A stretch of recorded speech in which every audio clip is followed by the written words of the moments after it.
Good afternoon. The meeting will now come to order. Hello, I am Marcia Herbert, President of the Board of Education. I would like to welcome you to the February 10th, 2021 board meeting. In keeping with the board's commitment to open communication with the community, this meeting is being streamed live on the CCPS website at www.carrollk12.org and broadcast live on Channel 21. We are also recording this meeting so that we can be accessed on demand on our website and broadcast throughout the month on Channel 21. This will be a hybrid meeting in which board members are present in the boardroom. However, some board members and staff will be participating virtually. Due to the COVID-19 restrictions, the public will not be able to attend the meeting apart from those who wish to speak during citizen participation. Citizen participation is scheduled on the agenda for approximately 5:15 p.m. and 6:30 p.m. Speakers will be allowed in the boardroom individually for the allotted 3 minutes to address the board. Citizens who wish to speak must adhere to the social distancing guidelines and safety precautions. We have previously publicized in communication about public comment for this meeting. Citizens must wear a mask while in the building and also when addressing the board. For board members and staff who are participating in the virtual meeting, I would remind us all to silence our cell phones and other devices around us that the microphone may pick up. Also, we should silence our microphones when we are not speaking. Please stand for the Pledge of Allegiance, followed by a moment of silence. I pledge allegiance to the flag of the United States of America and to the republic for which it stands, one nation, under God, indivisible, with liberty and justice for all.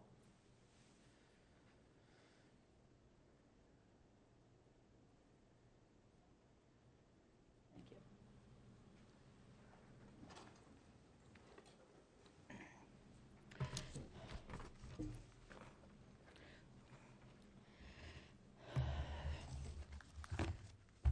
All right, at this time, I need a motion to approve the agenda for this evening. Do I have a motion? So moved. By Ms. Savigny and second by? I'll second that. By Dr. Dorsey.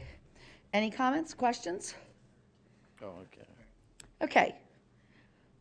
All those in favor for the approval of the agenda, please signify by saying aye. Aye. Aye. Opposed? The motion passes unanimously. Now I would like to move on to the approval of the minutes. May I have a motion for the unapproved board meetings for January 13th, 2021? So moved. By Ms. Battaglia, and I need a second. Second. Thank you, Mr. Kyler. And discussion, comments, questions? Ms. Savigny, I do have two items that is I your wanted to point microphone out. on? Oh, it is? It's okay, all right. I might not be speaking into it. Okay. Yes. Can you hear me? Yes, Okay. could be a little louder. I have two items. Okay, there The you go. first is on page 6, the middle paragraph, where in the middle of that middle paragraph, it says, this is out of the 74% who signed up and said they were returning to school in the hybrid model. I think this should say, this is 74% of the 58% who signed up and said they were returning to school in the hybrid model. Yeah, that's correct. Okay, and then the last part of the last sentence, which says, which would be 58% of students that returned in hybrid the first week, that should be stricken. Yeah. All right, Okay. thank you, Ms. Ms. Savigny. Lucido, were you able to capture that? Yes, I got it. Okay, great. And then, should I go with the Yes, other one as well? keep going. Okay, and then on page 16, at the very bottom, in the second to last sentence, is where the Board of Education will adopt the budget. It's adopt the budget request, correct? We're not actually adopting the budget, we're adopting the budget request. Okay, got it. I think that's correct, yes. Okay. Any other amendments? All right, I will call for the vote. All those in favor signify by saying aye with the amended statements for the approval of the minutes. All Aye. those in favor? Aye. Aye. Opposed? It passed unanimously. And at this time, we will have the Carroll County Student Government Report. And welcome.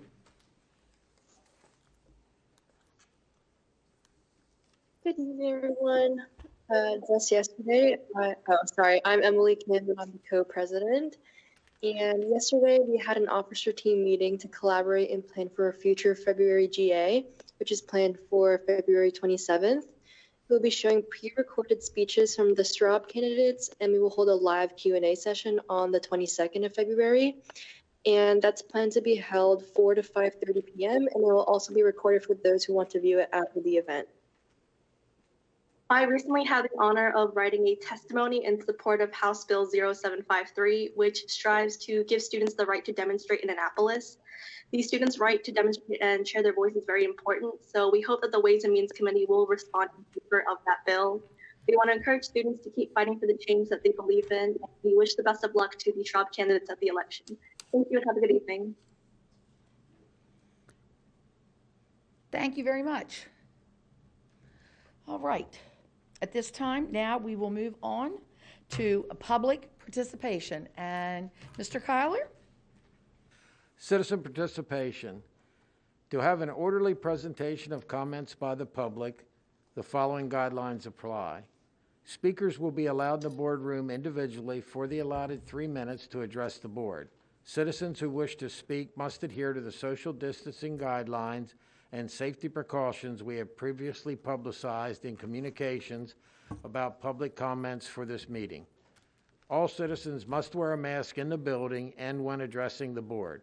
Citizens not appearing in person for public comment can write to the board through email or U.S. mail. Citizen participation is not intended to be a question and answer session. However, if citizens have specific questions, the superintendent will assign a staff member to make contact during the board meeting to arrange a time to respond to questions. The superintendent board reserve the right to correct misinformation presented as factual after the conclusion of the citizen participation period. Statements to the board should relate to a recent agenda item, an agenda item that is expected to appear in the future, or a matter of general policy over which the board has authority. Personnel matters, pending appeals, the actions or statements of individual staff, or items related to employee negotiations are not appropriate topics and may not be discussed. It is the intent of the board to allow all citizens an opportunity to speak. Therefore, the board has scheduled time on the agenda for citizen participation at approximately 5:15 and 6:30 p.m. The board reserves the right to limit the number of speakers on a particular topic so that all topics may be addressed. If 30 minutes have passed and there are citizens who have not addressed the board, additional time may be allotted later in the meeting. Comments are limited to 3 minutes or less. When the allotted time expires, the speaker is permitted to complete a sentence. The public may not display signs or posters during the board meeting. In lieu of signs, or if you are unable to complete your comments in the allotted time, individuals are encouraged to submit remarks to the board in writing. And it looks like we have a dozen speakers and 3 employee units. Ready? Yes, thank you, Mr. Kyler. Katie Hammond.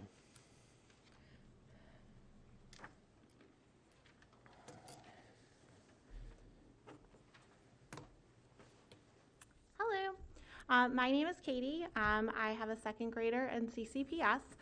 Firstly, I'd like to say thank you. Thank you very much for making the decision to send the kids back to school. It's much appreciated in our house. I'm very thankful to have my son attending CCPS because there is care and concern for the children, not only from the Board of Education that's been shown, but also from the CCPS staff. I am urging you tonight to please start discussing the plan to, at a minimum, get our elementary school students back in the classroom. I am 10 miles away from the closest public school in Pennsylvania. They've been open 5 days a week for elementary schools since August. My second grader is not getting an equitable education as those that are 10 miles away, nor is my son getting an equitable education as those that for other second graders who can attend in person 4 days a week because they have a parent who works for CCPS. With 1 month of hybrid under our belt and an overall decline in community and in-school cases, we need to look at our next goal, addressing the 6-foot rule that hinders the ability to reopen full-time. Studies demonstrate that when everyone is masked, the exposure to respiratory droplets can be reduced by 99%, even at very close distances. Studies have also shown that 3 feet is perfectly suitable and is supported by health experts from Harvard, Brown, Tufts University, and the American Academy of Pediatrics. Additionally, the CDC and the World Health Organization allows for the relaxation of distancing when masks are worn. In a meeting on January the 29th with Eastern Shore delegates, Dr. Salmon even stated that the 6-foot distance rule is to the extent possible, and when we can't, we are masking and washing our hands. Teachers pride themselves on their creativity and planning, and I fully agree. They are very creative. And one quick search through Pinterest will find a ton of effective and inexpensive ideas on how to get more kids in the classroom so we can open fully.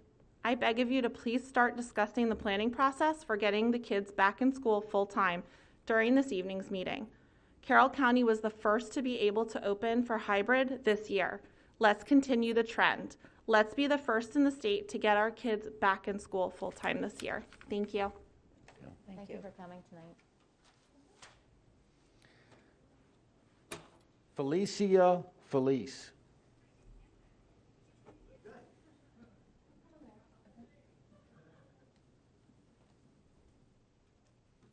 Hello, my name's Felicia, and I have 2 boys who attend Winfield Elementary School. First, I would like to thank you for allowing me to speak tonight. I know that this past year has been difficult on all of us, but I think our children are hurting the most. For a year now, what they have known as normal has been ripped from them, and their physical, emotional, and mental well-being is suffering. I have watched my children fall behind academically during this almost year of virtual learning. Have you considered the negative impact virtual learning is having on our students? Children are struggling to keep up with classwork and struggling to stay focused enough to learn while staring at a screen for 7 hours a day. Our children need to be back in the schools full-time, and I know that this opportunity has been given to some children throughout the county. Children of Carroll Public Schools employees have been given the opportunity to attend in-person learning 4 days a week, while other children are not. I have reached out to my school's principal, to Human Resources, to the superintendent, and to the Board of Education on numerous occasions, and have yet to get a reasonable explanation as to why my children cannot also attend school in person 4 days a week. This is extremely frustrating, as public schools is paid for by our taxpayers' dollars, and it is the duty of all involved with providing public education to our children to provide equal access to every child. The current system you have put in place by allowing only certain children to receive full in-person learning has created 2 classes of people and is discriminatory. Watching my children fall behind in this past school year is heartbreaking. Both of their SRI scores have dropped since the start of the school year, and my son, who has an IEP, is falling further and further behind the longer he is kept from learning within the school building in person. I am an ICU nurse, and for the past year, I have been caring for and fighting for the worst of the COVID patients in the ICU. I have seen firsthand the devastation that this pandemic has had on the families in our community. And like I fight for my patients, I ask that you fight for and care for our children. My cries so far have fallen on deaf ears. I thought that we were all in this fight together. Please let us come together and fight for our children, for their academics, for their social, emotional, and mental well-being, and open up the schools full-time and open them equally to everyone and not just a select few. Thank you. Thank you. Thank you for coming tonight. Megan Bunting.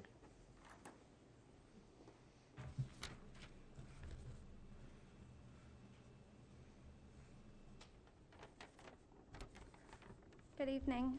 First, I'd like to start by thanking you for voting to allow our children to return to in-person learning 2 days a week back on January 4th.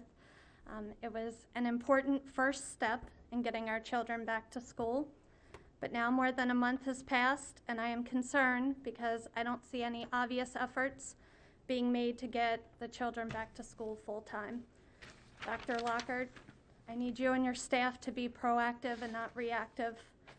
align in-person students with in-person teachers, and put virtual students with virtual teachers so that we're all on the same page. In-person learning is critical for children as it provides not only academic support but also social and emotional support.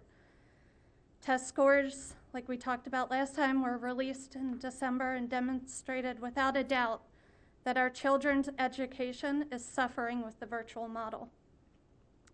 Personally, I watched as my children's grades went on a roller coaster ride during the second quarter. Their excitement and desire to learn was in direct correlation to the times they were in school versus learning remotely. It's also important to note that there's no scientific evidence to support that children only attending school 2 days per week helps us to reduce the spread of COVID any more than children attending 5 days per week. Initially, this hybrid model was deemed necessary to reduce the number of children attending school at the same time. But as we know, there are some parents that are choosing to keep their children in the virtual environment, thereby organically reducing the number of in-person students in Carroll County Public Schools. Let me be clear, it should simply be in-person 5 days per week or virtual. This proposed model, as outlined by the CDC, which they just updated on February 3rd, is in the medium risk category. At this point, this level of risk is appropriate given the fact that our teachers are being vaccinated, our numbers are trending down, and Carroll County Public Schools has already implemented the other proven mitigation strategies recommended by the CDC. Tonight, I am asking you to vote to open in-person learning to 5 days per week. Once again, I am asking you to continue to lead our county and our state in returning to in-person learning. Over the past 11 months, our children have borne the brunt of this pandemic. A year may not seem long to us as adults, but think back to your own childhood. A year is huge in the life of a child. So much development and change occurs in such a short amount of time. Please be mindful of this and vote to allow our students to return to in-person learning 5 days per week, no later than March 1st. Thank you. Thank you. Thank you for coming tonight. Brian Thompson.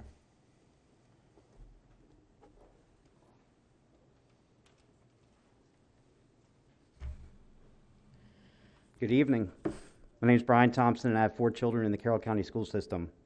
Thanks to the board for reopening our schools to hybrid, and sincere thanks to our teachers for all the hard work that goes into making the hybrid model run. Going to hybrid is a welcome step in the right direction for our family. We've seen a positive incremental improvements in our children's learning experience, and while as parents we do our best to supplement hybrid with homeschool, the experience has reinforced what we've always known.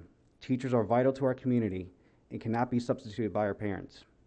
No matter your stance, everyone can agree that getting our kids back to full in-person instruction is what's best for them. Carroll County led the state of Maryland and demonstrated that when you follow the science, public schools can take the steps to move towards reopening safely. I commend the board and our educators for the progress we've made thus far, but now, for the sake of our students, I ask the board once again to set another example for our state and show that our schools can be open 5 days a week. We lead Maryland in this endeavor, yet still have the benefit of evaluating how other school systems have managed to open. Starting on a global level, if you look at Europe, where schools have been open through most of the pandemic, they were guided by scientific studies that showed COVID-19 had a low overall mortality rate, especially for children, and transmission rates from children substantially lower, leading experts to believe that outbreaks from schools will be highly unlikely. These were important scientific mitigating factors to reopening because while social distancing in the general public was practiced, Europe acknowledged that this would be difficult to implement in a school environment. These mitigating factors, coupled with protecting the vulnerable, isolating individuals or groups for suspected or confirmed cases, and proper safety precautions such as mask wearing and hand washing, enabled Europe to keep their schools open with no major outbreaks since the pandemic. Following Europe's lead, several U.S. states such as Texas, Florida, Arkansas, and Iowa ordered their schools to open 5 days a week at the start of the academic year. Florida, a public school system that services 2.7 million students, over 5,400 schools, reported an average of less than 1 COVID positive case per school in the last week. Rounded up, that's 0.002% of their school population. 5 months into the school year, no major outbreaks for Florida or other states. We can also look locally at our neighboring districts. For north of us, the Gettysburg School District has implemented policies for in-person learning since the fall, with periodic virtual learning windows where COVID-19 cases surfaced. According to their website, Gettysburg had 5 total COVID-19 cases over a rolling 14-day period out of a population of 3,100 students, and again, no major outbreaks. Another local example, the Catholic schools of Baltimore, like Carroll, have approximately 25,000 students and are more comparable to a public school system with respect to its funding levels and varying conditions of their buildings. They surveyed parents and found that 70% were able to return their children to full in-person instruction. That enabled the Archdiocese to implement 3 to 4 feet spacing among their in-school students and in parallel offer virtual learning. I don't have overall stats, though for one of the schools they report only 7 cumulative cases since the start of the school year among 350 students. When you review these case studies across the spectrum and observe how schools were able to safely reopen and maintain the low transmission rates that the experts predicted, this should give us confidence that we, Carroll County, can do it too. Please finish your thought. And with the vaccine now getting distributed to our most vulnerable and active new cases down to levels we haven't seen since October, it's clear that now is the time to fully reopen our schools. Thank you. Thank you for coming tonight. Tony Roman.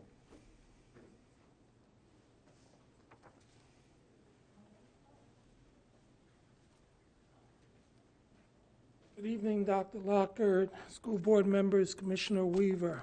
Thank you once again for this opportunity to come before you. You normally get to hear from what I've seen from elementary school parents.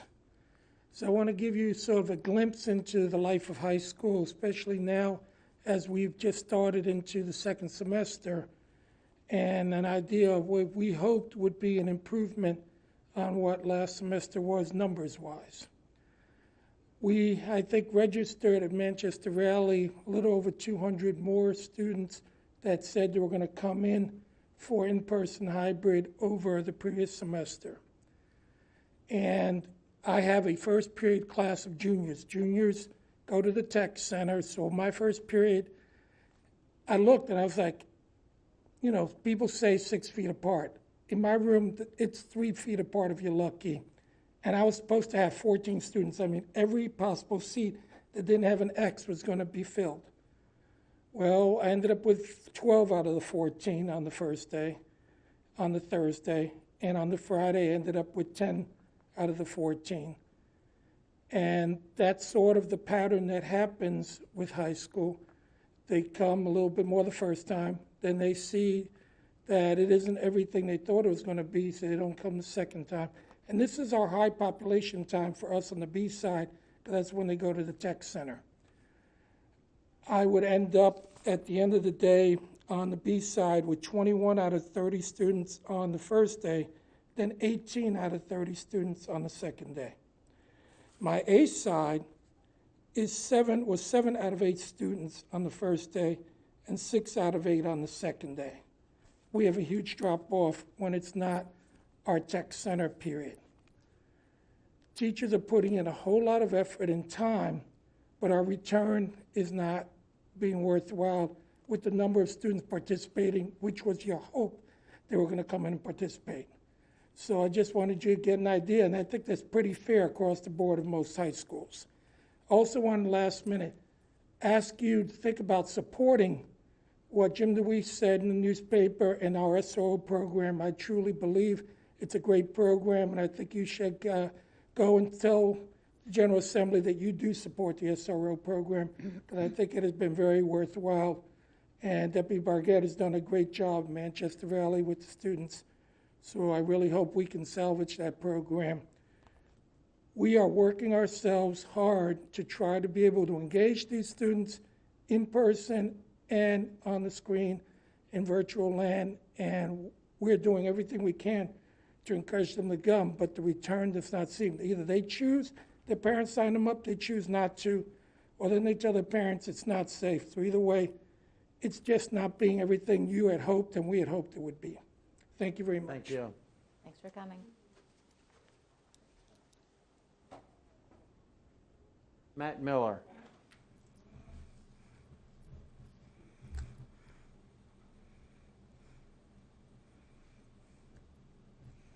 Hi, my name's Matt Miller. I am a Carroll County resident. I'm also teacher and head football coach over at Winters Mill. I'm here because I have some concerns regarding our eligibility policy and how it could impact our students with the start of our fall season coming up here on Saturday. Speaking with a lot of you, I get the sense that we are willing to discuss or maybe amend or ease some of our academic requirements for Saturday, and I'm very grateful for that because I think any opportunities we can give our kids to resume some sense of normalcy will do nothing but provide benefits. My concerns are more long-term, thinking about if we are still hybrid going into the end of the school year, that we could be dealing with the same issues that we're dealing with now with students and their ineligibility. I hear that we are aware, it seems the sentiment is from this meeting and from my faculty meetings is that we know students are struggling, and they're struggling for reasons beyond their control. You know, and I think we all recognize that. It's not all of our students, but a lot of them are struggling, and my concern is going into school year 2021, after we've been vaccinated, and I don't even want to say return to normal because I don't even know what that would look like, but if we can get back to something resembling the way it was pre-COVID, I'm concerned that students who struggled through this school year because of reasons beyond their control are going to get left behind and aren't going to have an opportunity to participate like they normally would. I worry about overly stringent policies, and this is not to alleviate any academic standards, but I think letting kids have the opportunity to get involved. I appeal to those of you who've been coaches before. You know the impact you can have as a coach getting them back in the building. I worry about our 9th and 10th graders because some of these 9th graders I won't meet until Saturday, which by this time usually we've been engaged in a season and they've been in the weight room with us and we've checked their grades. So I worry about our younger classes. We've had, and obviously I'm not going to discuss the specific numbers, but in preparations for Saturday, we have helped an inordinate amount of students apply for restricted eligibility. And that's something that never happens in our program. Very rarely do we have ineligible students. And some of these are perennial honor roll students. And I think going into next school year especially, if we're dealing with those issues in hybrid now, we could potentially be dealing with them in May. And I don't know what the perfect solution is. I just hope going into next school year, if we can come to some type of resolution tonight that if we go into next school year and we can work with these students to get them back in here, it might be putting the cart before the horse. I don't want to give kids a free pass, but for every 1 or 2 kids that might try to manipulate such a setup, I really feel the kids who need that contact and need that proximity, it's tenfold. So I hope you consider that. I hope we can get as many kids involved with our fall season. I know I'm out of time, so I appreciate you letting me speak. Thank you. Thanks for coming tonight.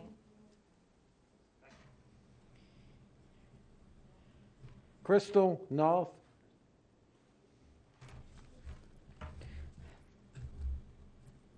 Correct me if I didn't say that correctly. Noth, I didn't hear. Knopf, yep, that's what I said. Okay. Good evening, board members, Dr. Lockhart, and other CCPS leaders. Thank you for all that you do and the opportunity to speak today. This evening, I would like to address 3 issues: grading, attendance, and cameras. After being thrown back into classrooms with no real time to prepare, and I'd like the public to note no professional development on teaching in the hybrid model, we teachers are now dealing with policies that don't fix what is broken and will probably break what is working. It appears as though the focus has become on lowering the number of Fs rather than on increasing the quality of learning. For example, teachers have been told we must now accept all late work at any time without penalty. This is eerily similar to policies from last spring, a time that was widely seen by the community as a failure. At the middle and high school levels, where the majority of students have no obstacles to being independent and have abundant yet severely underutilized opportunities for teacher support, this will not motivate students who are already failing to complete their assignments. What's more, I fear that we'll lose the engagement of students who have remained motivated by structure and grades. How exactly is learning to take place when concepts build upon one another, such as in just about every math class? This policy sets our students up for failure in learning as well as in life. How will your teachers keep up with providing timely feedback on current assignments while being constantly bombarded with late ones? I urge you to reconsider this mandate. I want to make it clear that I am not suggesting we ignore students and families who need additional support, but I'm asking that you trust your principals and staff to make those decisions rather than imposing harmful, sweeping policies upon everyone. I know you're concerned with not wanting our students to fail, but are you concerned with whether or not we are failing our students? For years, CCPS has officially stated that, quote unquote, grades should be a reflection of student learning, a statement I certainly support and uphold. Yet in contradiction to this statement, I'd like to make sure the board and public knows that teachers at some schools are being forced to award 45 or 50% credit for assignments that were never completed. Also, teachers are being forced to award grades above what a student earned. For example, if a student earns a 30% on a test, a teacher must record a 45% in the gradebook. These policies are completely contradictory to CCPS's own statement that grades must reflect learning and should be rescinded. Exactly what life lessons do we want our students to learn? I know that many were shocked at the increase in the number of Fs for Q1, and I think I can explain most of the increase in one word: attendance. Many students simply aren't coming to class, and many who are logged in virtually aren't really there. Also, many students officially recorded as attending hybrid are not actually attending in person or at all. There are a lot of things you can force us to do, but it is not possible to teach students who are not there. Is the board and the public aware that with our current system, school attendance is self-reported via Google Form, which means a student's status as present has absolutely no relationship to whether they actually attend any classes? For most students who are not attending any classes, there are no disciplinary consequences, and the burden of tracking attendance and informing parents falls solely on each individual classroom teacher. And for every student who has chosen not to come to class, there are many more who log in and just walk away. Their colored dots with their initials are on our screens, but they are not actually there. Please finish your thoughts. Thank you. I might see 5 faces out of the 90 virtual students I teach each day. If all students who have permission would have their cameras on, many of our issues with disengagement would be remedied. If board members are unwilling to do anything about this, parents and guardians, I beg you, please ask your students to turn their cameras on and unmute to participate whenever appropriate. School is just a building. Open buildings do not equal quality education. If we want to provide our students with the quality education they deserve, you're going to have to make some more difficult decisions to support your teachers. Thank you so much. Thank you. I also have copies of my full statement. Yeah, you just Leave put it on the that table. right back there. Thank you. Thank you for coming tonight. Shannon Hinkhoff.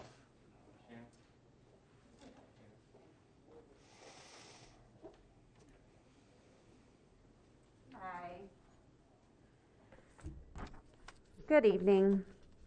I'm frustrated to be standing here before you again, asking for daily in-person learning at the Career and Technology Center. I realize you believe your hands are tied, that the state has placed restrictions upon us that leave us with no choice. That is not the case, and I have confirmed that via email with the Assistant State Superintendent, Tiara Booker-Dwyer, and I will leave that exchange here for you all to read for yourselves. When asked if schools are prohibited from opening if all students cannot space 6 feet at all times, her answer was no. Delegate Mike Griffith also posted an exchange on Facebook where Dr. Salmon expresses that the guidance is very clear and it says to the extent possible with the 6-foot rule. I am sure that any teacher with concerns would be surprised I would suggest students attend if all cannot meet the 6-foot distancing rule. To that I say to look at the statistics. According to the American Association of Pediatrics, as of December 29th, the United States has seen more than 2 million children diagnosed with COVID-19. Of those 2 million children, 172 have died. 172 children are precious young people. But if this number is enough to keep our children out of school, surely no parent will allow their child to ride in a car. In 2016, the CDC reported that over 4,000 children ages 0 to 19 died in car accidents. Riding in a car is a necessary risk, as is attending school full-time. Of course, I want parents to be able to determine how much risk they are willing to allow their child. It is our right to raise our children how we see fit. Your job is not to decide that. Your job is to provide us with a good education system paid for with our tax dollars. What you are providing now is not a good system, and not for lack of effort from our teachers, but the effort is misplaced. We have spent almost a year trying to perfect putting a square peg into a round hole, and no matter how hard you try, it will not fit. My request tonight is this. I would like to hear a good discussion about the necessity to get our trades back into the classroom full-time. At a bare minimum, I would ask that you immediately remove Power Wednesdays from the trades in favor of each cohort, at least adding 1 extra day of class time every 2 weeks. Regardless of whether or not we can immediately send the trades to school on Wednesdays, I would ask that you work to submit a plan for daily in-person learning for all students in the next 2 weeks. Just because we submit the plan does not mean we need to activate it for all at this time, even though I believe we should for most students. I am extremely concerned because I do not see things changing anytime soon, and am not confident that you will even send the students to school full-time in the fall.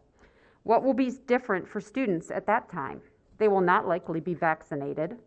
The danger will still be present for months or even years to come. We need to focus on keeping our teachers safe through masks, face shields, ventilation, and appropriate distancing. It is much easier to keep one person 6 feet or more from students for the bulk of the day than to keep 20 people so far apart consistently. We need to give every child the option to return to the classroom every day, beginning with the career and tech and elementary students. Is the added risk really not worth what our children gain by attending school? Thank you. I'll leave these on the table. Back table, please. Thank you. Thank you for coming tonight. Gary Foote.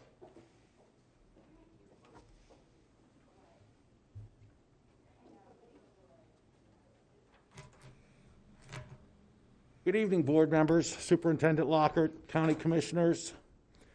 My name is Gary Foote, and at South Carroll, we recently announced that close to 300 students made the straight A honor roll during the fall semester of 2020-2021. While this list includes a large number of students who have always been successful, many of the students on that list made straight A's for the first time in their academic career. We must acknowledge that while it is true that a large number of students are struggling with hybrid learning, others are finding the experience liberating. Fewer disruptions, more individual attention, more opportunity to work independently, more access to technology, more freedom to work when and how a student wants to, online office hours. These are just a few of the reasons many students say they really do enjoy working from home. What do? Is it possible that some students continue working from home even after the pandemic finally becomes a memory?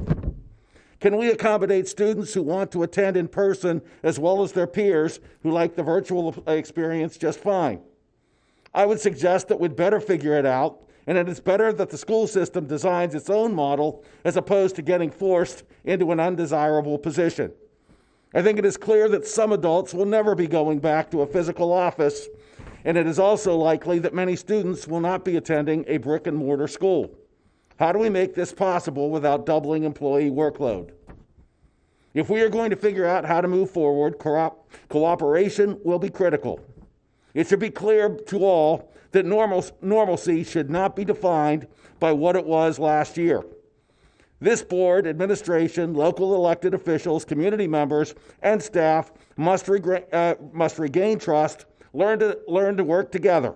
It appears likely that the Maryland blueprint veto will be overridden. This means we should be planning for expanded teacher collaboration, more time for tutoring and student remediation, career and technology education, expanded broadband access, more opportunities for pre-K education, more resources for students in poverty. How do we make these resources truly available to the students with the greatest need? It has been said that the best time to plant a tree was 20 years ago, but the next best time is now. Let's realize that we are not out of the woods yet. The pandemic is not over. The worst thing we can do is let down our guard and backslide instead of continuing the progress that we have been making. But the next worst thing would be to realize in a few months that we have entered the post-pandemic world and we simply are not ready. Thanks for coming tonight. Billy Gorman.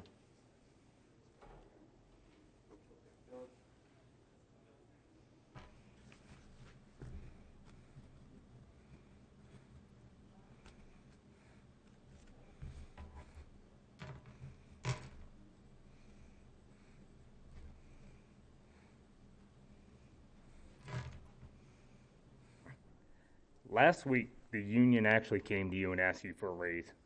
Who didn't know that was going to happen?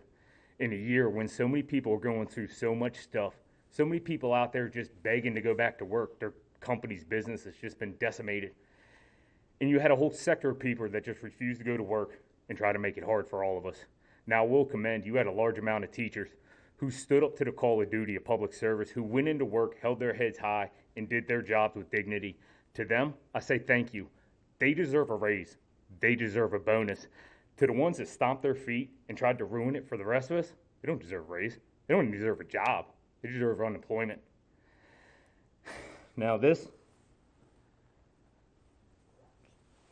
is my son, Landon. He's 5 years old. Cohort A, Monday, Tuesday. For that, I'm grateful. You gave him the opportunity to get more in-person instruction. Unfortunately, Cohort A, we've had snow days, work days, holidays. He's missed a lot. But when he is in school in person, I can literally see the progress in his education when he's in the room with his teacher, who he adores. Virtual doesn't work for everybody. We're not a one-size-fits-all community. Virtual doesn't work for us. It works for some, that's good for them. See, I'm self-employed. I go to work at 2 a.m. I work 12, 13, 14, 15-hour days, 5, 6 days a week. My wife, when we were participating in virtual, she was up till 1, 2 o'clock in the morning trying to get her day job done, and then back at it at 5 a.m., trying to get 1, 2 hours before my son woke up and commanded the day. See, my boy here, he's a spitting image of me. I know exactly what he's going through. You try to sit him down at a computer, if you don't grasp his attention and get him engaged within the first 60 seconds, you've lost the battle. The day's over. He's not stimulated, and he's not going to pay attention. I guarantee you one thing, the meltdown's coming. I'm standing in front of you as a grown man and his dad, and I'm begging you and pleading you, get my son back in school full time. There's not one reason out there why these kindergartners shouldn't be in school. I think all kids should be in school. I'm a dad of a 5-year-old. That's who I'm fighting for. There's no scientific reason why they shouldn't be in school. And there's not one scientific studies telling me it's healthy for my son to sit in front of a computer all day. I won't do it as a dad. Don't let the system leave my son behind. Don't take his education for granted. I'm asking you, please get these kids back in school full time. They deserve it. Thank you. Thank you. Thank you for coming tonight. Vanessa Stewart.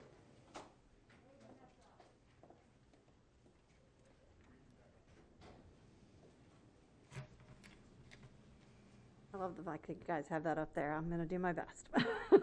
Thank you for the opportunity to speak this evening. This is my third or fourth time before you since the pandemic began. I honestly have forgotten how many times I've felt compelled to get up and speak before you. However, I will keep coming back if I feel there are things that you need to hear. As I have told you before, I am a teacher with 23 years in this county, and I am a parent to a Carroll County graduate and a current 11th grader. I come to you as a teacher and a parent this evening. I want to talk about the fact that we need to stop acting like this is a normal year. Let me explain what I mean by that statement.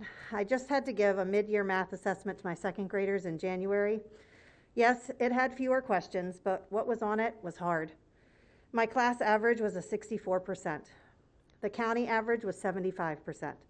I wanted to cry over those results.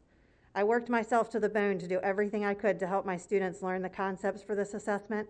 We are asking too much of these kids who are trying their best to survive unheard of circumstances. As a mom, I have watched my 11th grader go from being an honors student with a 3.8 GPA to having to drop his favorite subject honors class for an academic one and then withdraw to take it this semester.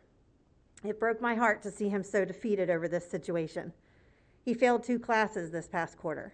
He tells me that all his teachers do is talk, whether he's there during hybrid or during his virtual days. When he is there hybrid, there are 2 to 4 kids in his classes. His friends are not there when he is, if they're even there on the other days. There is no interaction with his teachers during class. The screens are a sea of black. My students have to keep their cameras on, and we participate using dry erase boards. If they struggle, I set up meetings with them. My son has not been told to do this once. If anything, I get an email that he's missing work, if I even get that. My son tells me he has more work now than he did when he was in school. We can't keep acting like this is a normal year. We have to focus on the most important skills and do our best to cover that and work on the rest when we really get back to normal. As a teacher, I was forwarded an email that I believe came from Curriculum and Instruction stating that we needed to do just this, but my instruction that's being sent my way seems to be full steam ahead as if we're in a normal year. In fact, when I compared my second unit in math with last year, more lessons were added for this year than last. How does that make sense? Don't get me wrong, our resource teachers are doing Herculean jobs helping us put together lessons for instruction, and we could not survive without them. I'm not placing blame there. They are doing what they are told to do, just as I am. If those above are saying this is what they want, it needs to be made clearer sooner than days before the end of the second marking period. And why are we not seeing these changes occurring since it was sent out? This email also stated that students should not be penalized for late work, but my son was during the second quarter. These mixed messages and inconsistencies are making it the hardest year ever even harder. I'm begging you to do something. Supervisors should be making sure the curriculum that we are instructing is focused on the most important skills and letting the rest go. Dr. Salmon and MSDE expecting us to keep things moving with assessments and SLOs as if we are in a regular year makes no sense. If you care as you say you do, speak up to the powers that be above us for change. Something has to give for the teachers and students of Carroll County to survive the rest of this year. Thank you. Thank you for coming tonight.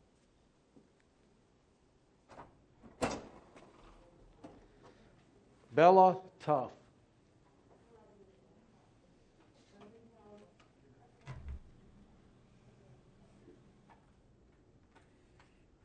Hello, my name is Bella Toe. I am in 7th grade and I go to Northwest Middle.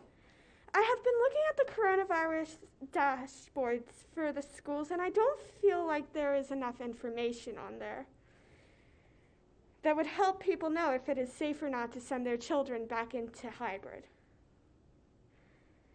I think that you need to add information like how many kids are actually in the schools for each cohort, how many students are virtual for each cohort, and you need to add the sports cases on the dashboard because some of the virtual kids are going to do sports, but they're not counted.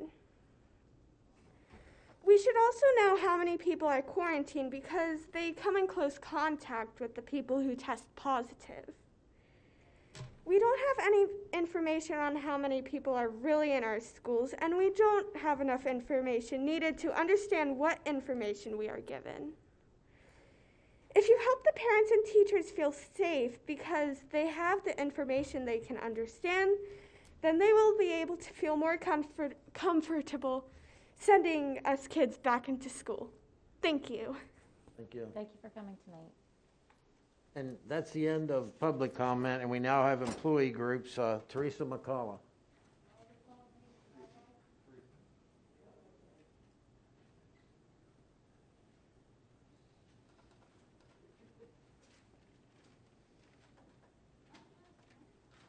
You're not Teresa. And Kelly. We have a tag team.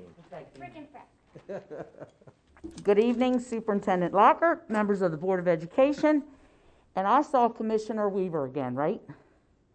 Okay, not Boucher. All right, just want to acknowledge everybody. I am Teresa Basler McCullough, President of CCEA, who represents the teachers, counselors, RNs, speech language therapists, OTs, and PTs who remain dedicated, hardworking, and flexible. Our CCEA Vice President Kelly McDonough is with me as we are sharing the employee group report this evening. CCEA would like to extend our appreciation for your participation in our annual local lobby night. We were pleased with the 100% attendance of both our Board of Education members and county commissioners. Open communication is more vital now than ever, and we hope to continue these discussions. I am extremely pleased to report that CCEA has formed partnerships with the Carroll County Public School Office of Equity and Human Resources in planning together for the first time, contributing to Cultural Transformation Conference on March 6th for employees. The event is based on the perspective of the challenges of teaching in white spaces and the benefits of diversity and how schools can create inclusive spaces for staff and students of color. We are appreciative to the National Education Association for making this possible by funding the project through a grant. CCA is sharing their love and compassion through a project that is currently taking place. Schools are collecting food items for giving boxes to be presented to Carroll County Food Sunday. Just another way CCEA gives back to our community.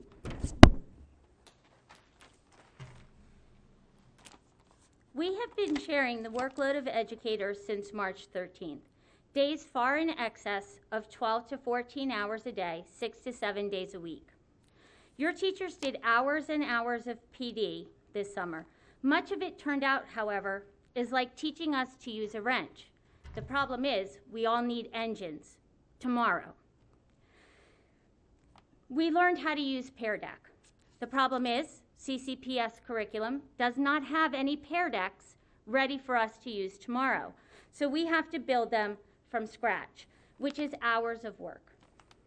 But teachers did it, and we're still doing it. By the way, hybrid is a misnomer. What we are actually doing is concurrent teaching. We're teaching face-to-face students and hybrid and virtual students at the same time. But we do it because despite what some people in the public and some people at different points in this room have claimed, teachers are dedicated and they love their students. We have a small sampling of time cards from our members and your educators to give you a clearer picture of the actual time and effort our educators are dedicating to our students. I have a friend who has been subbing, and I would think, since she works in education, that she would understand how much time it takes, how much energy it takes to be working, teaching kids in a hybrid environment. But she called me last week and she was like, oh my God, now I get it. It takes so much energy. It's exhausting. And I was like, yes. She's like, I just didn't really understand. So we are helping kids learn to engage with our curriculum and the world around them. Time is one of our most precious commodities, but we give it because we love our students. Thank you. Thank you. And thanks for the lobby night. Oh, you know what? We loved it. It was really great. All of us at the end, we all really loved it. Thank you so much. It was a great conversation.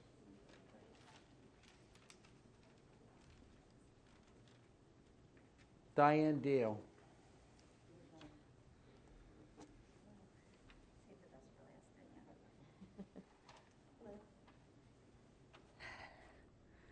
Good evening. I feel like it's been a long time. Good evening, Dr. Lockhart and board members. I am Diane Deal, and I am the president of CASE, representing secretary, clerical, LPNs, and all instructional assistants. I want to thank Dr. Dorsey and Ms. Battaglia for great conversations during our CCEA CASE local lobby night. We are hoping to continue these open, transparent conversations as we continue navigating through this pandemic and the recovery of learning for our students. The students benefit greatly when we are all working together. CASE has stood by the commitment we made early on to do whatever it takes for our students to get the education they deserve during the pandemic. I have said before that CASE is the unsung heroes for the students of Carroll County Public Schools. We are the group that does not get accolades or awards, nor do we expect them. We genuinely care about the education of each student in our school system. CASE has done this by thinking outside the box to make sure our students' needs are being met. Two of these examples of thinking outside the box can be found at our Career and Technology Center. Instructional Assistant Becky Wolschlagel covers 7 programs. In the Carpentry program, she sets up virtual meetings for the students who are virtual on the days they are not physically present at the center. She makes sure they are completing assignments for them to prepare for upcoming certifications needed for the program. Kim Tissue, another instructional assistant at the Career Tech Center, has taken the ServeSafe book used in the culinary arts program and made a study version of the book. She then meets with the students on their virtual days to do a study hall so they can be successful when they take the ServeSafe certification test. And there are so many more of our ESPs who are thinking outside of the box during this hybrid virtual learning. We have even had secretaries substituting in our classrooms so our students are not interrupting their learning. CASE knows some have been compensated for coming into school buildings to do their job. Just a reminder, we have never stopped coming into the buildings to do our jobs. CASE deserves compensation for stepping up during historic times to make sure that our students could continue to get the education they deserve. Without our ESP, our schools would not work. On February 24th, it is Instructional Assistants Day. CASE wants to thank all our instructional assistants and our student support assistants for all their hard work and dedication. Thank you. Thank you. Thank you. For coming tonight. And that's it.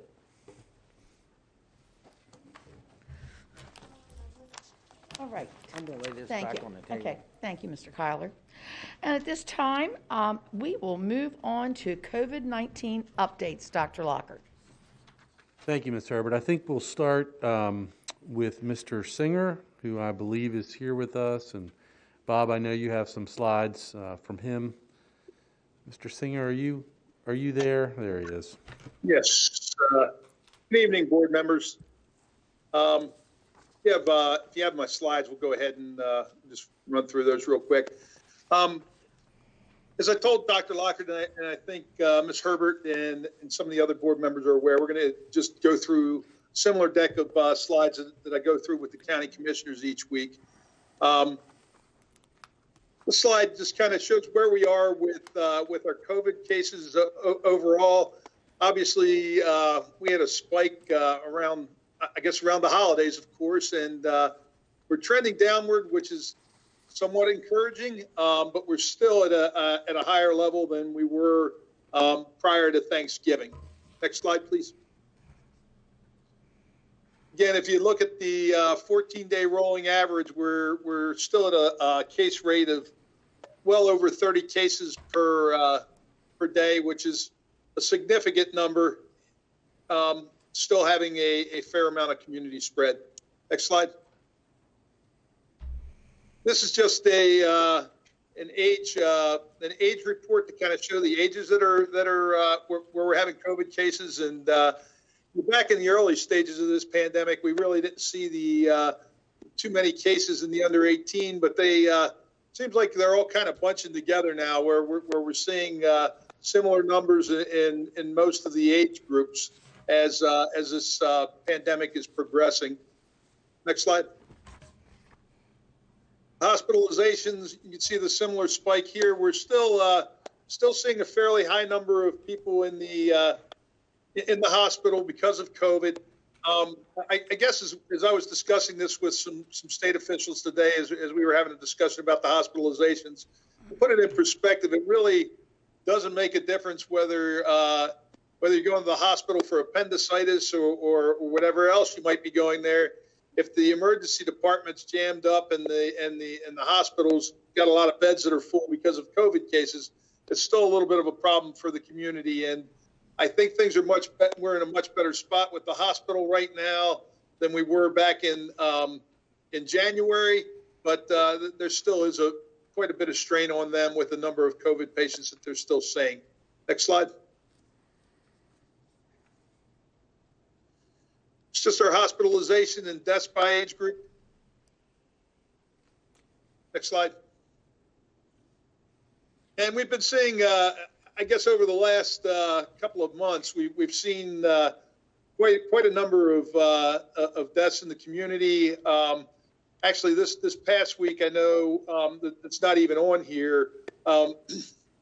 Moving into the week of the 10th, there are about 6 more deaths that aren't even on this chart. So while it's not children that we're seeing dying from this, in general, we are seeing a high number of deaths in the community. Taking it back to the early part of the pandemic, we had a lot of facility deaths. We're seeing more. The blue lines are the deaths of people who are actually living out in the community. So we're seeing a lot more community deaths at this point in the pandemic than we saw early on. Next slide. Just want to talk a little bit about vaccination. there's been a lot of confusion about this. I know the governor's said that providers can move to 1C. This is, 1A is our healthcare workers and first responders. 1B is 75 and older, our education folks, and our continuity of government. And 1C is a much broader group of people. The health department's only vaccinating in 1A and 1B at this point. Next slide. So we're continuing to work on phase 1A. We're pretty close to having those folks done. We have a clinic scheduled for that next week, and I'll talk about that when we get to our next slide. But our assisted living and congregate facilities are being done largely by pharmacies, but we're assisting with coordinating that. Adults 75 and up has been our main focus, and education and childcare has been secondary, a little bit behind that. Obviously the numbers of deaths that we're seeing in that age group 75 and up it really makes them our highest priority.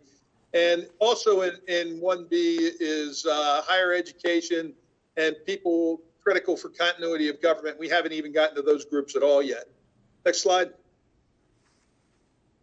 This is just a graphic depiction of the distribution of the vaccine that we're receiving. The green bars are the number of doses that were allocated on any given week. And as we got into the week of the 24th, I started trying to get us even a little bit out ahead of what's allocated for the following week. And we actually dipped into the following week's vaccine, and we're trying to get ahead and get that vaccine out as soon as we possibly can, even in the week when we're receiving it on a Monday or a Tuesday, getting some of those doses out that same week, and everything's getting out by the following week. But the number of doses that the health department's giving between first and second doses is increasing because we're just starting to hit our stride with the second doses. As you can see, the week of January 31st, we administered roughly 1,150 doses, second doses, and that number is going to continue to be a number that we're going to have to deal with as we continue into this process. Next slide. So talking about these phases 1A, 1B, and 1C, we've been allocating a fair percentage of what we've been getting from the state to vaccinations in the schools. At least on average, about 15% a week is what I went back and calculated over the past month and a half of all the vaccine that we get has been allocated to the public school system. We've also had to reach some of the private schools and daycares. And again, as I mentioned, we're focusing on the 75 plus age group. Just want to take a minute here to talk about the way that our registration process works. And I'll tell you, everybody that's been to one of the clinics, whether it's the ones that we've had at Winters Mill or the ones at the senior centers, have just raved about how efficient an operation it is. People are in and out of there. There's a 15-minute time that you have to wait to be observed. But people are generally in and out of our clinics within 25 to 30 minutes, and things are running very efficiently there. The registration process has been a little bit more difficult for us. And I know I've probably got a lot of teachers who are mad at me at this point in time because they've been trying to register for clinics that aren't scheduled for them. The Carroll County Health Department is trying to take a very focused approach on who we're vaccinating.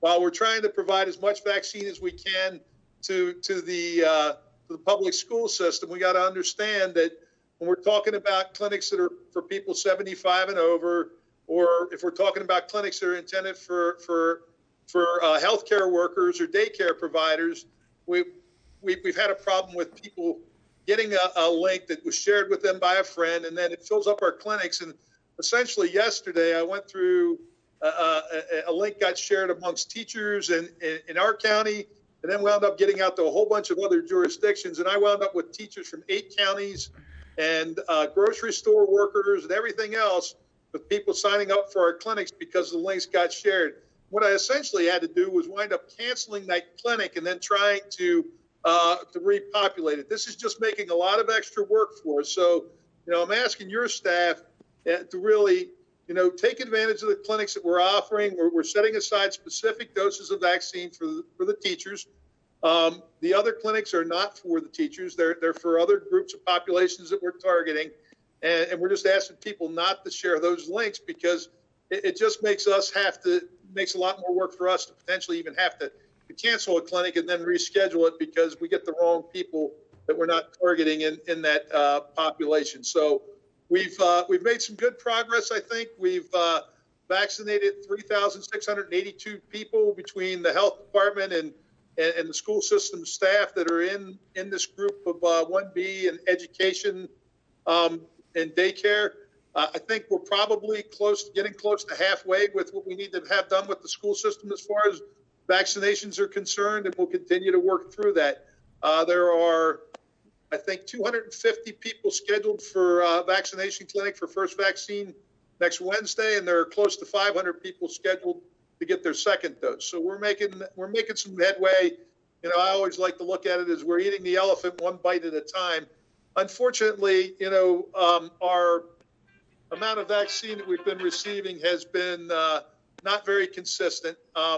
At our peak, we received 1,500 doses, and in our worst week, we got 800 doses. So, you know, we've got 1,000 doses this week. As I said, the school system's scheduled to have 250 people vaccinated on Wednesday, and roughly 500 for second doses. So we are making progress on trying to get people vaccinated. And you know, I know everybody feels like they're at risk being back in the classroom. A lot of the school staff and teachers, we've got to get through this systematically. And I ask for your patience. And the registration system is not an easy process. And you know, we had talked about potentially prioritizing certain groups of teachers and all. And I know the school administration made a decision that we were going to make this a first come, first serve thing. So it's a little bit of bear to work with the registration system. But once we get people signed up, we'll get them through and we'll get them vaccinated. And we are making progress. We want everybody to get vaccinated, but we want you to go to the right clinic at the right time. And please work with us so that we don't have to make this more difficult on my staff. Next slide. It's just our website. There are other places that people can get vaccinated other than the health department. The Giant in Westminster is offering vaccination. LifeBridge is offering a registration process. You know, I hate that there are multiple places that people would have to look.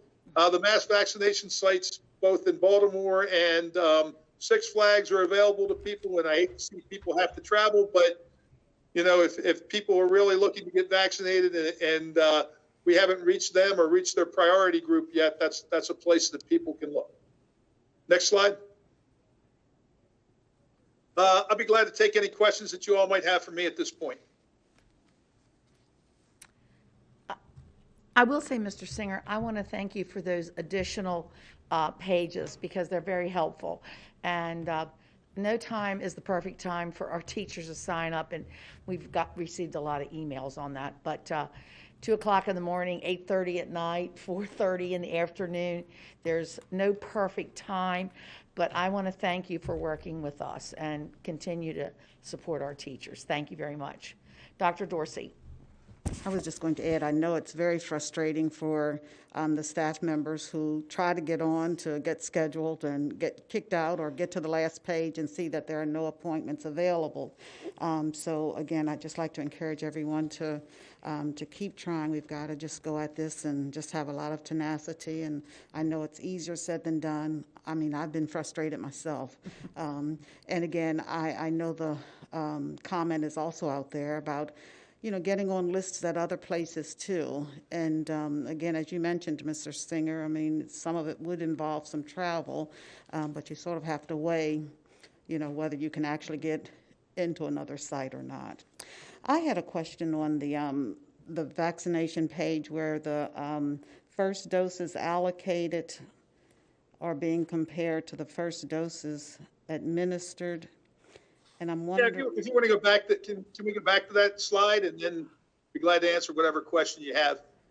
Well, I'm just wondering why the blue bar is higher than the green bar if you're only allocated. So what I did, so generally vaccine shows up here. We don't know what we're getting until Saturday. It's going to show up on a Tuesday. And generally, whatever shows up on Tuesday, we plan clinics for the next week. So what we actually did the week of 124 was our allocation for the week of January 31st. We actually scheduled another clinic and got some people in before we actually got to the 31st. So we're a little bit lower over here than our total allocation the week of the 31st, but that's because what we had essentially did was we knew we were going to get a minimum of 700 doses because that's what the state has promised us. So we've started kind of advancing ourselves some doses and trying to get some of them done. Even we might get the vaccine on Tuesday and give it to somebody on Wednesday as opposed to waiting until the following Tuesday to have a clinic. So we can schedule some of those clinics in advance now because we are guaranteed a certain minimum number of doses for our jurisdiction, which is 700, and we're trying to actually use those doses within a couple of days of receiving them. Does that make sense? I hear you. Thank you. I'm still processing it, but thank you. Any other questions? Ms. Savigny? So Ed, thanks again for all this information. It is really helpful. And is there anything that we can do at this point? And I know that you're saying that the dose allocation of the vaccines is really inconsistent at this point.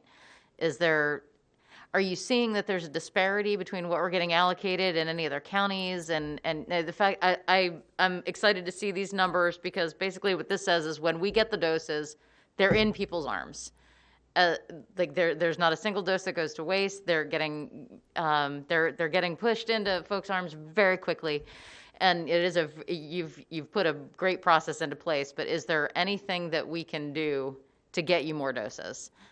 Well, there's really nothing you can do, and all of the local governments signed on to a letter, as I'm sure Commissioner Weaver's aware of, signed on to a letter along with the local health officers that I signed on to the letter representing all 24 jurisdictions. And as I think Commissioner Rothstein put it, it's very rare when you can get Montgomery, Prince George, Baltimore City, and Baltimore County to agree with Garrett, Washington, Allegheny, and Carroll counties. But everybody was on the same page that, by opening up these mass vaccination sites and by giving the private pharmacies some of the allocations, the state has had to pull back on what they're giving the local health departments. You can't.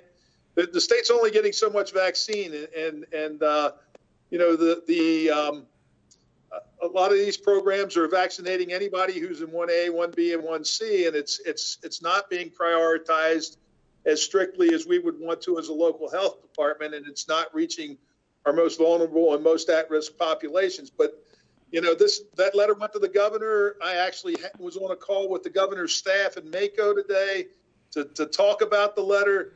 I really don't think they're going to change their process much. What we're really trying to do is get a seat at the table so that we can help with the planning going forward so we can make this a little bit better.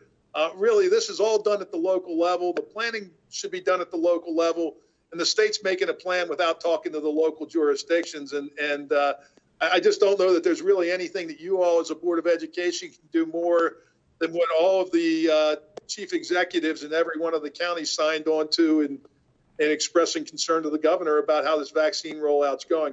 If we had, I'll tell you, if I had 4,000 doses next week, and we would find a way to get them into the arms of every teacher that wanted one if I had the vaccine to give to you. That's not the problem. It's not a problem finding staffing. There are a lot of people out there who want to volunteer to help us. Your nurses have been wonderful. They're a great group, and had a lot of fun just talking to them and hearing a little bit about their background and having them working in some of our vaccination clinics and the ones for the teachers as well. It's a real team effort. I've had doctors in the community that just want to come out and help vaccinate people and National Guard support. So we can ask for whatever support we need to try to stand up more clinics. Our only limiting factor is I got to have a safety officer for each clinic, and I have to have somebody to oversee what we call the cold chain of the medication. But we could run probably at least 3 or 4 clinics in a day if we needed to. and we could easily put 1,000 people through even one of the senior center sites. So I think we've definitely got the capacity to vaccinate at least 10,000 people a week. We just don't have enough vaccine, and there's nothing that, we can't buy it. And really, I don't think politically there's anything more that can be done than what the chief executives for all the jurisdictions already did to send something to the governor. And we'll just have to deal with whatever we've got and work through it as best we can. Thank you. I tell you, I know we've all contacted our delegation, and I've contacted Dr. Chan, Mr. Shu, Mr. Frazier. I went down through everybody in the state, but they kept on sending me these form letters that this is the way we're doing it. So, we've all tried. So, but thank you. Any other questions for Mr. Singer? Okay. All right, Dr. Lockhart. Thank you. Thank you, Ed. Mr. Singer, as always, we appreciate the ongoing collaboration. At this time, I was going to ask Nick Shockney. Nick, I think you're on the call here. We are looking at moving some of our special ed programming to 4 days a week, and I wanted Nick to give an overview of that process and how we're going about doing that. Good evening, board members. As you know, since the beginning of the school year, we've been working very strategically to expand our in-person supports for our students with disabilities. We have very much targeted our students in our special programs. They're the most intensive levels of support that we can provide in CCPS. Our students in our special programs, like I said, have been attending since September, but we have prepared a plan where we can begin to phase into 4 days of in-person instruction for many of our special programs. I'll be clear, as we move forward, we continue to face significant challenges with our ability to implement social distancing requirements along with staffing. So as we move forward, typically in the past, we would move forward and move an entire program forward. As we take our next steps, it's going to be a challenge to do that. But I'm confident within the next couple of weeks, we could begin to phase in, starting with our middle and high school students, over 23 of our special program sites.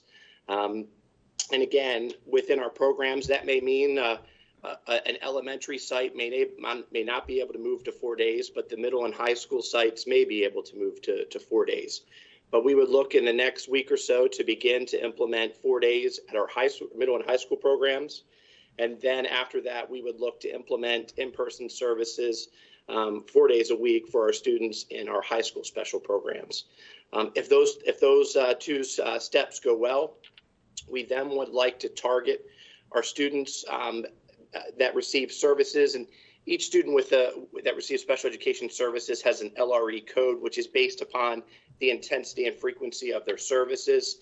We have students typically in LRE A, B, and C.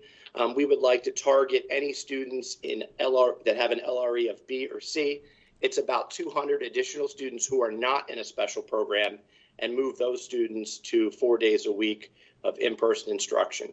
As we have done historically, we would continue to allow families the virtual option, should that be a better fit for them and their child.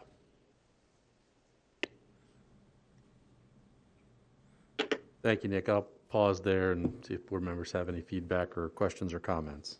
I have a question.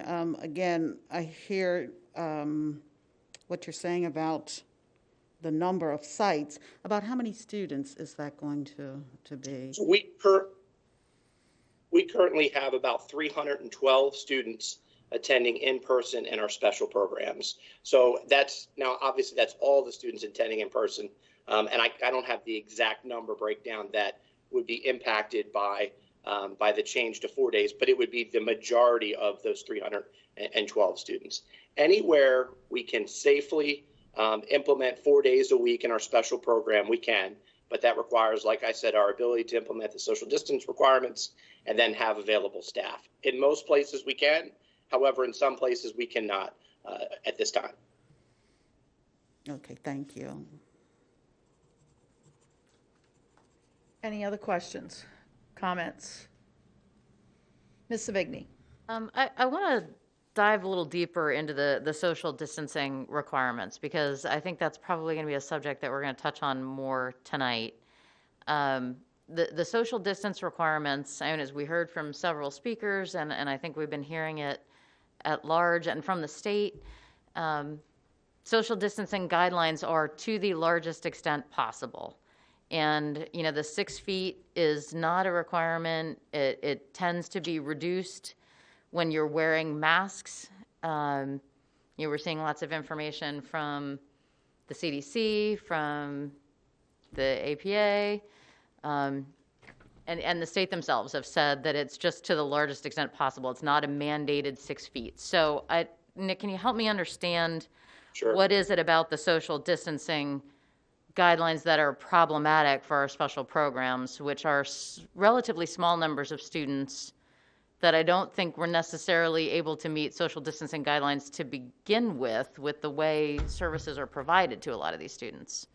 Well, very correct. So when we're providing services to students as staff, often it is very difficult to implement 6 feet of social distancing. Often in our special programs, we must come within, I often say, the student's bubble to provide supports, especially critical care needs like toileting and feeding and those kinds of things. But what we do very much try to do is to keep students 6 feet apart from each other. I'll give you an example. Most of our buildings were never designed physically for a special program. I'll use our PrEP program, which is our special education preschool program for our 3 and 4 year olds. And I'll even use a specific school, Winfield Elementary School, for example, where I once was the principal. The room that they utilize there is very small. Geographically, it's in a great position because it's right next door to the pre-kindergarten classroom. So there's an opportunity for collaboration between students with and without disabilities, but it's a very small place. So while we work very hard, obviously, we may know that we need to come in within our bubble within students and staff, we really want to keep our students apart. So it's just those different there's different little idiosyncrasies within our buildings themselves that prevents us from keeping students apart. We know that we can keep obviously we know staff are going to come in close contact with our kids, but we want to prevent our students from coming within close contact of each other. Yeah, Nick, also, Ms. Savigny, when you look at Nick used some examples of some of our primary learners, but if you look at our post-secondary environment as well, that is another example of how space, unfortunately, is very limited for a number of students that are actually larger, right, in size, that we're also running into right now as well. And that's one of the programs we're trying to figure out too. Okay, so the social distancing challenges may be very different when you're talking about the special needs programs versus other student groups within our schools. So, okay, so I just need to make sure that we're kind of keeping that we're understanding there's a difference in social distancing needs for the special needs programs and maybe the larger student populations. I think there's some common challenges, but yes, I think you're accurate in saying that when we're looking at specialized programs, there's also obviously specialized needs.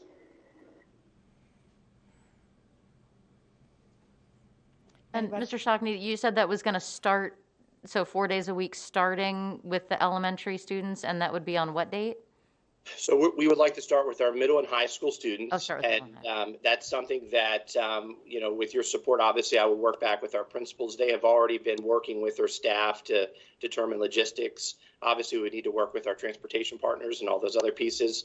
But we would like to start with our middle and high school students. We can start that in the very near future. I will say towards maybe the end of February, we would look to implement the same thing for our elementary school students. And again, if both those steps go well, in early March, we would look to implement 4 days of in-person instruction for our students with an LRE of B or C on their IEP. So, Mr. Shockney, I know we had a physical education teacher come in here and speak to us at citizen participation, Mr. Vaughn, who I taught, and he put his heart out on his sleeve about how it has changed his child, that he's only there 2 days a week in elementary. What are you looking for like an opening date then for the elementary students? So elementary students within our special programs, we were looking at towards the end of February being able to do that. I just want to give, make sure everybody understood that. Yeah, and some schools, again, each school is in a different place. There's different structures, and each school might be able to. This timeline is going to be a little bit more flexible than the timelines that I've done in the past, because some schools are ready to go. Some schools have a little bit more work to do. That's why I'm giving you ballpark timeframes of kind of mid-February, end of February, early March, to give some schools some flexibility. Some very well may start sooner than the identified time. Thank you. Do we have any other comments, questions? Nothing? Not on special programs, right? Nothing on special programs? Excuse me? Ms. Battaglia? I was going to say, I mean, because we are hearing from several families regarding their students that are in elementary that have IEPs, 504s, and even some of our ESOL students. I generally do have a concern for them. They need to get in as soon as possible. I mean, to me, that having them in, the sooner the better, as well as career and tech. I think these are things that we need to definitely concentrate on. I mean, I know it's not easy, but.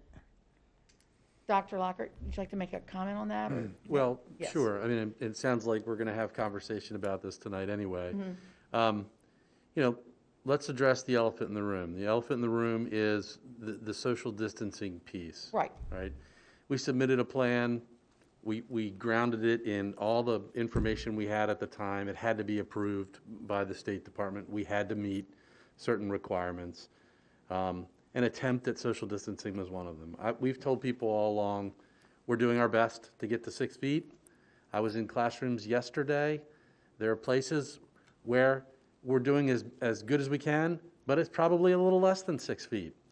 And so some classrooms, there's more students, so that narrows it down. We've told people all along, if kids get up to sharpen a pencil or kids, it's going to be less than 6 feet. And we've been doing everything we can to make that work as safely as possible. Okay.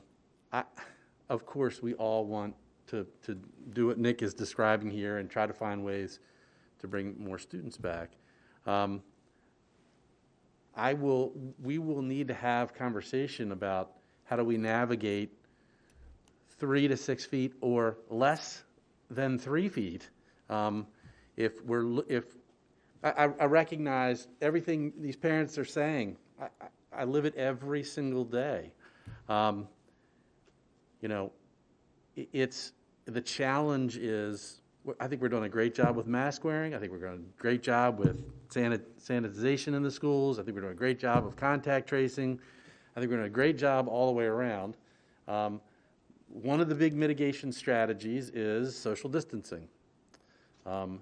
And when you introduce more people, you cut down on the ability to social distance. So I feel like we need to address that question. When I look at February 3rd's updated guidance from CDC, and I thought maybe they were going to send something out today, but it still says seating desks at least 6 feet apart when feasible. Okay, that's what we've been working with. When we're able to, we do it.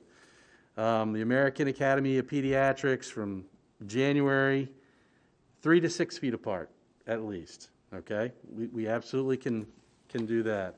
Maryland Department of Health, MSDE, and the governor, they refer to CDC recommends school implement policies to maintain 6 feet when possible. So we're trying to do that. I feel like if I'd have concerns about, I'm just gonna be honest with you, I have concerns about not being able to meet these recommendations. I know people in other places are doing it. I think at minimum, if that is the interest of the board, to do that at some point, we'd have to get reapproval from the MSDE who approved our initial plan where we said we're trying to get 6 feet. So we would have to redo the entire plan or sections of the plan? Well, I think what we'd have to do, and I need to hear what the board is interested in, discussing and exploring here. We have built a plan, advertised a plan, got a plan approved that said we're doing everything we can to get as close to 6 feet as possible. It's disingenuous if we change that and don't tell people and get it approved, if it's all of a sudden, instead of 12 kids in a room, there's 24. So I'm just I trying understand. to, I I'm just know, trying and to there's address. guidelines and recommendations and. Right, and I think yes. about buses as well. We submitted a plan for transportation that had a certain number of kids on a bus. I don't know that we'd be able to meet that. So there's a lot of things that I need us to talk about. Okay. And I feel obligated to, in terms of transparency, with getting an approval to do that. Yeah, and I fully agree with transparency, and I do. and we need to talk about it, and now's the time. Yep. So, Mr. Kyler? We and- haven't heard anything out of you. And Oh, Mr. Singer, did you want to say something first? No. Well, I just wanted to add the one thing that we've been fortunate with, we've had a handful of outbreaks in the schools since we went back in the hybrid model. And we've been fortunate that that's been limited to a small number of people when we've had these outbreaks. My concern is I think when we talk about to the greatest extent possible, when we're talking about 6 feet, and I heard Dr. Lockhart kind of going back and forth on that 3 to 6 feet. I think there's data out there that would say that maybe 3 feet will work. But I think if you start talking about bringing the full student body back, that's going to get problematic, because I just don't know how you're going to fit the students in the classrooms and at least keep some reasonable amount of social distancing. It's not that you throw the whole thing out the window. You do the best that you can, and I don't know if you've got other creative ways to deal with that, but I really think going down to less than 3 feet is I would find that to be unacceptable. I'm not sure what the state, obviously, as Dr. Lockhart's referred to, the state would have to review any plan that you would put together. But I think that if you're going to look at something like that, there needs to be consideration of trying to make sure that we don't have larger outbreaks because we're putting people closer together as much as possible. Mr. Kyler had his up. Yes. Ms. and- Pataglia. And I agree, and at the appropriate time, I want to make a motion so we can talk about it more, but my concern is, and it puts Carroll County and every other jurisdiction in a hole, but we'll hear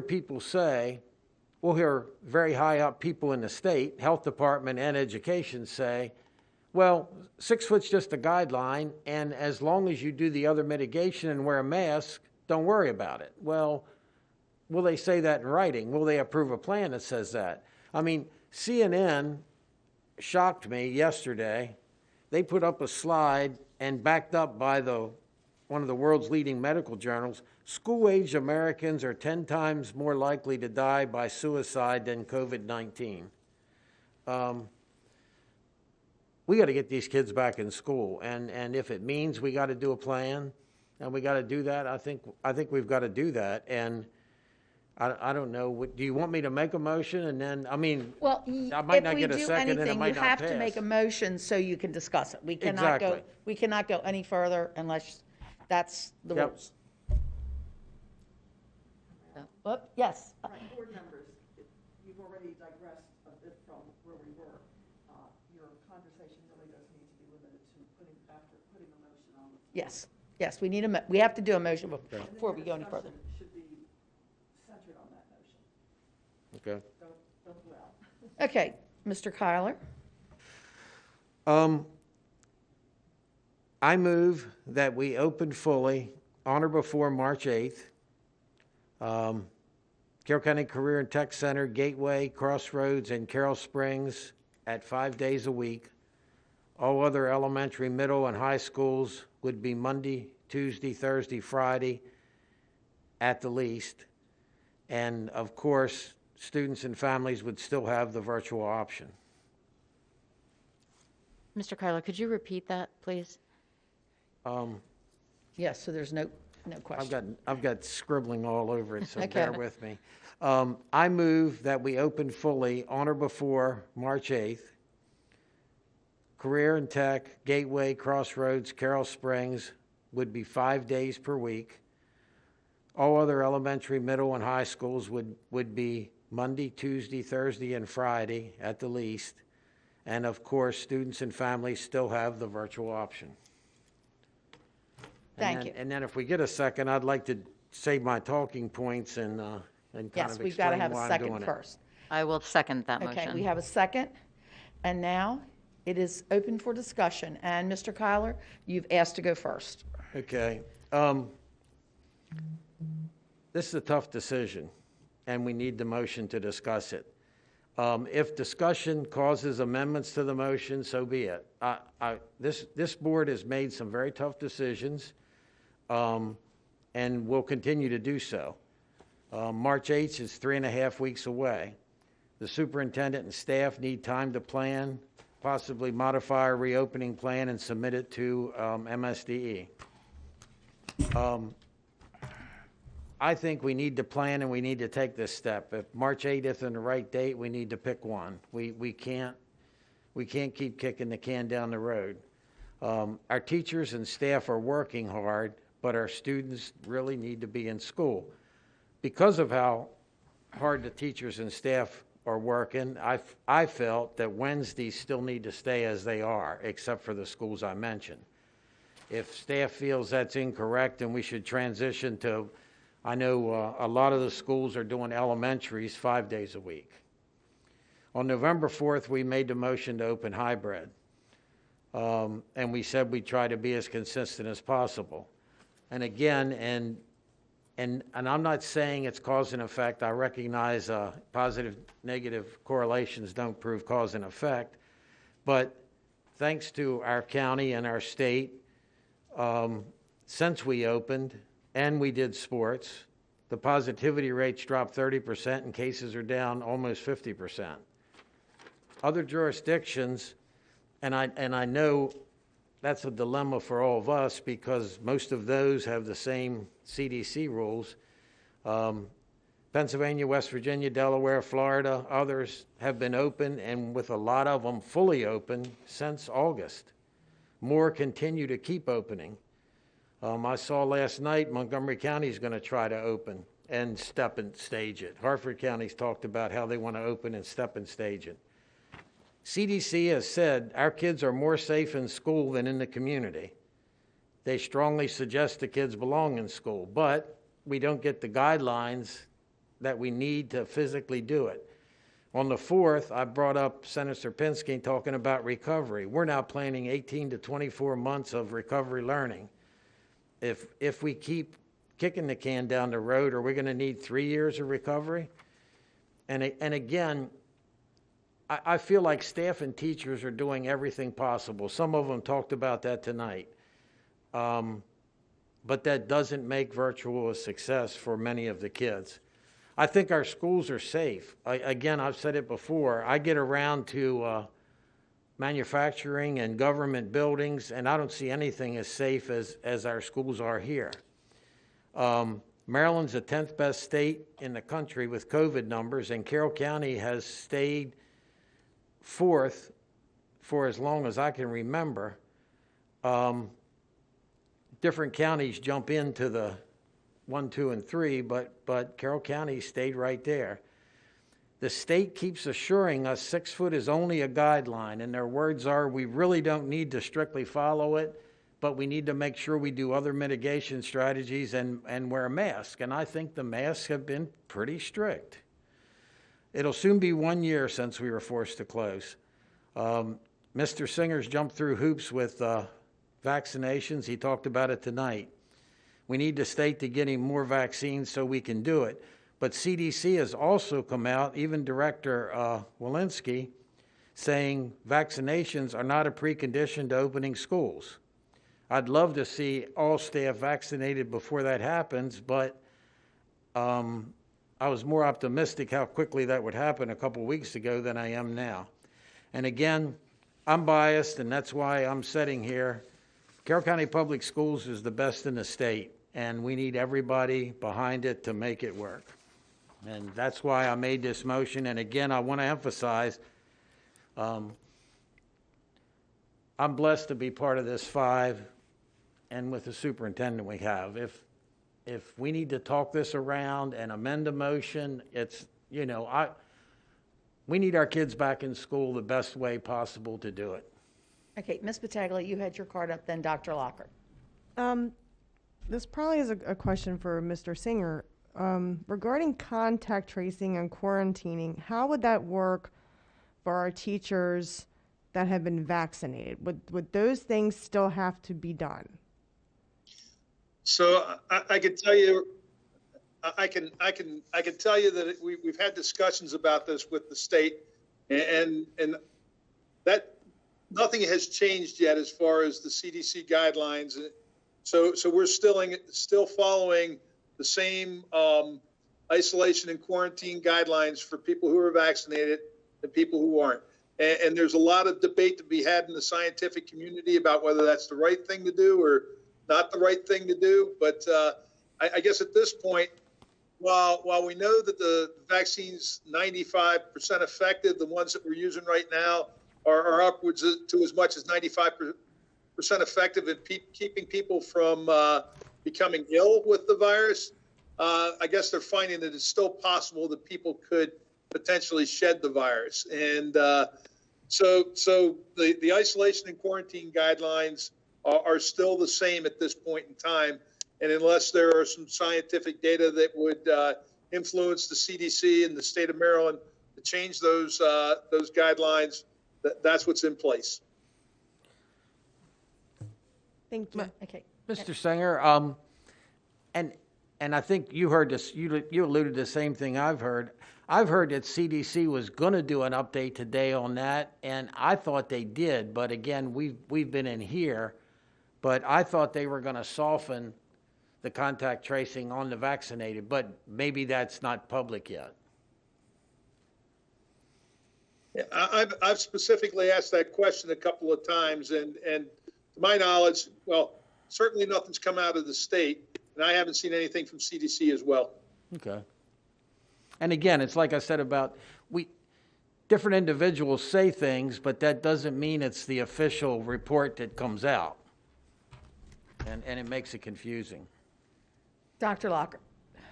So just a couple questions I would have. One of the schools I was in yesterday, the principal was commenting, because they're able to distance kids, when they do have a COVID positive case in the school or even a COVID-like illness, there's been minimal close contact issues because of how we have it currently structured. In other words, because of how the classrooms are arranged and the volume of students in there, we're not having to send an entire class home to quarantine for 14 days every time there's a COVID-like symptom. I won't put Mr. Streaker on here. We go to great lengths to keep everybody as safe as possible, and that's pretty much all they do in collaboration with the health department is try to track all this down, which is why I think we've done so well. So again, when we introduce more, there's greater chance for more people to be quarantined as a result of that because they're naturally going to be closer. Transportation remains another concern I have, just with getting enough kids on the bus. What's going to be permissible? We had to get that approved last time. Right. Career and Tech, they've been doing a phenomenal job.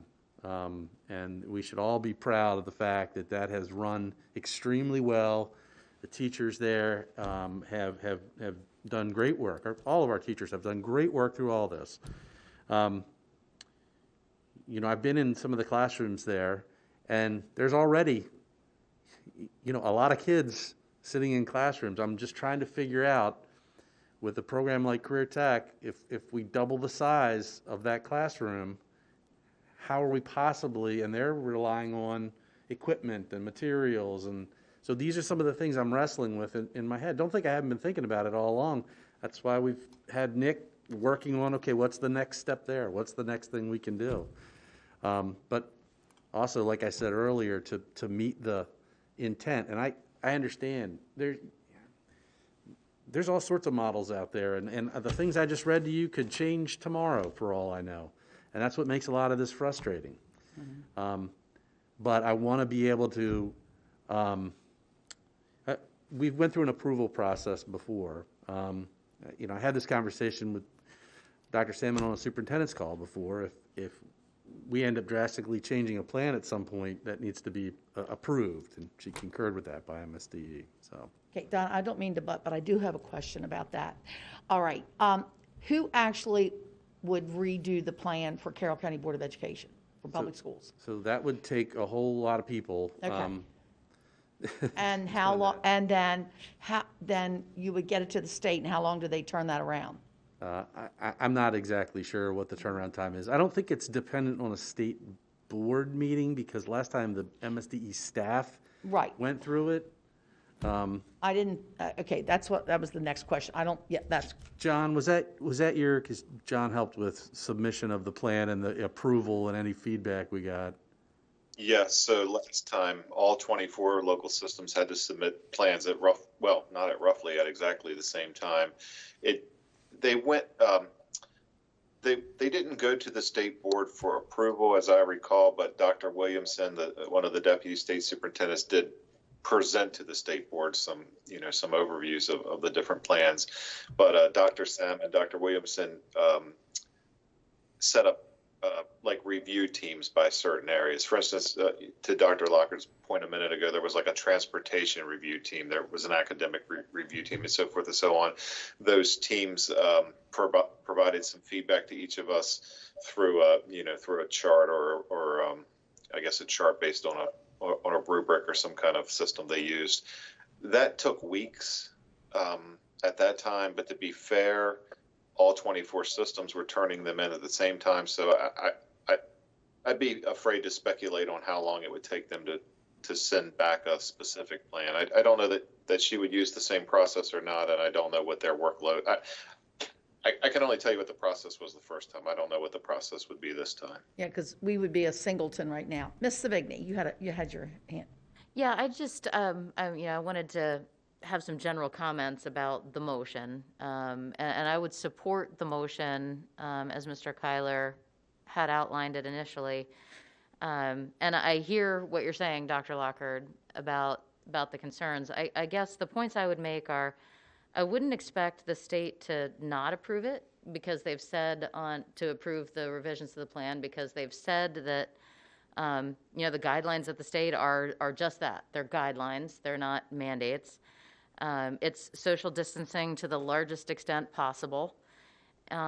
We've seen that schools are not super spreaders. We saw some science to that effect in the community, and we've also seen that in practice. In our community, the numbers are way down since we opened schools on January 7th. We can see that in the numbers. If the schools were the super spreaders and were an issue, we would have seen those number of cases continue to climb, but they've been steadily dropping over the last several weeks, and we're now going into starting our 6th week of hybrid in January, right?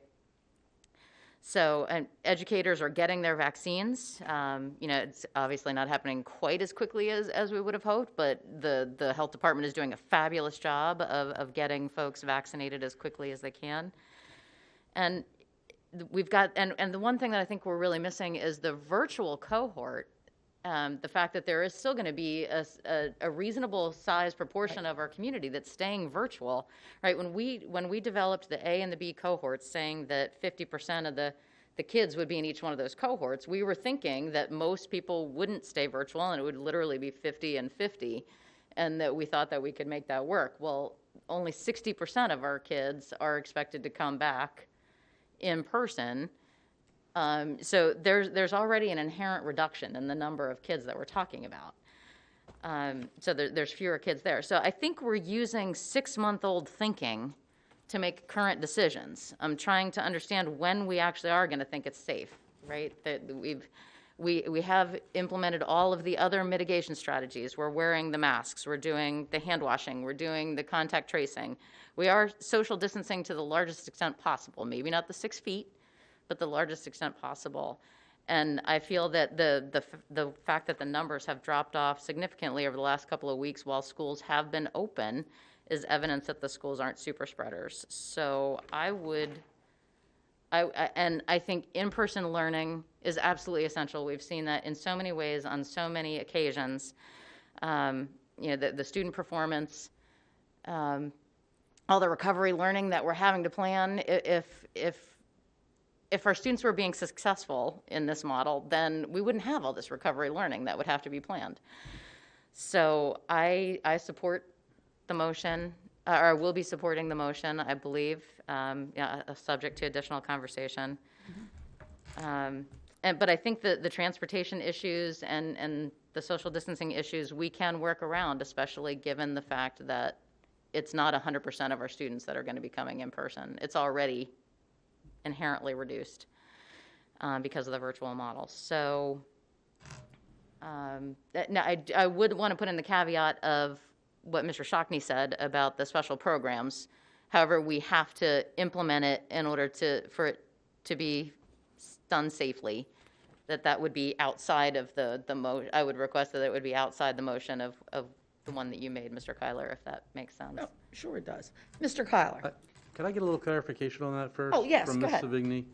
So help me unpack that again. So special programs where you're saying it's not applicable or not safe, that we could get 4 or 5 days a week? Well, you were saying that the social distancing was for the students primarily, for the special programs, and that you've got very specific and different situations for the sizes of the classrooms and how you need to implement that. Right.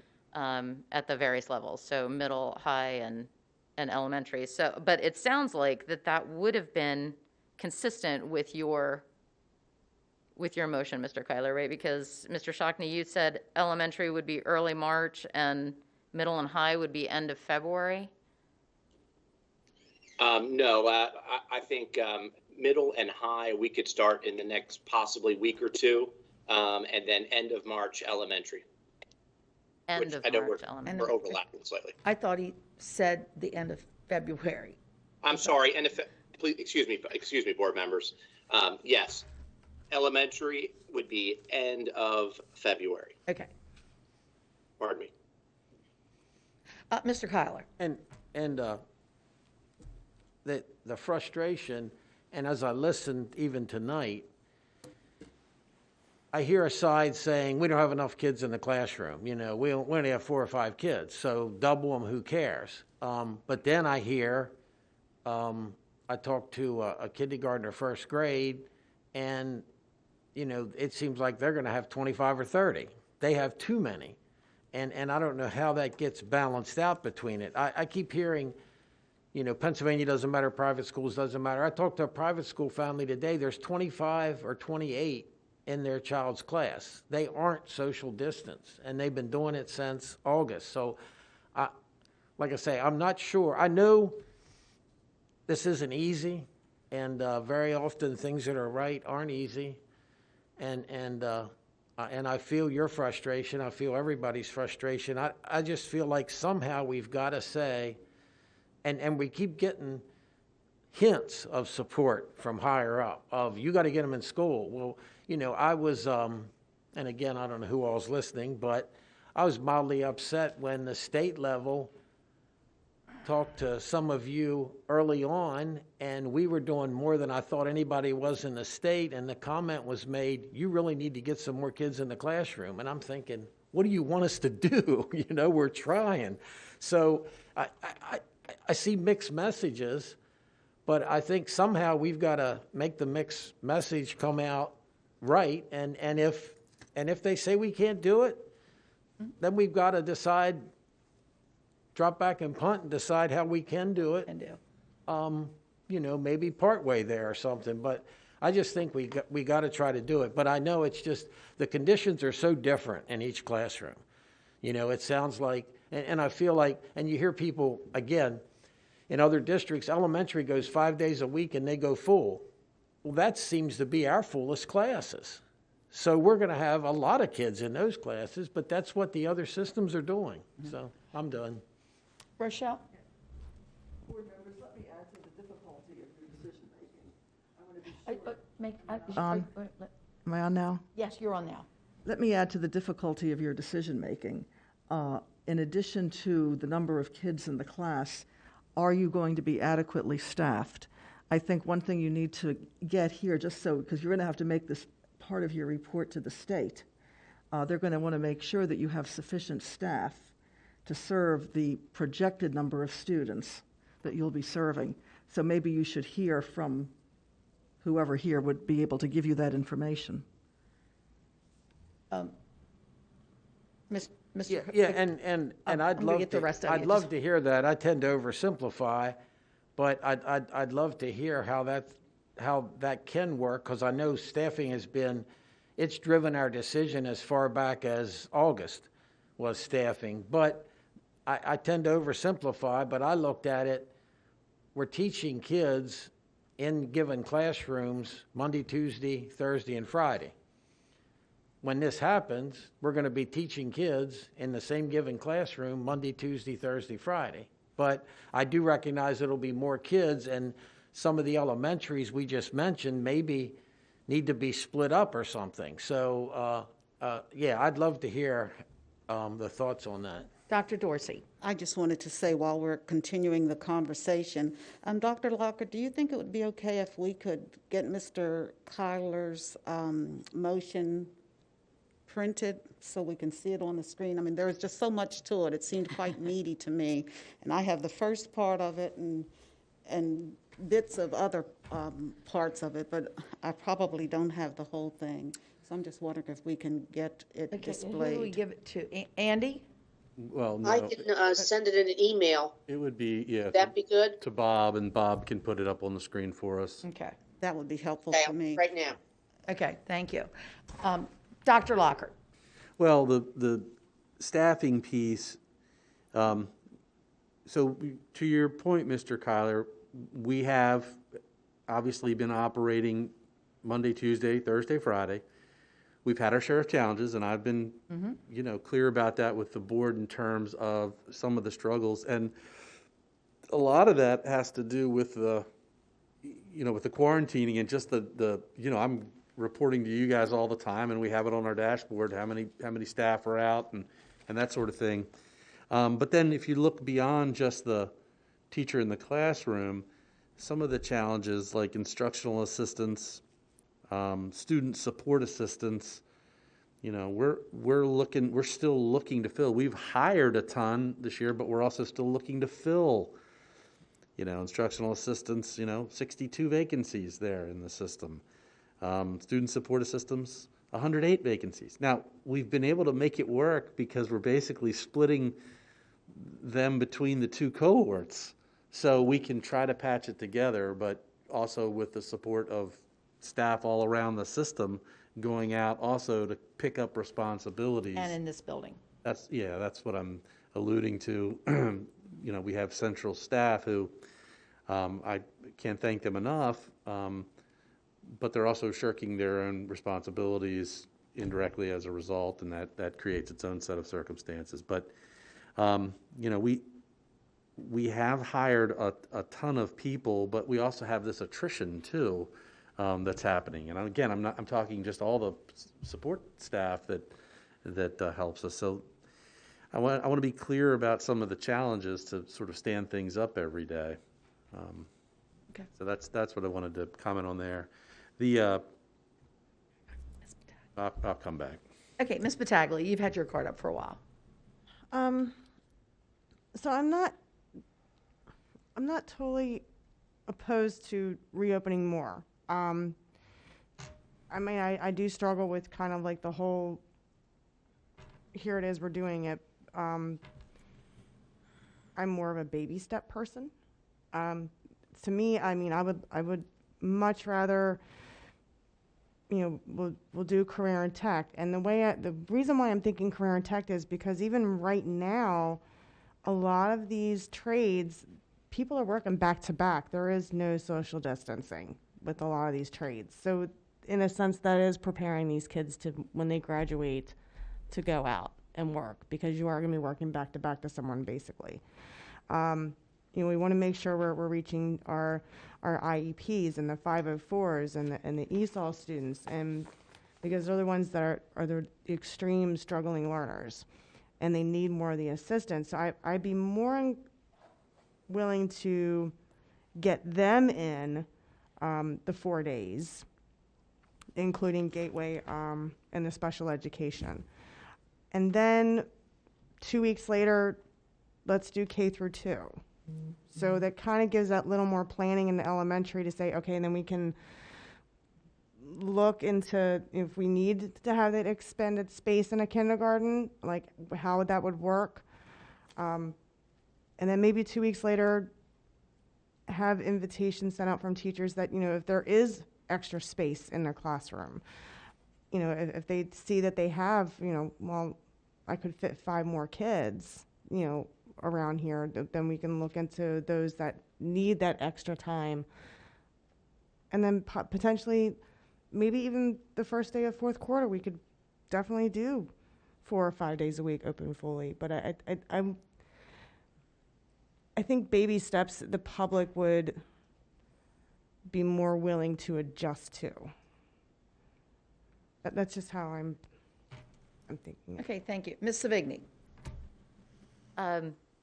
I was going to make some statements and some questions about staffing, because obviously we're worried about that from a quarantining perspective and having enough staff in place. But I do know that we have another agenda item later to talk about Kelly temp services, correct, as on the award of bids. So I wanted to ask the question to you, Dr. Lockhart. We made a call to the community, so to speak, several months ago saying, if you're an able-bodied and willing person, please apply to be a sub within the schools to help out. And I know that my husband, when he was in there doing all the paperwork, he said there were a lot of people there answering the call. So can you give us an idea of how many folks have applied to be subs in the system to help out in this perspective, and also how much support we think we can get from the Kelly temp services in order to address some of the staffing concerns that we might have? Okay, thank you, Ms. Savigny. I'll turn to Ms. Baptist here in a second for the numbers. I'll say to you that we're trying to reach out to some of these temp services because we're sort of running dry in a lot of areas. You remember we brought you an award for temp services for custodial services. That's netted us, I think, 6 people. That's great. That's 6 more than we were able to get ourselves, but we're competing with, and now that everybody else is trying to get back in some form or fashion, we're competing with everybody for folks. We're appreciative of our community members who have answered the call, who are helping us and supporting us. Chantress, do you have a number there? Since October 1st, we've hired 157 subs. However, the dilemma is, as we hire and acquire, we have resignations and retirements and leaves of absence.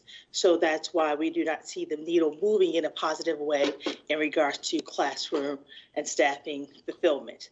In regards to Kelly Services, have been in constant contact with them, and in the best case scenario, they have provided us that they are indeed already aggressively trying to find substitutes for us. And they said in the best case scenario that they'll have us 30 people by April. All right. Okay. Thank you. All right. Devanshi. Good evening. Well, I just want to comment that I, of course, think that in-person and learning is beneficial to the students, of course. But many students, especially high school students, as I've noticed, have only just ventured back to their schools in the hybrid format after the second semester has started. And they're only just getting a bit acclimated or comfortable with it. And of course, there are going to be more who will come in the upcoming weeks. And just the other concern with like the staffing, of course, like staffing problems and vacancies, they inadvertently always negatively affect the students and their learning. So overall, I think I agree with Ms. Taglia on this, that we need a more structured approach rather than a one and done. Thank you. Dr. Dorsey. Yes, I was going to comment as well. We're hearing certainly some of the challenges that Dr. Lockhart is sharing. And again, you know, we certainly would need time, I think, to move forward. Vaccinations, we're making some progress, but did I hear you say that we're getting close to half of the CCPS employees being vaccinated? So if that's the case, we'd still have half to go.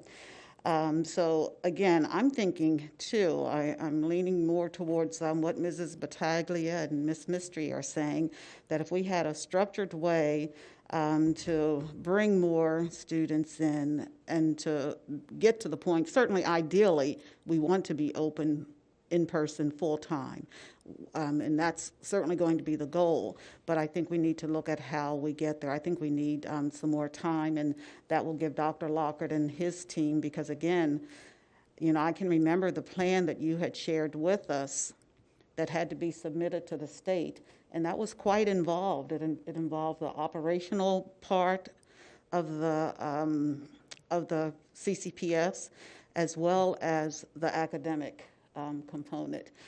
So again, to me, it looks like it's quite involved, and it sounds like you're saying they would have to approve of the plan anyway. So if we can look at a more staggered way of trying to get students in, or more students in, that would give us time to, number one, have Dr. Lockhart and his staff work on the plan for us, and then get that submitted.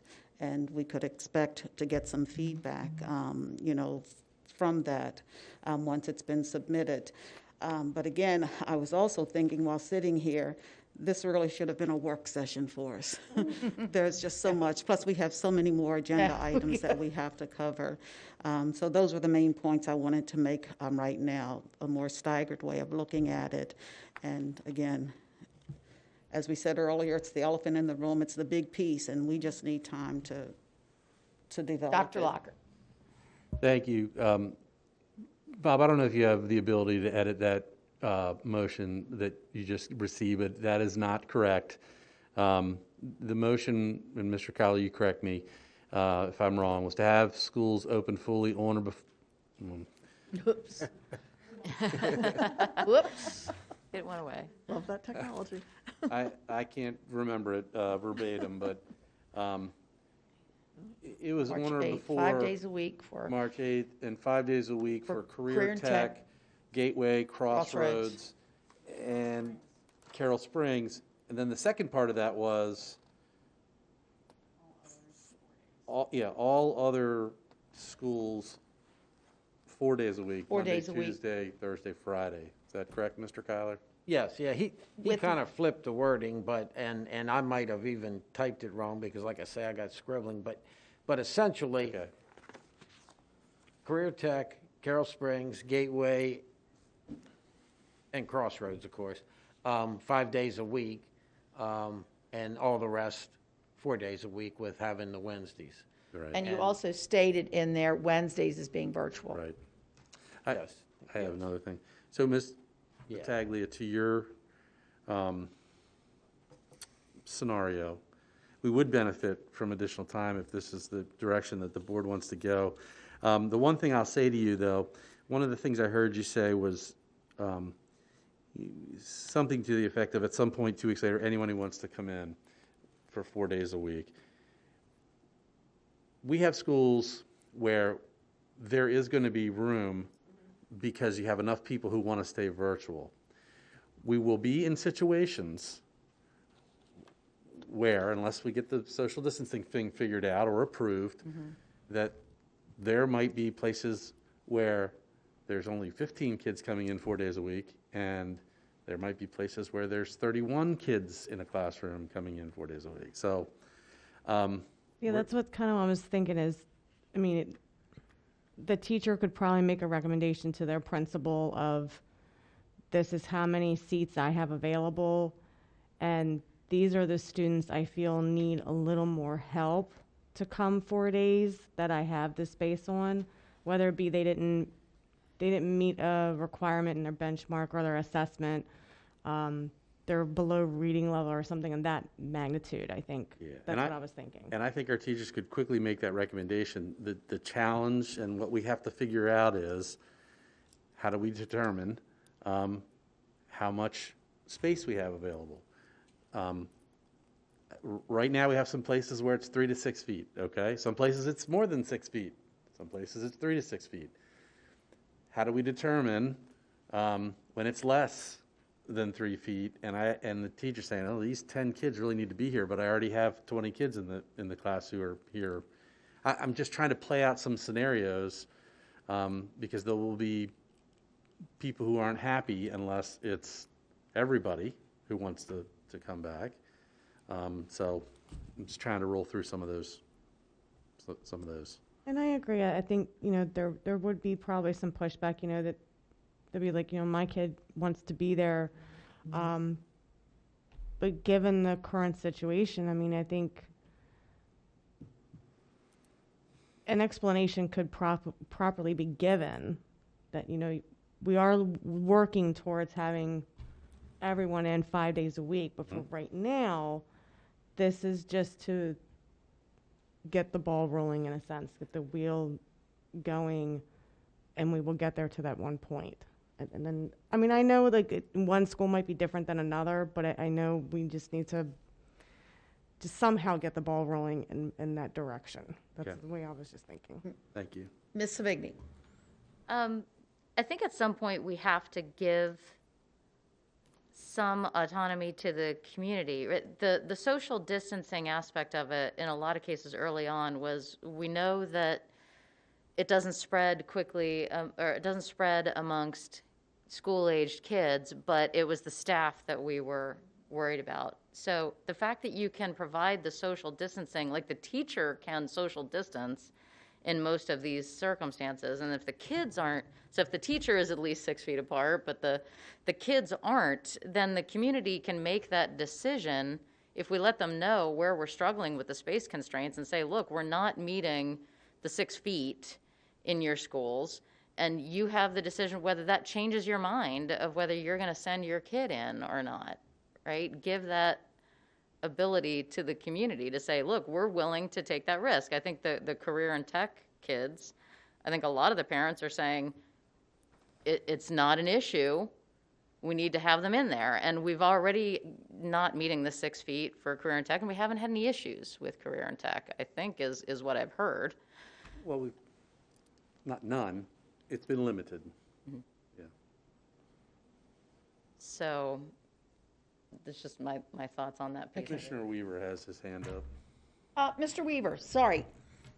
Oh, I just wanted to make a comment. As an outsider looking in, it looks to me, you have a date or whatever, but you need a structured approach to phase in things here and give some time to make this work.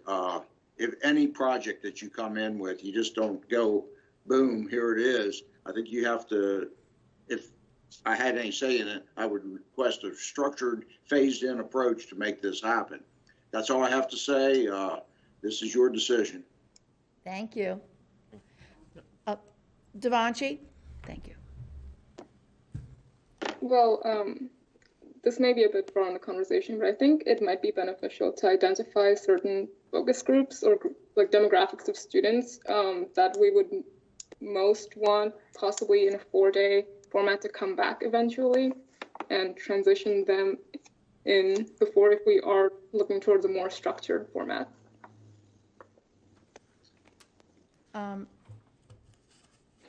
Devanshi, according to what some people have already said, that they already do have structure. We're working on special ed already to get them back in, and we definitely are trying to increase the numbers in career and tech and Gateway. That needs to be open. Anybody else want to make a comment? Mr. Kyler? Yeah, and Commissioner Weaver, your point's well taken. Yes. And Dr. Dorsey talking about even a work session, and my thinking is as the board, I don't think we want to sit here and come up with a structured plan to open. We need to pick a date or a direction and say, Dr. Lockhart, you know, you need to get your people to come up with a structured plan to do it, or say why we can't. And again, I'm like I say, I brought it up early on. If we need to amend the motion, we need to amend the motion. But my personal opinion, I hear people say, well, you should do a survey. Well, we do a survey, and only 75% of those that say they're coming show up. I think we've done plenty of surveys. I think we need to get our kids back in school, as many as possible, as soon as possible. And if that's March 8th, that's great. If that's April 8th, that's great. I personally don't want to leave the room tonight saying, well, this is too complicated, we'll talk about it later. Dr. Dorsey. I don't care if we're Yes. here till midnight. We need to talk about it. All right. Dr. Dorsey? No, I was just agreeing with one thing that Mr. Kyler just said. You know, we need to say what it is that we would like for Dr. Lockhart and his staff to do, and leave it up to Dr. Lockhart and the staff to share how it's going to be done, how it's going to roll out, because again, they're the ones with that expert knowledge as far as their classrooms and their schools and their staff. So again, we need to just give the parameters as far as what it is that we're asking for, and we'll leave Dr. Lockhart and staff up to the tough task of pulling all of the pieces together to figure out how it's going to be done. You always say it better than I did. Thank you. Ms. Savigny? She is very eloquent, isn't Yes, she? she always is. Ms. Savigny? I just wanted to make some statements about the plan. Like, we need to not kick the can down the road. I feel like we're behind the 8 ball already. We've been talking, I've been saying for weeks now, we need to have a session to talk about this and plan for this. We need a plan, right? So if we push this discussion out to a later time, we're just putting ourselves more behind the 8 ball, and precious few days that we have left in the remainder of the year are ticking away in order to try to get our kids in. So I'm in agreement that if we want to say it needs to be more structured, that's fine. But I think we do need to put a date out there and say this is the direction that we're providing. But Ms. Battaglia, you said you said Monday, was it? Like this coming Monday for career and tech? I was thinking as far as like career and tech, potentially, well, Monday we're closed, so it'd be Tuesday. So there we go. It'd be Tuesday, unless we want to decide to stay open. But I think, but I think, I'm sorry, Dr. Lockhart, but I've read your face. you don't want to go Monday? Okay, Doc. But I mean, maybe even February 22nd, we could potentially start the career and tech, ESOL, IEP, 504 Gateway. I mean, some of the special education ones, get that going potentially. Dr. Lockhart and Mr. Weaver, I see your hand up. So Dr. Lockhart. So I think the motion needs, what Nick Shockney brought was, I'm able to do 4 days a week because I can still meet what we intended in what we put forth to MSDE to say approved.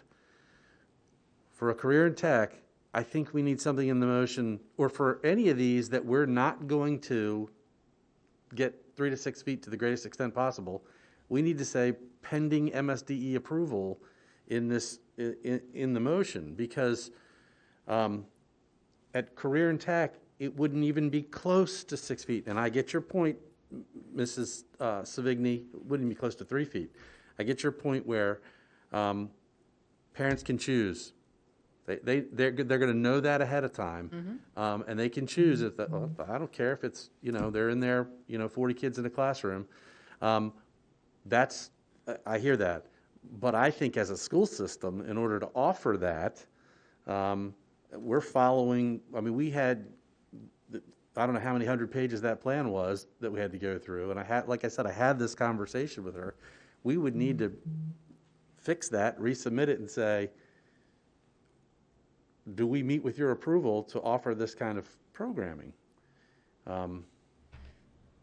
Okay. Because Yes, and I understand that. That's a very legitimate talking point. Dr. Dorsey? Okay. Does anyone else have any other comments? Mr. Kyler? And I understand what you're saying. Again, like I say, my chicken scratching, I had submit this to MSDA for approval in my original thing that I changed 2 or 3 times, but, and I'm not sure how much time that takes or how much we need to do that. And like I say, I think we need, I totally respect not everything, but most of the things that happen in Annapolis and Baltimore. But I just keep hearing, get the kids in school, get the kids in school. And, you know, we're supposed to come up with all the details, and then I guess they say yes or no. But it would be so nice to say, well, 2 feet's enough if you've got all the mitigation places in place and you're wearing masks or something. But I don't know if we haven't heard that for almost a year. I don't think we're going to hear that next week, so I'm not sure which way we go with this. And that's why I scratched out for approval, because I just had submitted to MSDA. Can we amend the motion? Yes. To say, so you have honor before March 8th. Do we want to say using a structured approach, and then at the end, subject to approval by MSDA of the revised? Okay, that is your amended motion. Now, I Vote on the need, amendment. excuse me. You need a second. Yes, I need a second on that. Are there any seconds? Can you say it again, Donna? And say, well, it says honor before March 8th, but we would say using a structured approach.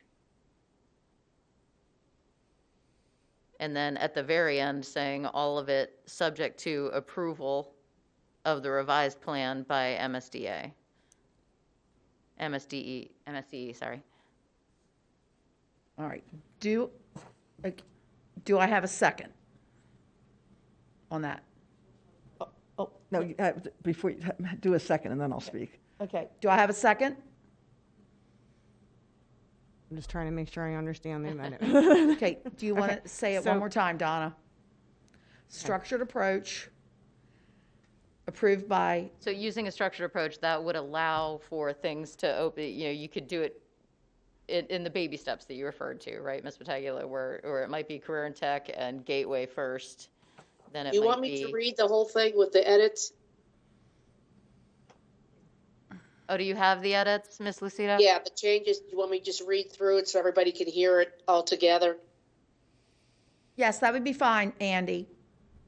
Okay, it'll say, Mr. Kyler made a motion to have schools open fully on or before March 8th using a structured approach 4 days a week with the Career and Tech Center, Carroll Springs, Crossroads, and Gateway open 5 days a week.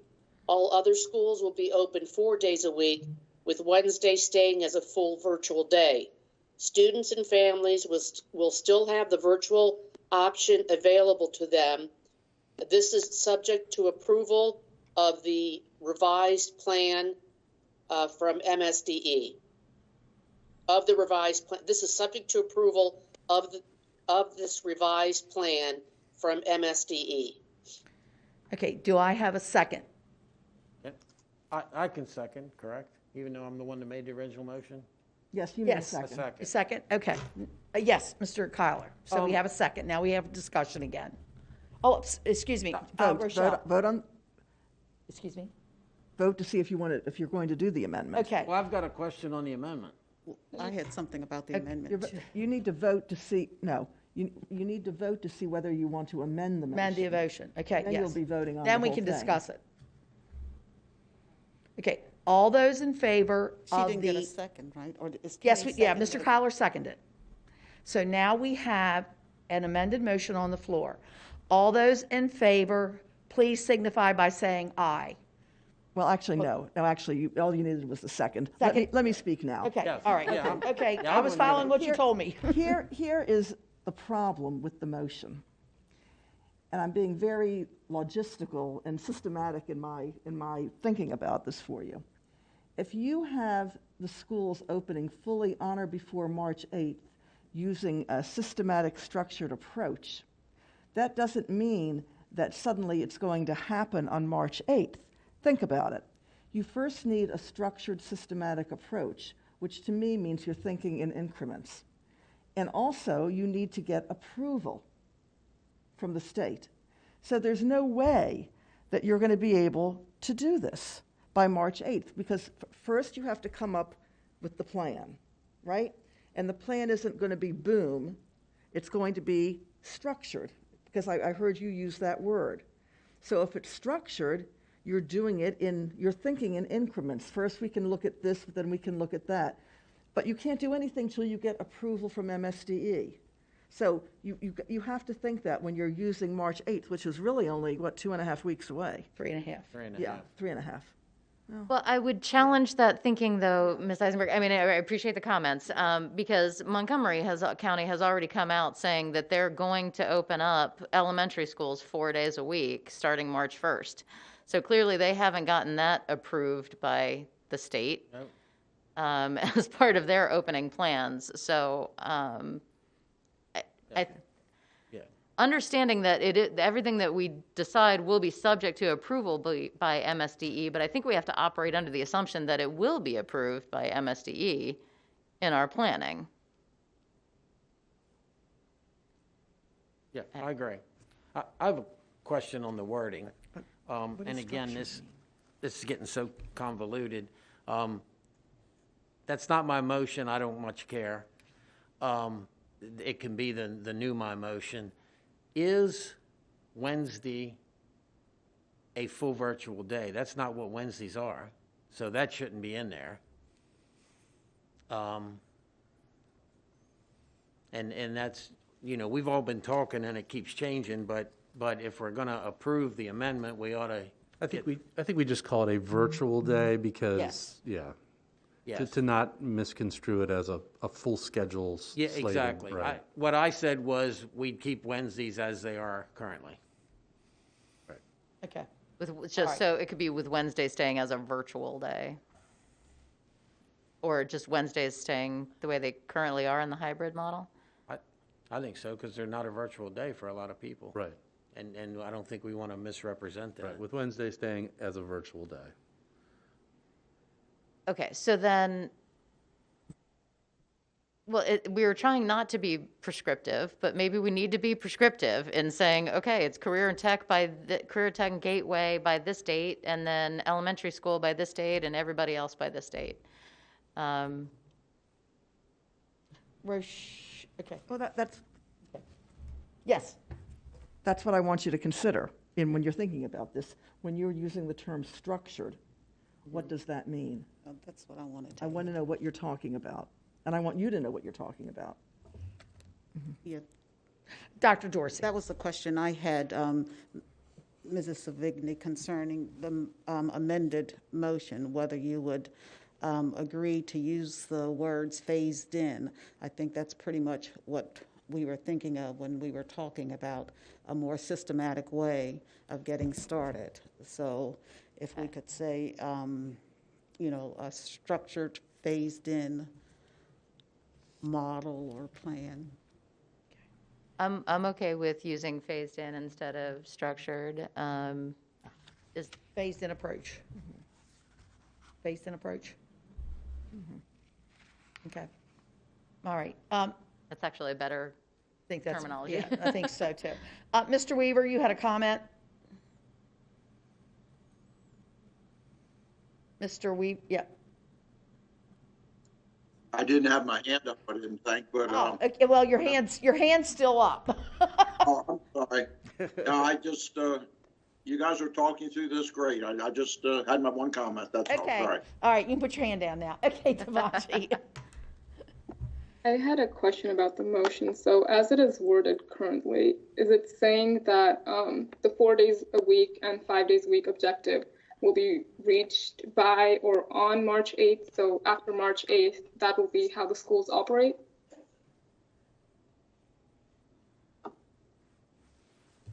Mr. Kyler? Yeah, I think that's a discussion that you two just had.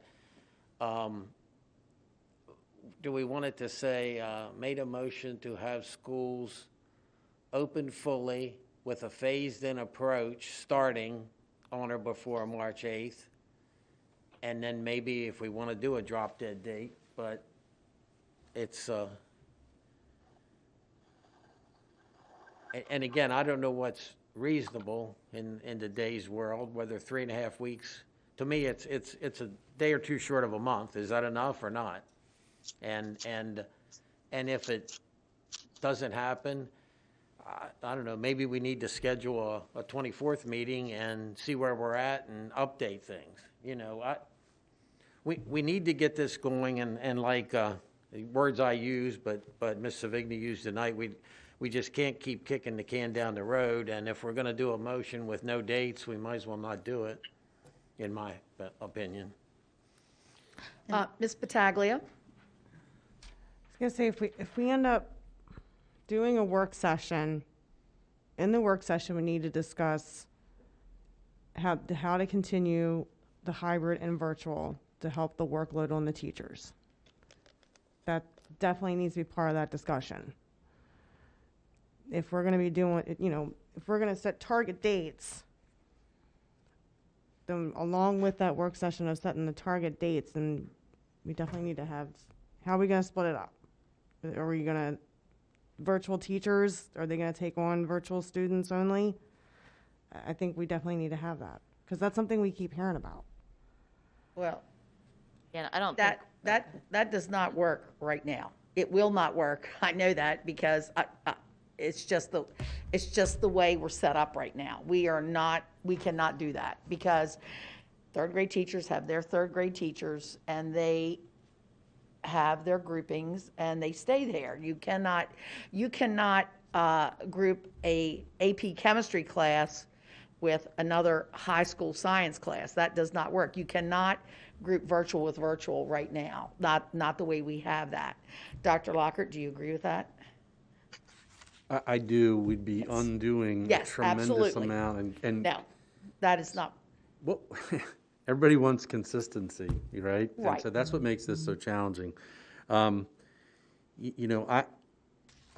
can do the best we can to try to come back with plans.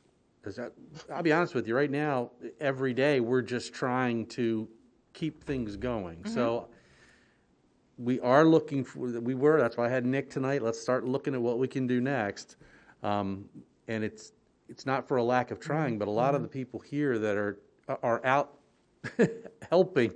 And so we do need a little bit of time to try to put some things together to see what's possible. When we put the first plan in place, it took us most of the summer, and then submitted for approval and feedback and refining.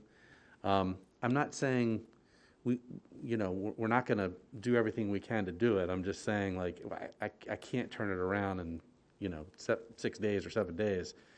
I feel like we need to, first of all, I'd like the sort of approach where we're looking at certain milestones or certain pieces as we go, so we can build to that as you've recommended. If that means a work session, coming back and saying, okay, here's the first iteration of what that could look like. I just need to be able to there's going to be a lot of unintended consequence kinds of things that we have to figure out. We're figuring those out every day right now.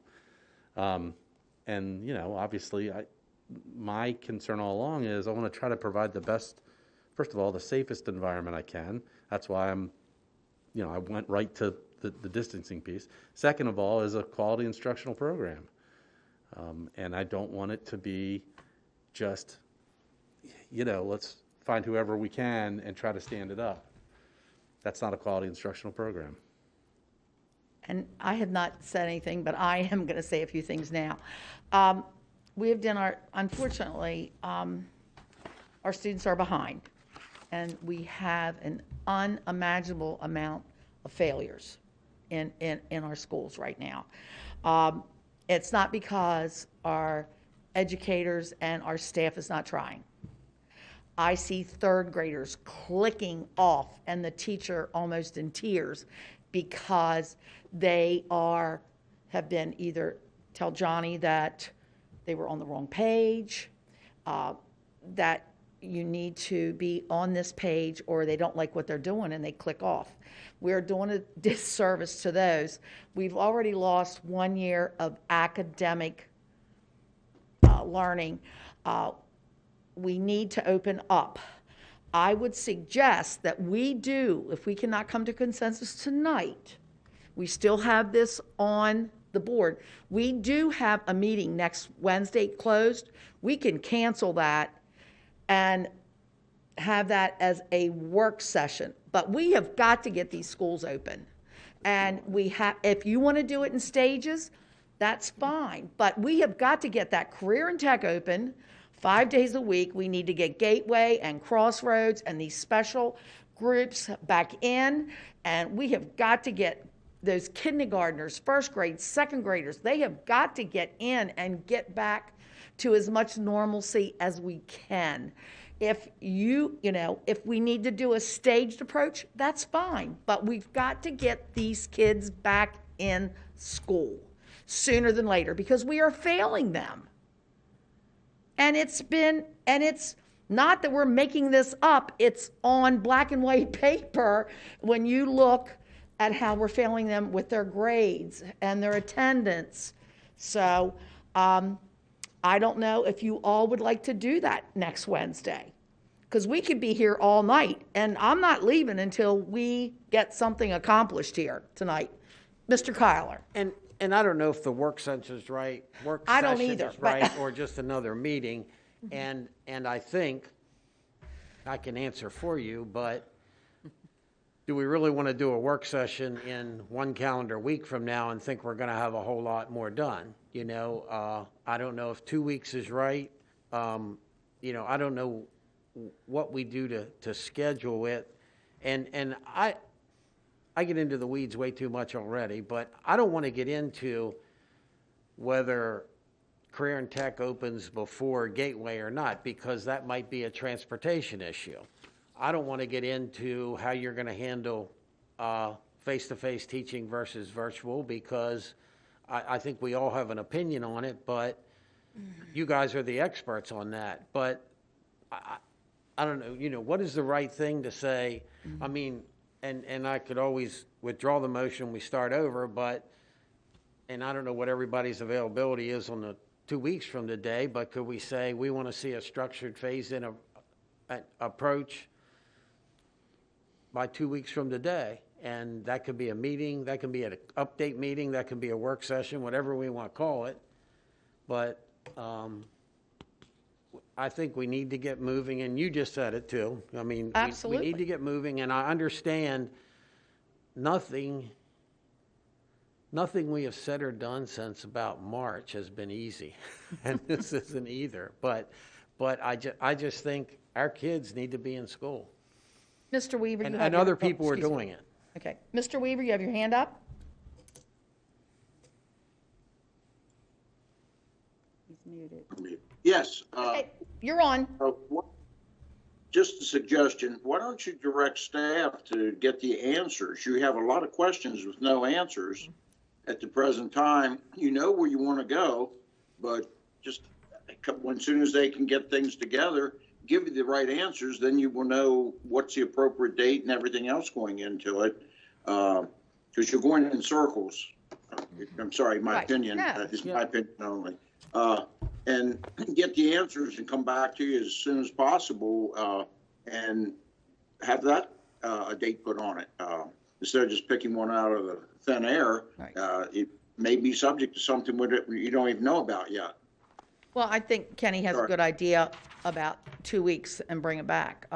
Ms. Savigny. I hesitate to leave the subject without a date on the table, because we should already have a plan in place. We should have already been thinking about this. We're just losing precious days. Right. And if we want to say that we want to use a phased-in approach, and we want career and tech and gateway and special programs to be the first focus, And then if we want elementary to be the second focus, and then elementary and high school and everything else Middle school and high as school. the last piece of it.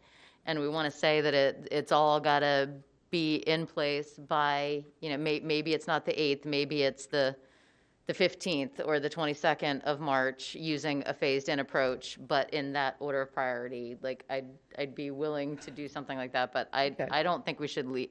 My personal opinion is I don't want to leave the topic tonight without a date on the table. Okay. Dr. Lockhart, you had your card up?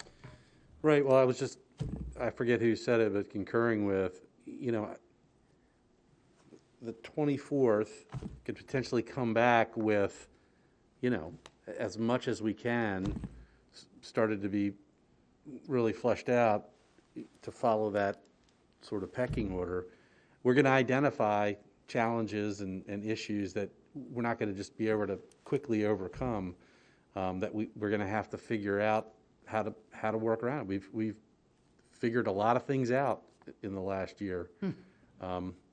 So Yes, you have. So, Ms. Savigny, you have your card back up. Oh, I'm sorry. Okay. I didn't put it back down yet. So, we have a motion on the floor. You need to vote on an amended motion, whether you want to have the amended motion, then if it passes, then you vote on the amendment. So you've had a motion, you have an amended motion which has been seconded. So now you want to determine whether the motion Okay. should be amended. If not, you go back to the original motion. So then I have to ask for the vote. Correct. Okay. Okay, so we're just voting on the amended motion. If we vote down the amendment, then we can still go back and re-amend the original motion. You could keep amending all Right. night. Okay. All right. So we have a motion on the floor, and we are voting on the amended portion of the original motion. All those in favor stating aye for voting for the amended portion. All those in favor, aye. Signify by saying aye. All those who do not approve, say nay. Nay. Nay. Nay. Oh, okay. So now you're going back So to the now, original. yes, that passed it. That passed 0 to 5. Yeah. So we did not pass that amendment. So now we are back to the original motion again. Do we want to keep that on the floor and vote on that, or put another motion on the floor? Okay, can I take a stab at a second amendment? Absolutely. The floor is Okay. yours, Ms. Savigny. So we can say, okay, made a motion to have schools open fully on or before March. Let's look at the calendar. I'm going to say 22nd, Okay. using a phased-in approach. Cross out the 4 days a week at that portion. I think that's confusing, the way that's worded. So using a phased-in approach with the Career and Tech Center, Carroll Springs, Crossroads, and Gateway open 5 days a week. All other schools will be open 4 days a week, with Wednesday staying as a virtual day. Students and families will still have the virtual option available to them. The priority for the phased-in approach will be Career and Tech, Gateway, and Crossroads, followed by Carroll Springs. and Carroll Springs. Thank you. Carroll Springs. Followed by elementary schools, and then middle and high. Special programs can follow the structure as outlined by Mr. Shockney earlier in the meeting. All right. Do I have a second for that motion? Wait a second. Do you need to say that we're going to have a meeting on the 24th to review this, or To review the phased-in approach. or don't make that part of the motion? I don't know that needs to be part of the motion. I mean, we do can not. do that if we want to, but we No. don't have to mandate it Gotcha. if. Yep, I agree. Dr. Dorsey? Can we question this without the second, or does it need to come to the floor? No, first? we cannot make any comments until we get a second, Right. and it comes to the floor. Do I have a second? Second. Okay, it's second by Dr. Kyler. Dr. Kevin. Wow. gonna get up and Okay, get Dr. promoted. Dorsey, you may make, yes, you have the floor. Okay, I have a question concerning the word fully. I think that creates a little bit of confusion in one sense. Are we saying that we really are going to be opening fully, or that we're going to be opening on or before the date using a phased-in approach? Because to me, that is saying two different things. Either we're doing it fully or else we're doing it phased in. Mr. Kyler. I think, and Dr. Dorsey, I think the open fully means not cohorts A and B, but all right. the students. And then it says using the phase-in approach. I don't think that, Don, does that contradict? I don't think so. I was thinking fully, exactly, combining the A and B cohorts. Yeah, that's So- what that means. So but it then- means either 4 days a week for the other schools or 5 days a week for the ones that we've specified there. And Dr. Dorsey, we also stated that Wednesday is a virtual. I know. So that's why I think, I don't think that has to be explained. Okay, well, to me, No, it's I two know. different things. Okay. So. Are there any other comments, questions? All right, I call for the vote on the amended portion of the motion. Restate it. Dear Father. Okay, so do you want me to try restating it? Or do we have it on the board?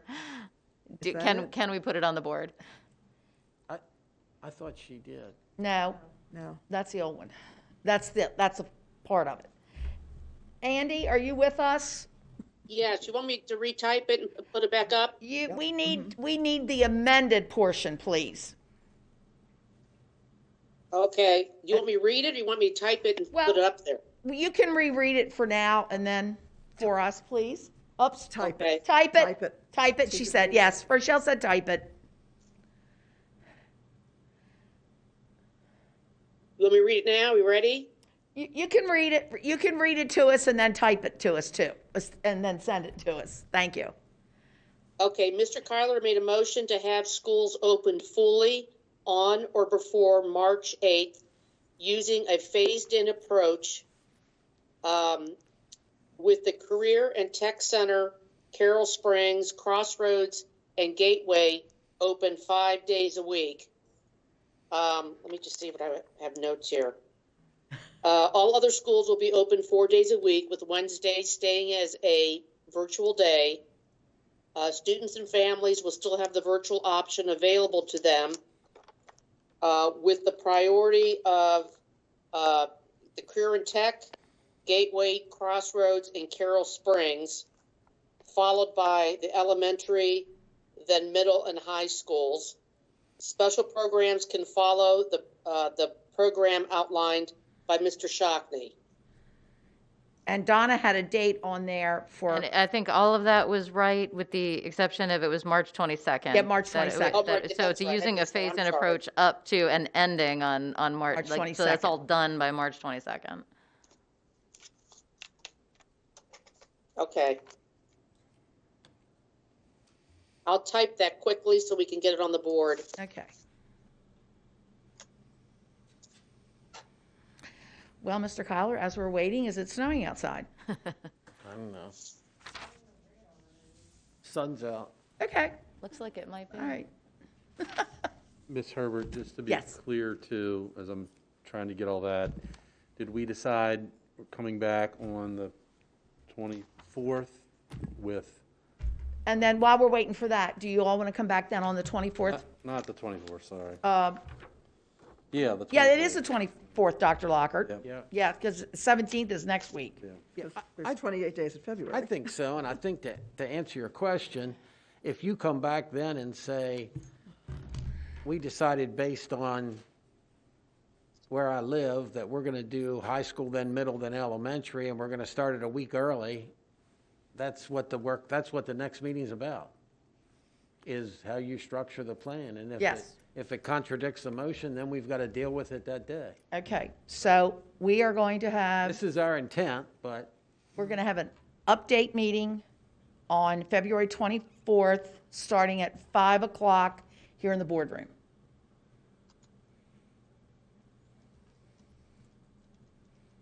And if you can get career and tech open Before that, before that, have at it. yes. we're not going to yell at anybody. Yep.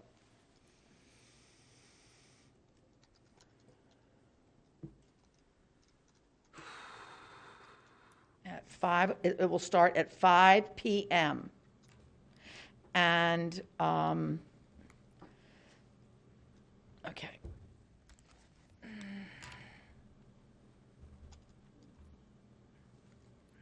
While we're waiting, is it proper to say Mr. Kyler made a motion and the four ladies totally changed it? Say that? It's okay. It was amended on multiple instances.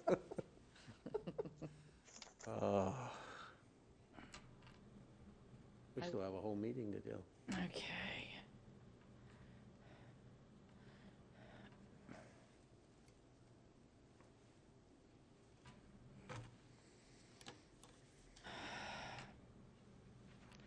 Update meeting.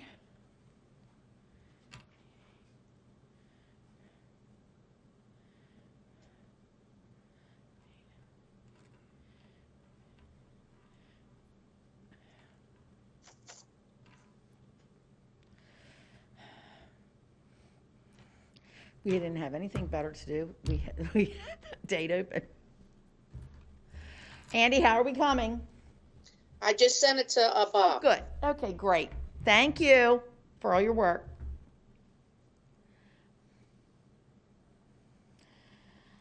Now, Rochelle, we are going to vote on the amended part first. Yes, that's where we are. Right, are you going to, are you agreeing to amend the Yes. original? Okay. The original. It amendment? is amendment number 2. Okay, thank you. Okay, here it comes.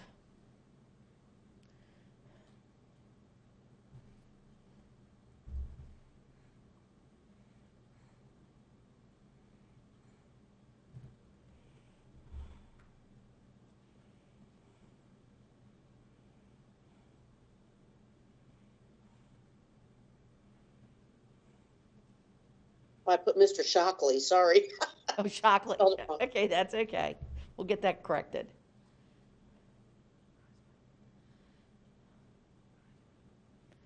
All right, so we've all read it, we've discussed it, and I'm calling for the vote On the amendment. on the amended portion of the motion. All those in favor signify by saying aye. Aye. Aye. Opposed? No, the motion has been passed. Now, we have to vote on the entire Right, motion. Right, is there any further discussion Yes, on it? any other discussion? Okay, so, Dr. Dorsey, would it be helpful to you if we amended it slightly again to cross out the word fully, just to eliminate any confusion on that? And also, did we want to make any specific mention of, I've missed ESOL students in the order of priority? That would be helpful to me, but if everyone else was understanding it to mean, again, both hybrid groups would come in 4 days a week. If that's what you all were understanding, that's fine. But again, to me, it was confusing. If you all would go along with taking fully out, that would be fine too. I can go either way, doesn't matter. Okay. Mr. Kyler? And that's kind of, I agree with Dr. Dorsey. I can go either way, and the more and more specific we make it, the more and more likely is we're going to change something on the 24th. I think, to me, the most important part tonight was the date and the concept. Okay. And I think we've covered it. I think so. Okay. So, do we want to change anything in it?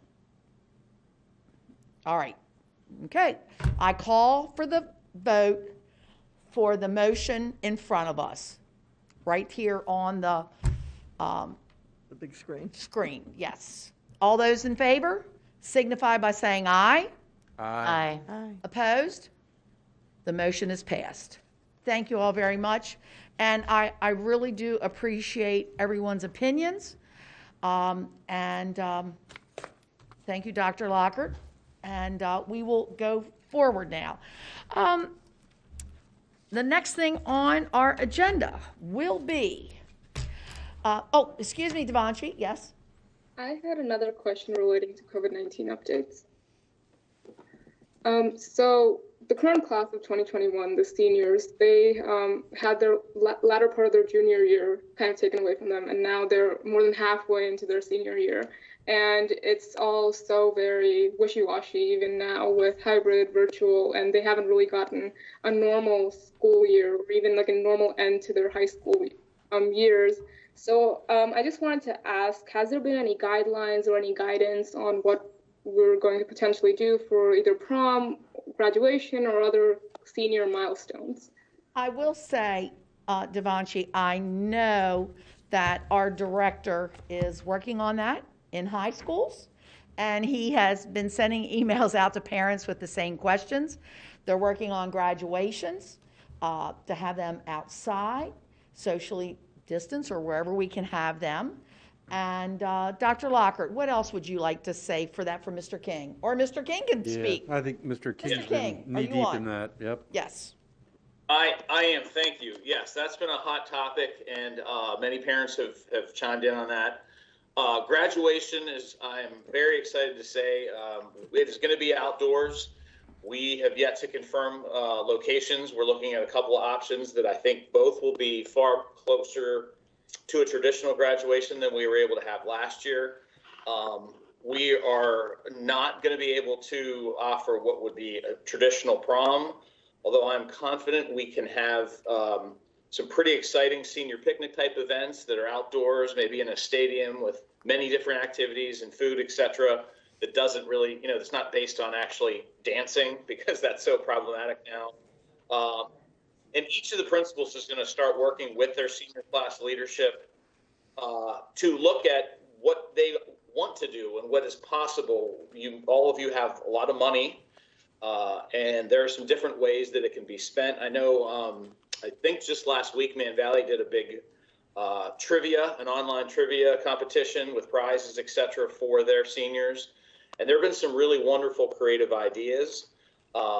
So those are the things I can promise: a much more traditional outdoor graduation, senior picnic type events that hopefully get easier and easier as we get into May and June and we're outdoors and the weather's better, and maybe some of the things we all have to follow are relaxed. And then just like the class of 2020, we may be able to give the senior class officers money to have a tremendous class reunion when they're ready to do so, or other creative activities, right now in 2021.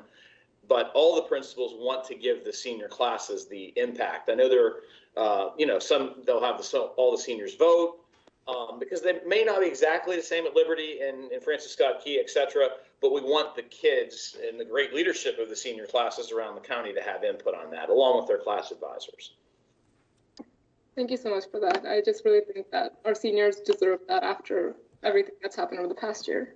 No problem. I agree 100%. Mr. King, I know you've got a lot of maybes going on now. Is it safe for you to say a drop-dead date that graduations will be completed by to help the seniors do their summer planning? My kids weren't allowed to go to senior week, but evidently all other kids in the world do. Yes, absolutely, Mr. Kyler. That Sunday of what is now currently graduation week, I think Dr. Lockhart, Mrs. McCabe, and I, that is it. That is drop dead. We will have our graduations completed one way or another. We understand that there's a portion of folks that want to head to the beach or other vacation locations, and Carroll County Public Schools does not want to get in the way of that. I know actually Mr. Duffy is driving. He's just finished a very successful wrestling tournament and will be ready to join us soon. But we did want to make sure that the spring athletes understood their season will probably not end until the 19th or 20th. So there may be some decisions that have to be made, and that was not a Carroll County decision. Once sports began, that's the way MPSSA in the state of Maryland laid out a schedule. Otherwise, baseball, lacrosse would have only had 4 or 5 games, and we want them to have, much more of a season. But yes, we can promise that even if there is weather issues, that Sunday will be the last day for graduations, come hell or high water. All right, any other comments? All right, thank you so much that was a great question, Devanshi. Now we're going to move on to Mr. Kyler. You have an announcement. National School Counseling Week. National School Counseling Week was celebrated last week, February 1st through 5th. This year's theme, School Counselors All In for All Students, focuses public attention on the unique contribution of school counselors within the school system. We recognize school counselors and the tremendous impact they have in helping students achieve school success, emotional well-being, and a plan for college and career for their futures. Carroll County Public Schools is fortunate to have the dedicated and committed school counselors serving our students. Ms. Savigny. Gifted and Talented Education Month. February is Gifted and Talented Education Month. As a school system, we are committed to meeting the instructional needs of all students, including our most highly able learners and those students who demonstrate gifted learning traits. The Advanced Academics program is continually being improved and expanded to identify student talent and extend students' learning experiences. Thank you to all of our Advanced Academics teachers for the work they do to build the program and enrich the instructional experiences of our students on a daily basis. Dr. Dorsey. Instructional Assistants Day. Our schools will be celebrating Instructional Assistants Day on Wednesday, February 26th. This day is set aside to recognize the efforts of our instructional assistants and paraprofessionals who help to provide a quality education to our students. The members of the Board of Education and I would like to thank these dedicated and hardworking employees for all they do for our students and teachers. They are an important part of the instructional team, and their work is invaluable in maintaining the high educational standards of our school system. Ms. Battaglia, thank you. February is Career and Technology Education Month. CTE prepares students with technical, academic, and employable skills for success in the workplace and in further education. These programs provide a range of opportunities for students to learn technical skills, earn college credit, and acquire industry certifications by completing a sequence of courses in their area of interest. Thanks to the outstanding efforts of our teachers and our students, our CTE programs continue to be recognized for excellence in Maryland and across the nation. All right, now we can move on to our board member activities and correspondence. Ms. Battaglia, would you like to go first? Sure can. So January to this month, we had Carroll County 4-H sign-ups took place last month. Attended the virtual meeting for 4-H leaders, and we had a nice little turnout for everyone signing up. So we are looking forward to the Carroll County 4-H Fair, which will be sometime this summer, more than likely. It might look something like we had this past summer, but we're waiting to see what else would happen, so we're gearing ahead. I'm happy to say I completed my statistics class. I'm so excited about that, and I registered for my spring college classes, and then I'll be registering for my summer classes. We had our lobby night with CCE and CASE, which was very nice, nice open discussions. We talked a good bit about how to collaborate a little bit more and some of the things that we've all seen happening this entire time. So we're working on that. Today there was a very nice article in the Carroll County Times regarding our SROs. I just do want to thank our SROs, Sheriff DeWeese, and the rest of the Carroll County Sheriff's Department for all the collaboration and the hard work that they do with our school system. Our SROs are extremely important in this county, and I will do everything I possibly can to keep that program going. I have contacted our delegates and said, hey, I will testify if you need me to. So I do want to thank our Sheriff's Department for all the work that they do, and Sheriff DeWeese for picking the deputies that he has in our schools. I mean, it's incredible how they work so well. So real fast, this Friday I'm taking my daughter for her learners. So all those Charles Carroll families that a couple years ago we watched our 5th graders graduate the last class there. So now we are getting ready to have drivers, and I'm a little frightened. Of course, Sunday's Valentine's Day, but everybody just do something nice for someone you don't know. buy them a coffee, pay for it ahead of time. And real quick, today is my grandmother's birthday. So Grammy, if you're watching, happy 91st birthday. And I'm very glad you're still here. Dr. Dorsey. Okay, my activities. On the 14th of January, I participated in the virtual MABE Conference Planning Committee meeting. And yes, we are still working on preparing for this year's MABE conference. That day, I also participated in our final book club session. And again, it was just a wonderful session. I have grown a lot from having participated in that. And again, I understand that the group is planning future book clubs. So again, I invite other board members to participate in the rich discussions that can be held. On the 15th, I attended the Virtual Council for Education, that is multicultural meeting. We had equity discussions. In fact, all of our discussions included the following: the recent racial incident during a middle school transition to high school, the Performance Academy with equity training focus and updates, and also some equity grading concerns. On the 20th of January, I participated in the virtual MABE Board of Directors meeting. On the 21st, with my other board members, we participated in the Board of County Commissioners and our Board of Education joint meeting. On the 26th of January, I had the pleasure of participating in virtual mock interviews with 4 biomedical science students from the Career and Technology Center. And it was a wonderful experience, and congratulations and thanks to the teachers who have really prepared the students, because again, their knowledge and experiences really were quite evident during the times that we shared the interviews. So again, thanks to everyone who was involved in that opportunity. And later that evening, along with the other board members, I too participated in the CCEA and CASE annual lobby night. On the 9th of February, I joined Mrs. Jones and 5 high school students virtually, and these students are members of the Carroll County Kids for Equality. The students had shared a list of proposals that they've come up with to enhance diversity and equity in our schools. And the proposals just weren't pulled out of the air, but they were based on 6 problems that had been identified in a student survey. Additionally, the students talked through ways to achieve the proposals. And just today, prior to our meeting started, I was attending the National Equity Symposium.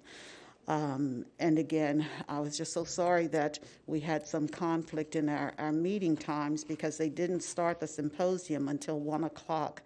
And I was so grateful that I had the opportunity to hear the beginning speaker, because the beginning speaker was Dr. Brandon Fleming, and he really shared his story about how he got to where he is now.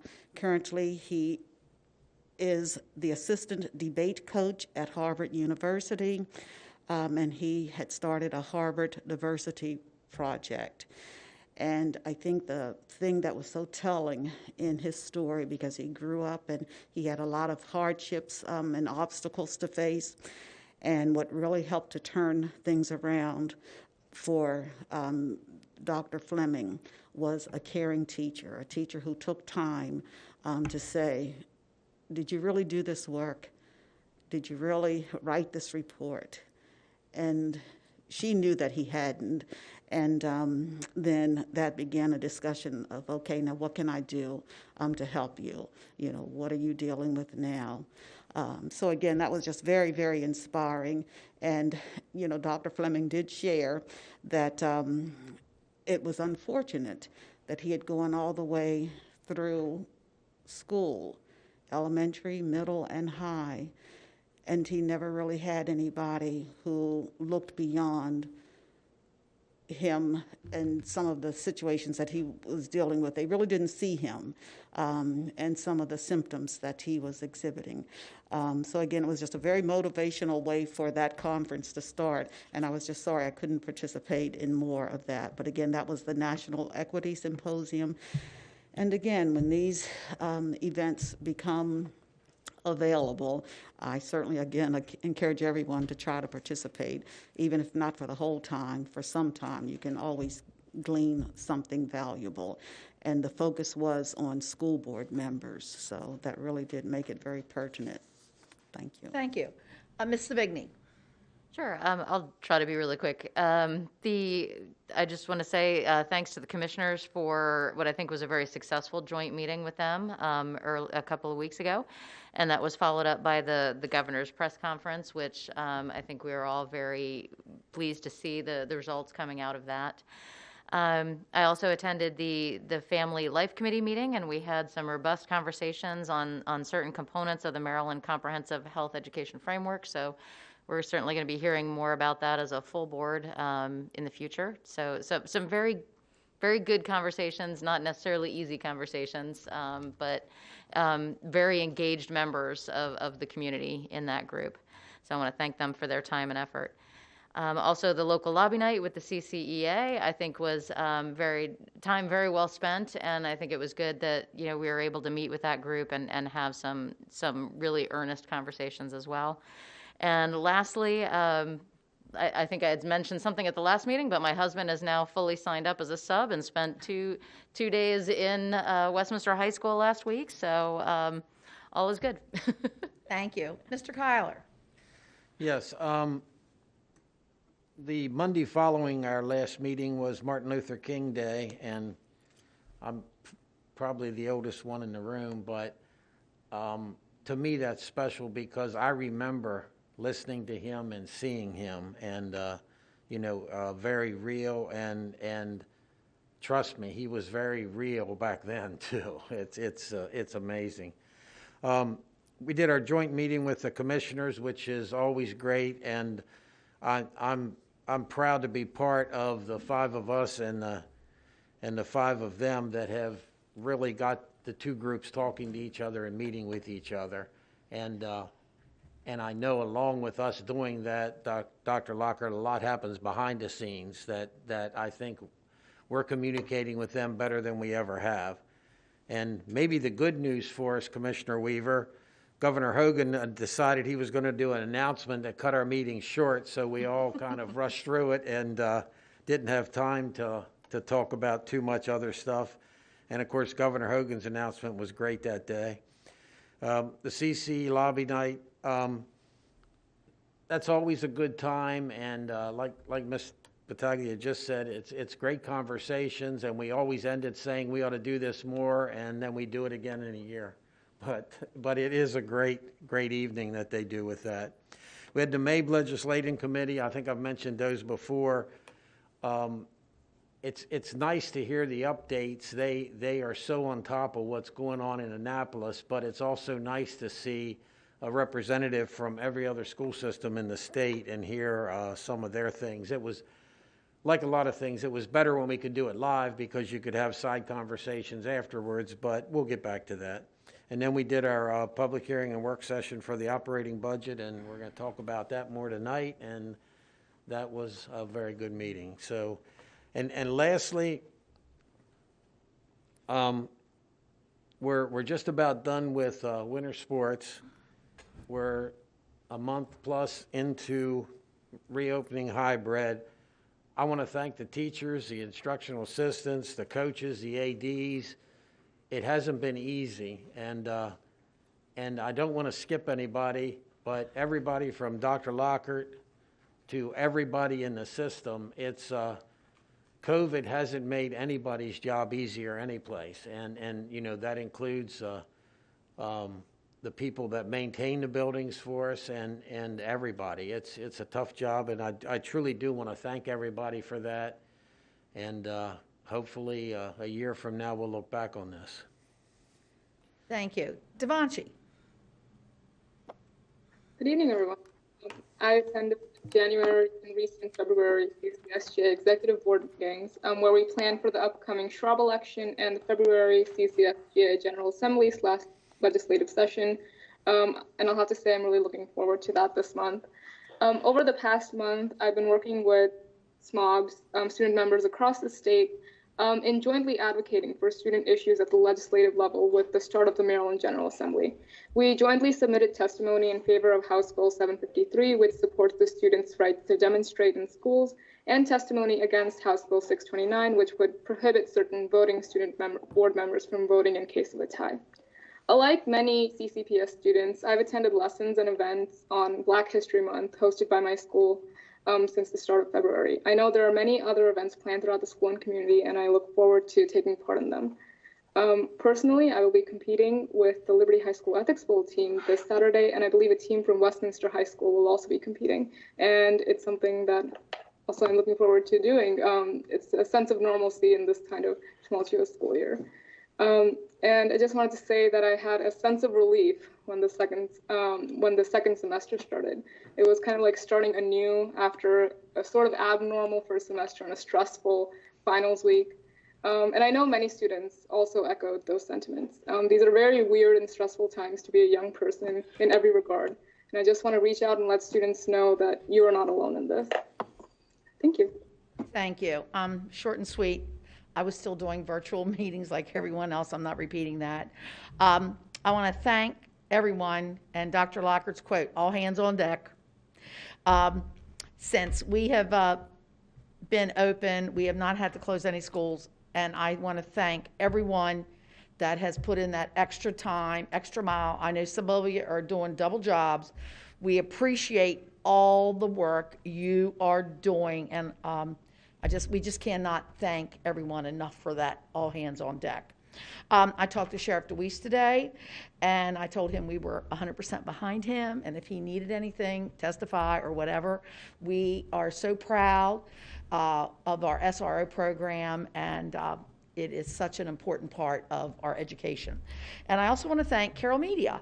They had the wrestling tournament on last night on Channel 21, and also then tonight, Thursday night, they're going to have it. So I want to thank them, and good luck for fall sports on Saturday. And at this time, we will turn it over to Dr. Lockhart for his superintendent's report. Thank you, Ms. Herbert. You all took a lot of my thunder, but that's okay. Those things are worth mentioning That's okay. Twice. First of all, teachers and staff, you've been doing an incredible job. I've been visiting schools and seeing that firsthand, and I know the work that's going in. We'll continue to support you the best that we can. We appreciate all that you're doing. As Mr. Kyler mentioned, we're wrapping up winter sports season. That takes a lot of work and coordination from lots of people at the school, and I won't be able to name them all because I'll miss somebody, but most especially Mr. Duffy, your organizational leadership, the RADs, the coaches, the players, the families. Thank you so much, and that gives me great promise heading into the, fall season that's about to start. As Devanshi mentioned, February is Black History Month, and our schools are celebrating the achievements of African Americans and their contributions to the history of our nation in a multitude of ways. We've done a lot with putting that on our social media channels and our website, but individual schools are holding many great instructional opportunities and activities throughout the month, and you can find a list of those again on our website. We're also posting photos and videos and clips on Facebook and Twitter. I'm proud to announce 3 of our high school seniors have been selected as candidates in the 2021 U.S. Presidential Scholars Program. We want to say congratulations to Yasada Da Silva, Century High School, Carrie Geisler, Westminster High School, and Gabrielle Zabalski, Manchester Valley High School. Inclusion in this program is one of the highest honors bestowed upon graduating high school seniors. Scholars are selected on the basis of superior academic and artistic achievements, leadership qualities, strong character, and involvement in community and school activities. And the semifinalists will be selected in early April. But quite an accomplishment for these 3 students, great representatives of Carroll County Public Schools, so we say congratulations. Also like to congratulate Meredith Day. Meredith is a 7th grade student at West Middle School. Her artwork was selected to be featured on the cover and the March page of the 2021 American Printing House for the Blind Insights Calendar.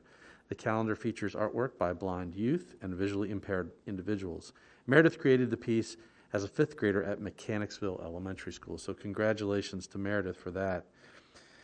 Carroll County Public Schools is highlighted in an article on microplastics in the current edition of Chesapeake Quarterly due to our ongoing partnership with the Maryland Sea Grant, University of Maryland, and the Institute for Marine and Environmental Technology.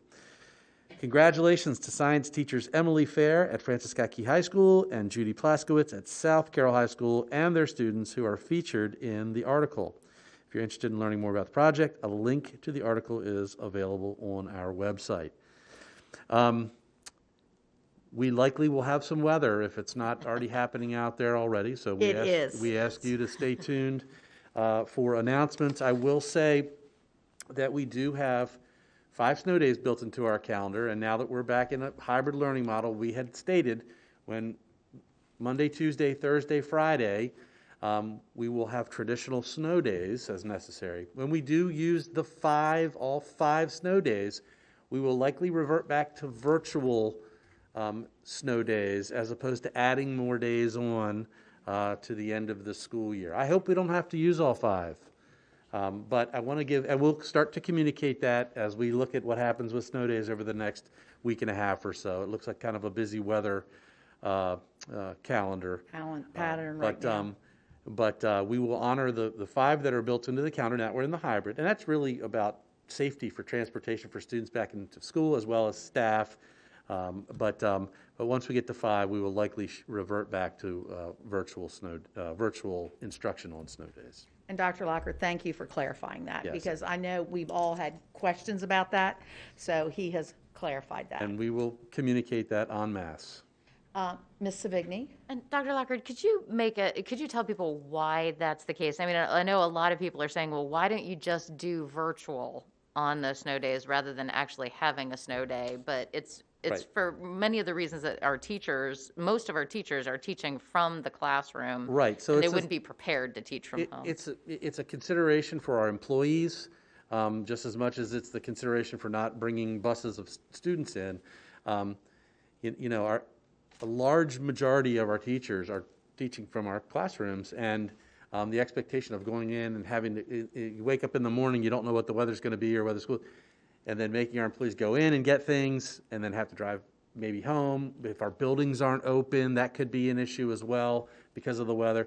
So we're going to be having to give our employees more of a weather heads up the night before, take what you need in case it's a virtual snow day the next day. That's challenging. That's why I hope we don't get to 5. But for the sake of our calendars and all those things that folks have planned post the last day of school, if we can avoid having to continue on beyond that, which gets into people's personal calendars, our employees as well as our families. And since we're kind of used to virtual learning, this is the time to do that. Okay. Yep. Mr. Kyler, did you have anything? Okay. I was going to ask All the right. same thing. Okay, moving on.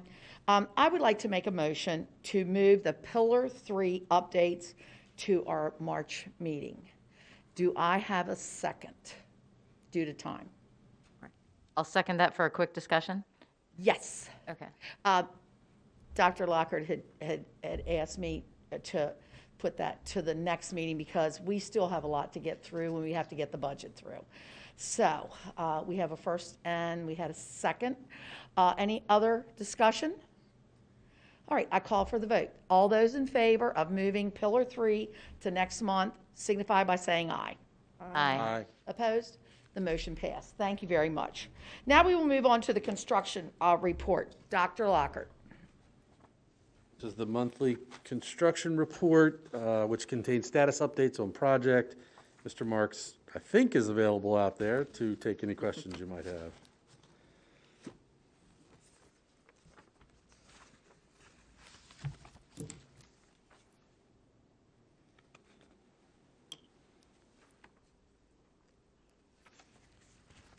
It looked like everything was moving along as planned, so. Yep. Any other comments? That looks good. All right, okay, and now we'll go on to the COVID-19 physical report. Dr. Lockhart. Thank you, Ms. Herbert. This is the monthly report. Mr. Hartlove tracks and monitors all the expenditures which are tied to the pandemic. And Chris Hartlove is on the call if anybody has any questions on this monthly report. And Ms. Herbert, last month I had asked about some significant changes that had happened in the Right. source of the Yes, you revenue did. funding. But it looks like this month there's very, very little change from the prior month. Is that right, Mr. Hartlove? Correct. Okay. Okay. Thank you, Mr. Hartlove. Any other comments, questions? All right. Well, I don't think we have any other citizen participation. No, we checked around 6:30 and Okay. all the speakers All came right. the first time around. They went home, right. They ran away. All right. Now I would like to move on to the action items. May I have a motion to approve the award of bids? So moved. By Dr. Dorsey, and I need a second. Second. By Ms. Savigny. Dr. Lockhart. Okay, board members, there's one item on the award of bids. It's a contract, as we discussed earlier, with Kelly Services. But this will potentially help with staffing classrooms with substitutes for school coverage. As you know, we're using every viable means to provide staffing coverage to schools. This is just another tool we want to have available. We will be financially obligated only to the extent that they provide the service. Questions? Just Comments? Dr. Dorsey. Where are they from, Dr. Lockhart? Where are they located? I'm going to ask Chantress to answer that for us. Chantress, do you know where they're located? I have a representative out of Maryland. I'm dealing with a local representative. I believe they're based out of Massachusetts, but I have a local representative that I'm dealing with. A whole local team. Okay, thanks. Ms. Savigny. Okay, I had similar questions, just trying to understand, because you had said, we'll be competing for substitutes with other school systems now that they're opening as well, but do they have a fairly large local presence that they'll be able to get folks in Carroll County into Carroll County schools?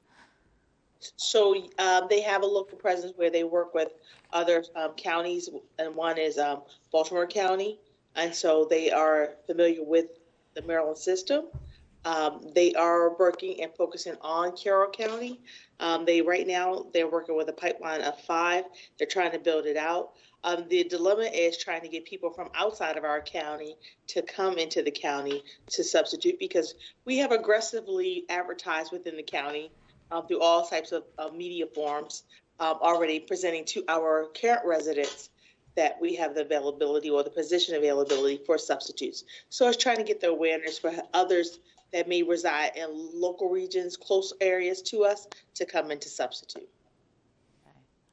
And Dr. Lockhart, you had said, or Chantress, it might have been you, it said we had 157 subs apply since October 1st. And Since October 1st, yes. Okay, and we're trying to build this out.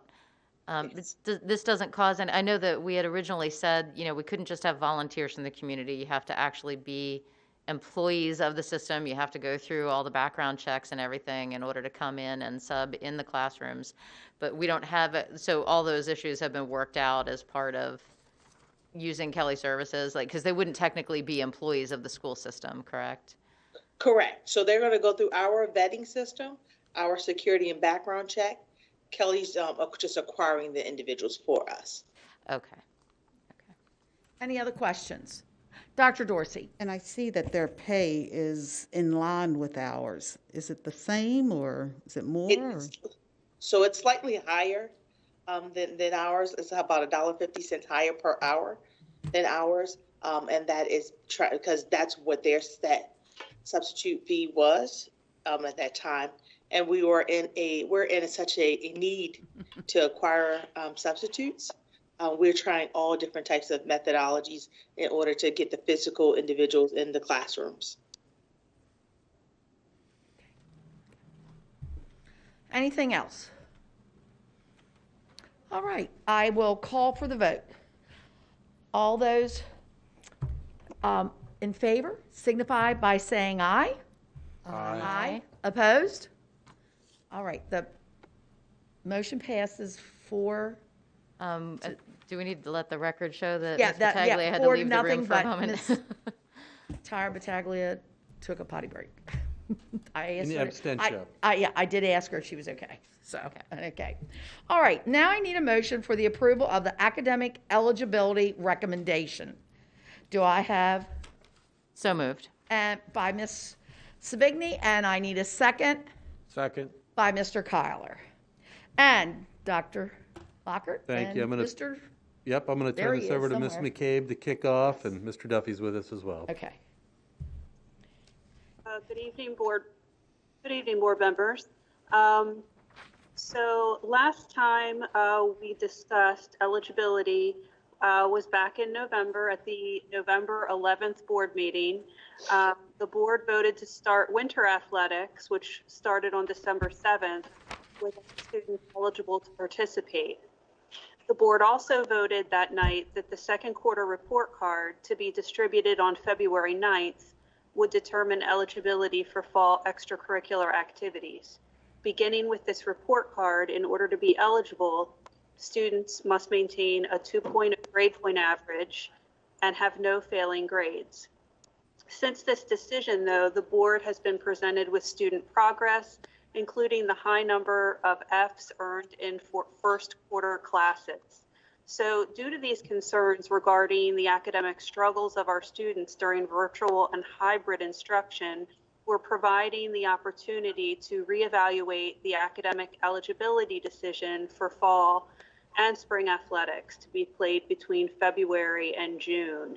And so with that, I'll turn it over to Mr. Duffy to talk about some options that we've come up with as a staff for your review tonight, and hopefully decision on a way forward. Thank you, Ms. McCabe. Good evening, board members. Wonderful to see you all. I made it home just in time from wrestling. And I'm not kidding. I truly just walked in my door. But anyway, we did a couple options we looked at for the academic eligibility were that we could maintain the status quo as was recommended at the November Board of Education meeting to require students to have a 2.0 grade point average and no failing grades. That was one option that is being presented. Another is that students are to remove the GPA requirement, but that require students to be passing all of their classes in order to begin participation in extracurricular activities. A third option would be to have all students eligible to start the season, but at the midpoint of each season or at the interim report, students would need to be earning passing grades in all of their classes.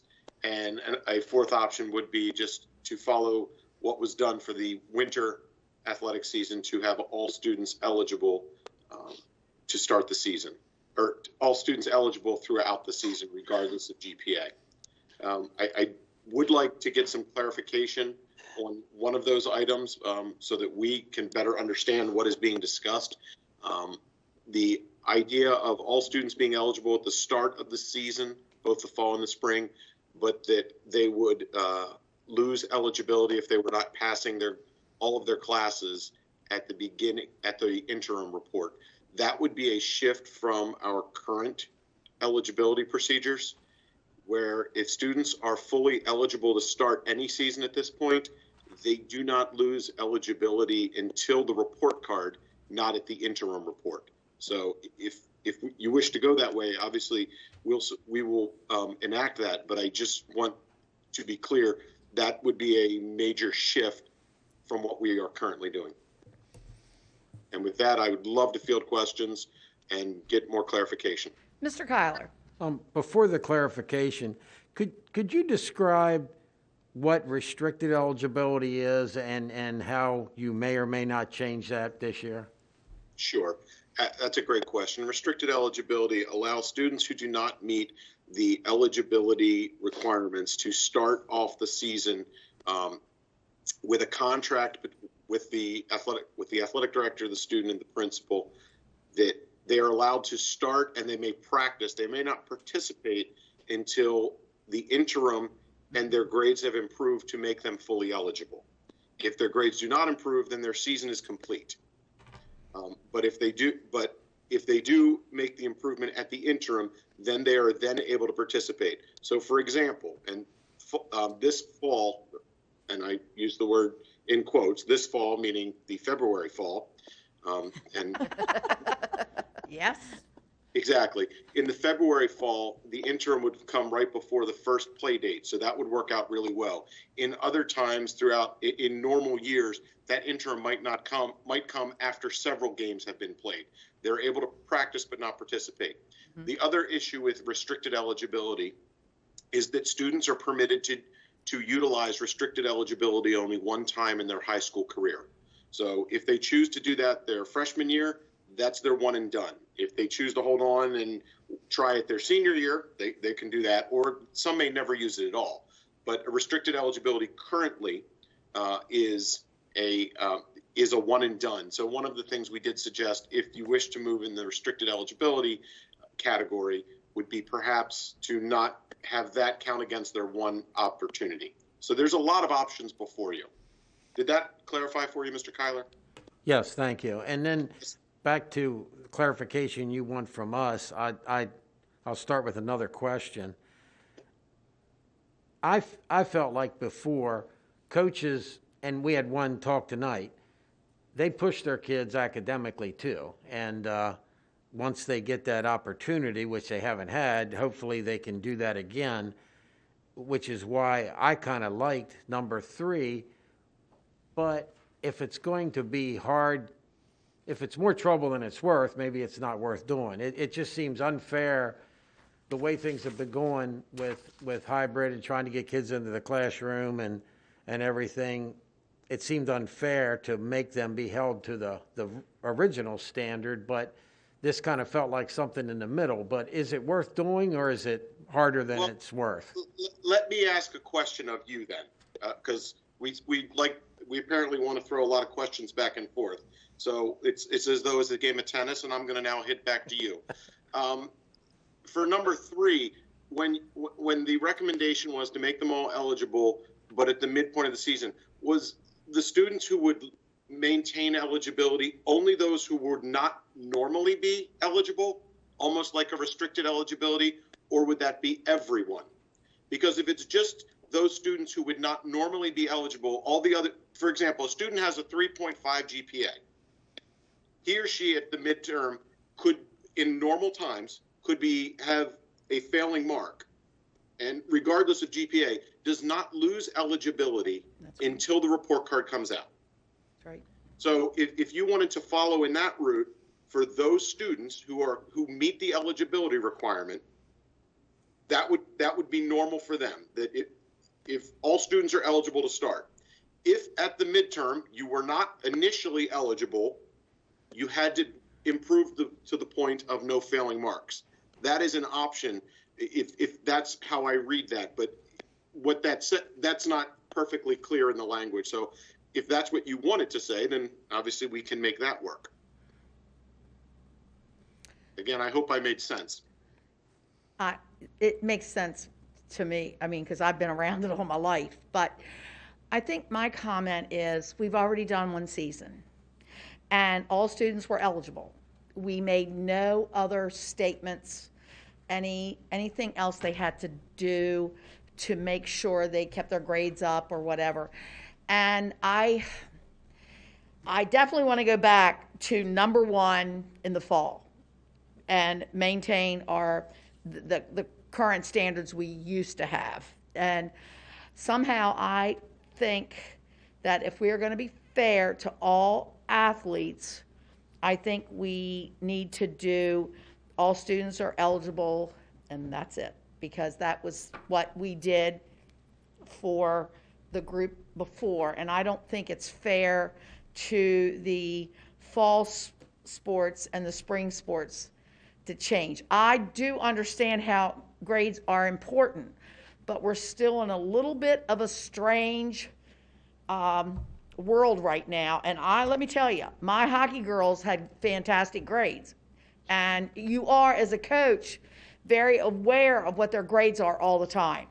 Because normally when you get to playoffs, that's when those grades come out, and you want them to be very well-rounded, and you want them to continue with good grades. So I think my personal opinion would be for number 4 to be fair to all students all around this time. But I definitely want everything to go back to in the fall to maintain the current standard. And you mean the fall of next year? Yes, the fall of next year. Yes. Not fall. No, not this no, year. no, right. I'm sorry. I'm not used to having fall in February, but I got to think of fall in February, but that's okay. Well, you have Christmas in April. Yes, right. Ms. Savigny. And I'm leaning towards that as well. I think Right. when we initially started these conversations, and we had them a couple of months ago regarding the winter season, you know, I was maybe thinking, at that point I was thinking, okay, maybe 3 was really the way to go. But with what we're seeing with grades and issue with engagement with our students, I think we need to try to engage with the students in whatever way we can. And if this is one way to get them engaged and back into the mode of school and academics. But no, I don't want that to mean that folks have a free ride, right? Like there still has to be some sort of accountability on the grades. I'm sure the coaches will be very accountable. But if the coaches, so if we have kids who would have not been eligible, is there a way to, because of academics, is there a way to give them additional supports or something to try to get there, to make sure that they're engaged with their academics as well as the sports? I think from past history, coaches are very into grades. And I don't think, just like Mr. Miller said tonight about, he's on them. He wants them to do academic, you're there for academics first, and your athletics or your chorus or your drama, that's all extra. But we are in a different time now. And, but I know that's the way it usually always worked, that, and I think, Mr. Kyler, you've been around wrestlers all your life, and I know those coaches. I know Dick Barreline. I know Mr. Powelson. Yes, you have to have good grades. Anybody else want to make any comments? Was Devonchi's hand up earlier? No, Devonchi doesn't have her hand up. No, that's Mr. Duffy. Michael Duffy has his hand up. Thank you. I would like to respectfully disagree with a couple things, and I certainly understand. Obviously, I'm a huge proponent of athletics, and I think it's a great or extracurricular activities in general, and I think it's a great opportunity for our students to engage. I worry about the teachers needing to engage with students who, if we're just giving them the opportunity, without the teachers lose that hook to possibly have that student engage of, hey, here you get to start out, but I need you to do this work and I need you to be focused in order to do that. Not all of our coaches are educators and in the building. So while I would agree that 90% are right on par with that, and we do preach that, they're not all coming from the same background. Additionally, we strive and we pride ourselves upon being an education-based athletics program. And I truly worry if we remove the eligibility and the academic component, we have essentially created a school-based club program because it's not education-based at that point. And that's my personal concern, that I would prefer to err on the side of asking some level of eligibility. I think it's a great idea to give them all the hook to start, of giving them the eligibility as you propose in number 3. And for the students who don't meet our minimum at this point, and even if the minimum is no failing marks, that then at that point they have until that first game with this spring fall season to raise their grades in order to participate. That's my opinion. I do understand that, Mr. Duffy, but if we were going to do that, we should have done it for the first group. And as I said before, it's not fair. And I understand if you're an English teacher and you have an athlete that's failing, you can hold some things over their head. But we're not being fair then to the group that is finishing up the winter sports. But I do understand that because I was a coach. But we are not being fair then to these fall and spring sports. Any other comments? Ms. Savigny? I totally get where Mr. Duffy is coming do. from, and I do. I tend to agree with you that there needs to be some sense of accountability there. And what was the caveat that you had provided for number 3, Mr. Duffy? It was that if they were eligible at the beginning, they wouldn't lose eligibility until the report card came out. Yes, ma'am. It would essentially be a restricted eligibility without having them. Everyone would have an automatic restricted eligibility for those students who do not meet the basic eligibility requirements, and whatever those could be. And I think it is a strong idea to say no failing marks at this time. And that is an accommodation and an adjustment from our current. And I think it's more of a halfway bridge to allow everyone to start off. And those students who did not meet the initial eligibility, they will have those first few weeks working with their coaches to be ready. And if you want to even extend it until their grades come up, they could continue to practice, whereas in previous times they wouldn't even be given that opportunity. I'm just throwing out some ideas. I really think you may wish to consider the importance of a level of eligibility. And I think things are a little bit different now than they were with the winter sports, right? We're in the hybrid model. Correct. It's also we're shortly into the second semester. It's a different set of classes. When we started in December, we were nearing the end of the first semester. The high school students, if I'm not mistaken, for those who chose to engage in hybrid at that point, had attended 2 days. It's a significantly different place where we find ourselves. Mr. Kyler? Yeah, and I think I'm in the middle. Yes. I think because what we're ending now, they all didn't have a fair shot, and because of what we did for the first season, all students should be eligible to start. And that's to start games, to start practice, and not a restricted thing. But then all students should be held at the midpoint with passing grades. We're not saying the 2.0, we're just saying they cannot have a failing grade. And I think, how long of a period is that? When is the midpoint? The midterm will be just before the games begin on March 5th. It's a couple days before that, March 3rd, 4th, right around that point. And games begin on March 5th. So they have about 3 weeks to make sure they're not have an F. That would be correct, sir. I mean, again, like you say, I'm definitely an advocate of sports, but I think one of the great things about it is it's a privilege to do it, and you have to be eligible. And we didn't say it, but you guys are saying they have to meet the attendance rules. That is correct, sir. The attendance component that you established early on has not changed. Yep. That's correct. And March 3rd is that date, correct? When they would start?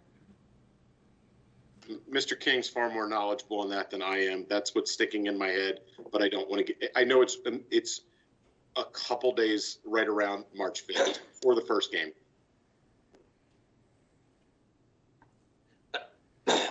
I couldn't hear a word you said because distortion there.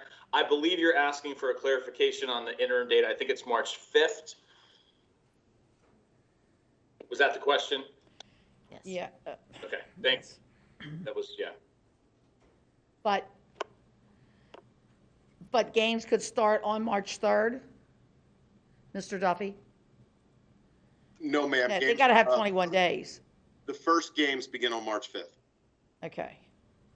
Because February was only 28 days, that's why. Okay, and the interim would be on the 5th. That's correct. So students would know that day whether they're eligible to, and the only events that will be taking place on March 5th are we have football games scheduled, cross country then on the 6th, and then the remainder of our sports begin competitions starting on the 8th. Ms. Savigny? So, Mr. Duffy, does that mean that you're recommending, you prefer option 3? I'm giving just a broader perspective. I don't know that I'm recommending, Ms. Savigny. I leave it to you all.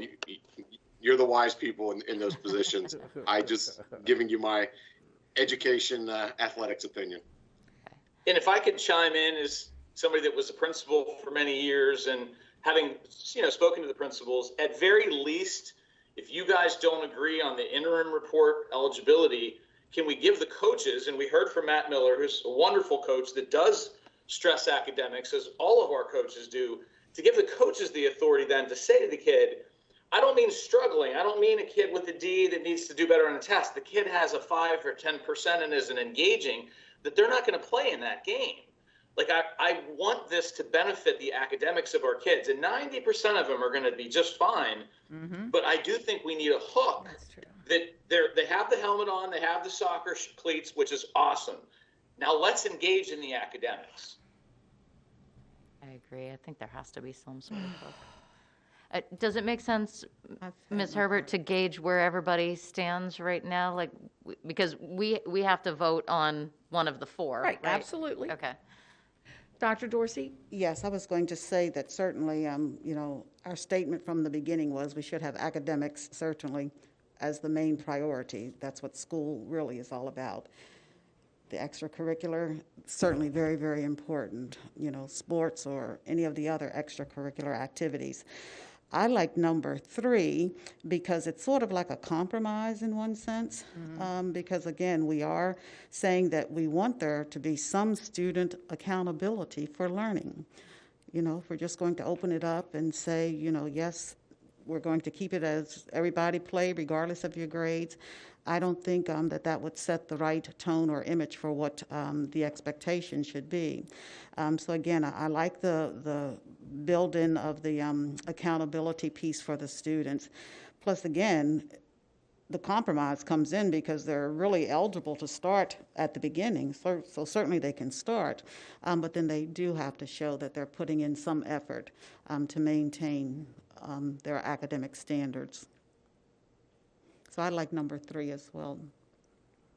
Ms. Battaglia? I'm good with number 3. I think that is a good compromise.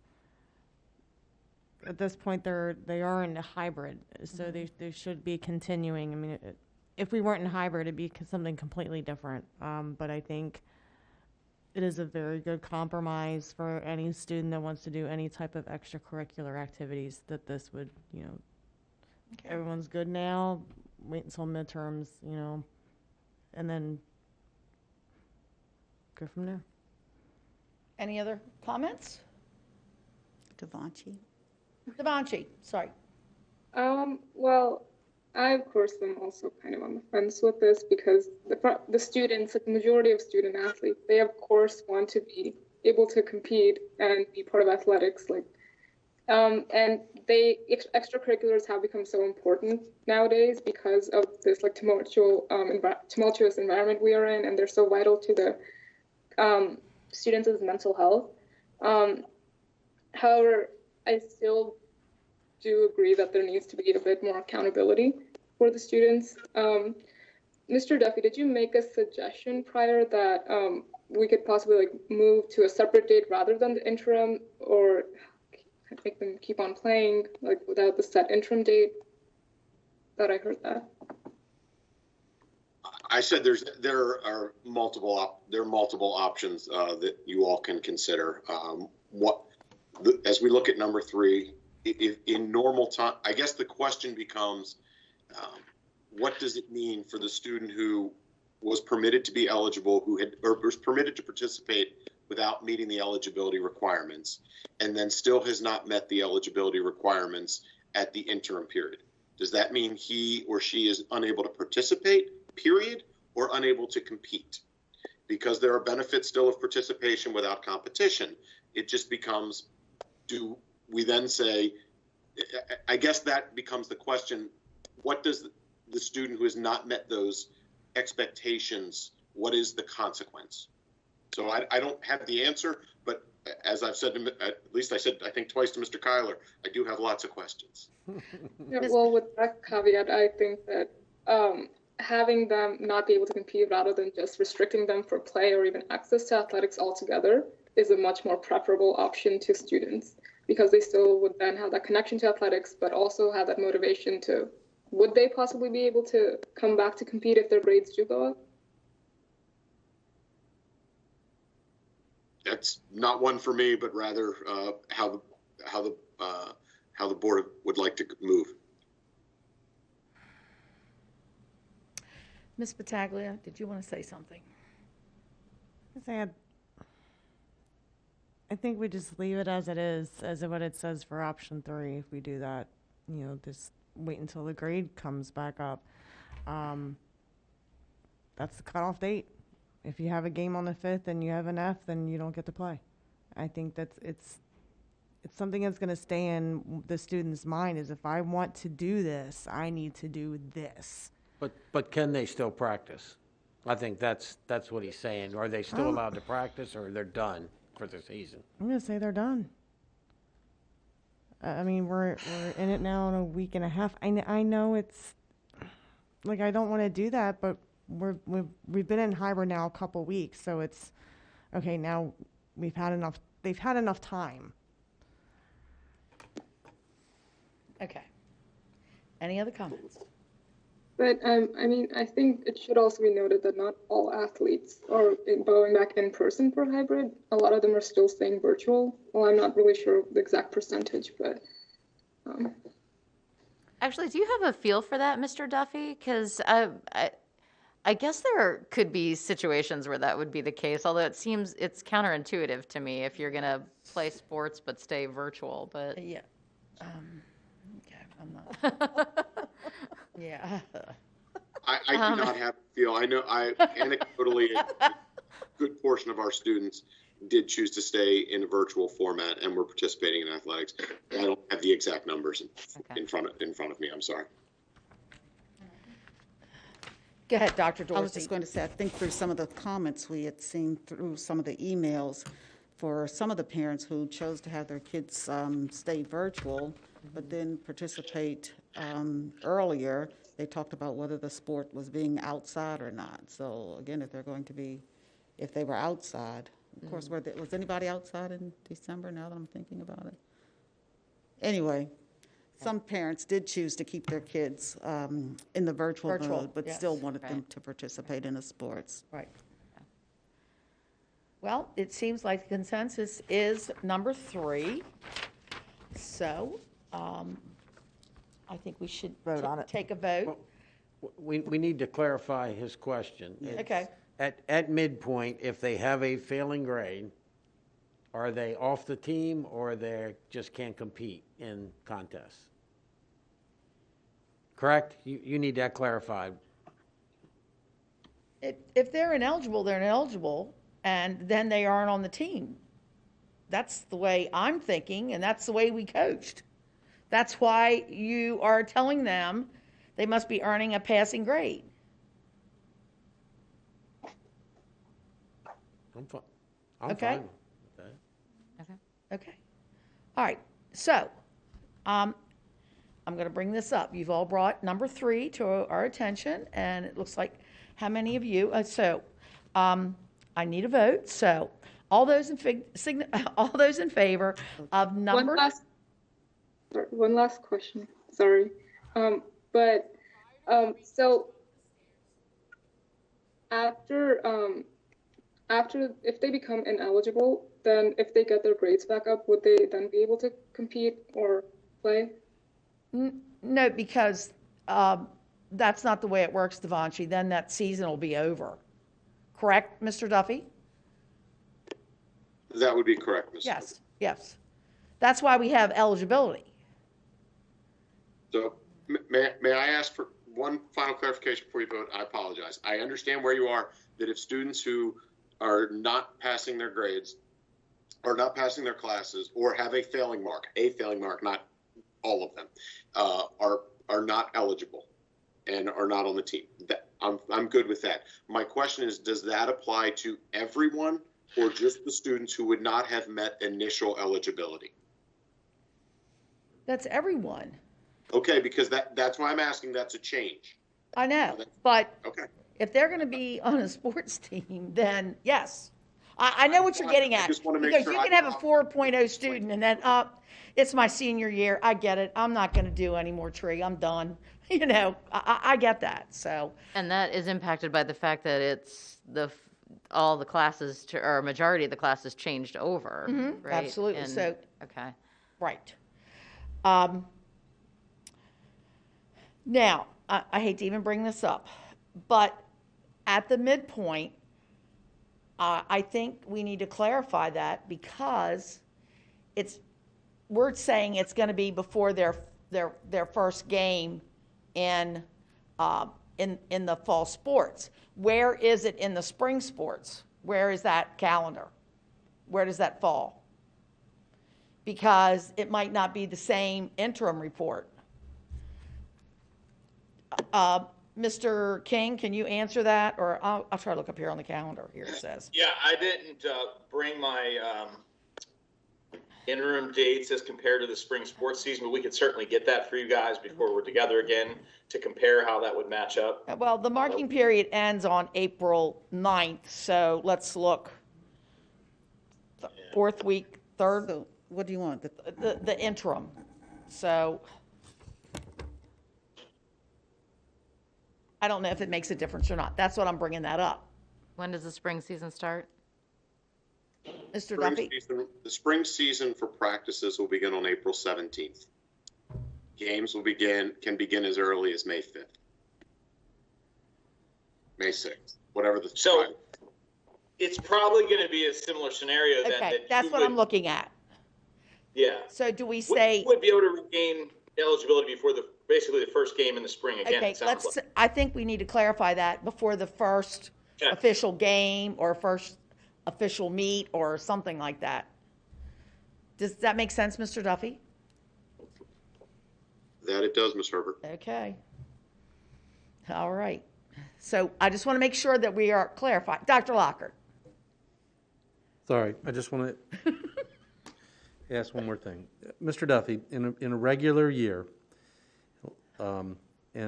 let's say students are eligible for the fall based on last year, correct?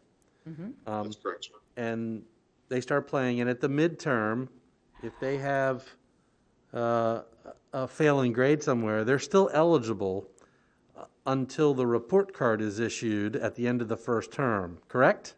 That is 100% correct, sir. So unless your team is advancing in the fall to unless your team is advancing to, probably a state Playoffs. championship, Yes. you're going to be playing even if you have Fs at the midterm, if you were eligible to start. That is spot on, sir. Okay, so I want to come back to number 3 then. Yeah. If we have students who are eligible starting our spring season here, I think we should hold them to the traditional standard, which is if you were eligible coming in, you're eligible until the next report card comes out, Yep. correct? Mm-hmm. The exception Yeah. here in number 3, I think, is if we're making an exception for you and you're not eligible, we're going to give you until the middle of the year to bring your grades To up. get eligible. Or the middle of the semester. Yeah. And if you're not by then, Right. then you're not eligible. Mr. So Cox. what you're saying is, if we would have done it for all students, we're actually punish them more Correct. than they would have been punished traditionally. Correct, and I don't want to That do that. makes sense. Yeah. Okay, so Thank you for that thank you. clarification. I wanted to make everybody be fair, and we aren't with number 3.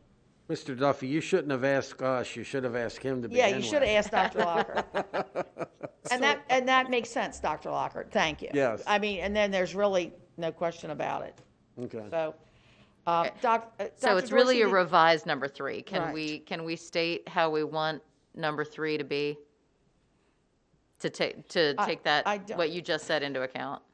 Well, I'll give it a shot. All students are eligible at the start of the fall and spring seasons. At the midpoint of each season, students who weren't eligible at the beginning of the season must earn passing grades in all of their classes, or they become ineligible. Students who wouldn't have been eligible at the, Right. under normal circumstances. Yep. Okay. May I offer a bit of wording on that? Instead of saying at the Please. midpoint of each season, at the interim grade period, and I would say students who are not initially eligible to start the season. That would be my only word change, but you've encapsulated exactly what I thought should probably, is All right. what I thought you all meant. Okay. Okay. So now I need a repeat of the motion, of number 3, to make it correct, or what do you want to? Yeah, wording. Ms. Herbert, I got the date. It's the 13th of April is the interim for quarter 4. Okay. So that would again line up, I think, perfectly with what everyone wants to do. All right. Dr. Lockhart. All right. I'll try. Yes. Michael, you did a pretty good job Yes, of make this. that. This is going to be number 5 option. Would you like to have the honors, Mr. Duffy? I shall do my best. Thank you. All This- students are eligible at the start of the, I hate calling it fall and spring, the fall and spring seasons. At the interim marking period, at the interim report time, students who were not initially eligible must be earning passing grades in all of their classes. Does that meet what you all would like as far as the wording, whether you choose to vote for it or not? I think we understand the intent. Groovy. It's a little bit clunky because we say that everybody's eligible at the beginning, but then we say if you weren't eligible at the beginning, so if you weren't eligible at the prior, Yeah. given the prior standards, right? And to be clear, this is for the fall and spring seasons of the 2020-2021 school year. It doesn't, we're not extending this policy into next year. This is only for the remainder of the 21 school year. Correct. Right. So moved. Wait, Devontae. Okay, so we have first and Donna, so moved. I need a second. Second. Mr. Kyler. Any other discussion? Question, so is this motion including the consideration, or is that another motion that will need to be made? No, I just moved what Mr. Dorsey, what Mr. Duffy said. Which was both seasons. Both seasons. Both seasons, yes. Okay. All right, any more discussion? All right, I call for the vote.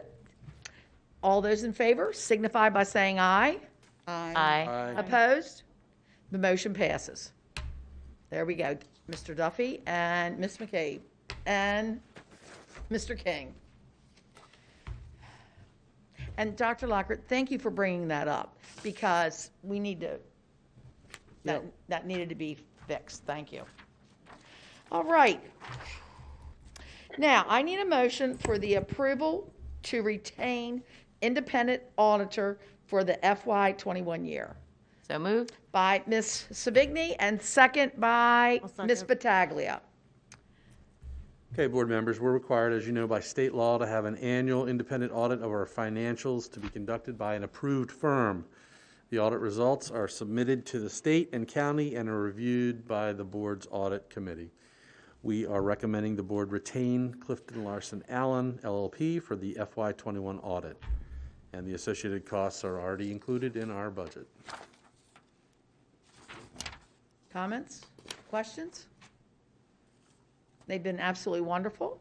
I call for the vote. All those in favor signify by saying aye. Aye. Opposed? It passes unanimously. Now I need a motion for the approval of personnel action items So moved. by Dr. Dorsey, and I need a second Second? by Ms. Savigny. Dr. Lockhart. Board members, these are the monthly personnel actions. This month we have included in the agenda packet 7 new hires, 1 release from contract, and 3 leaves of absence.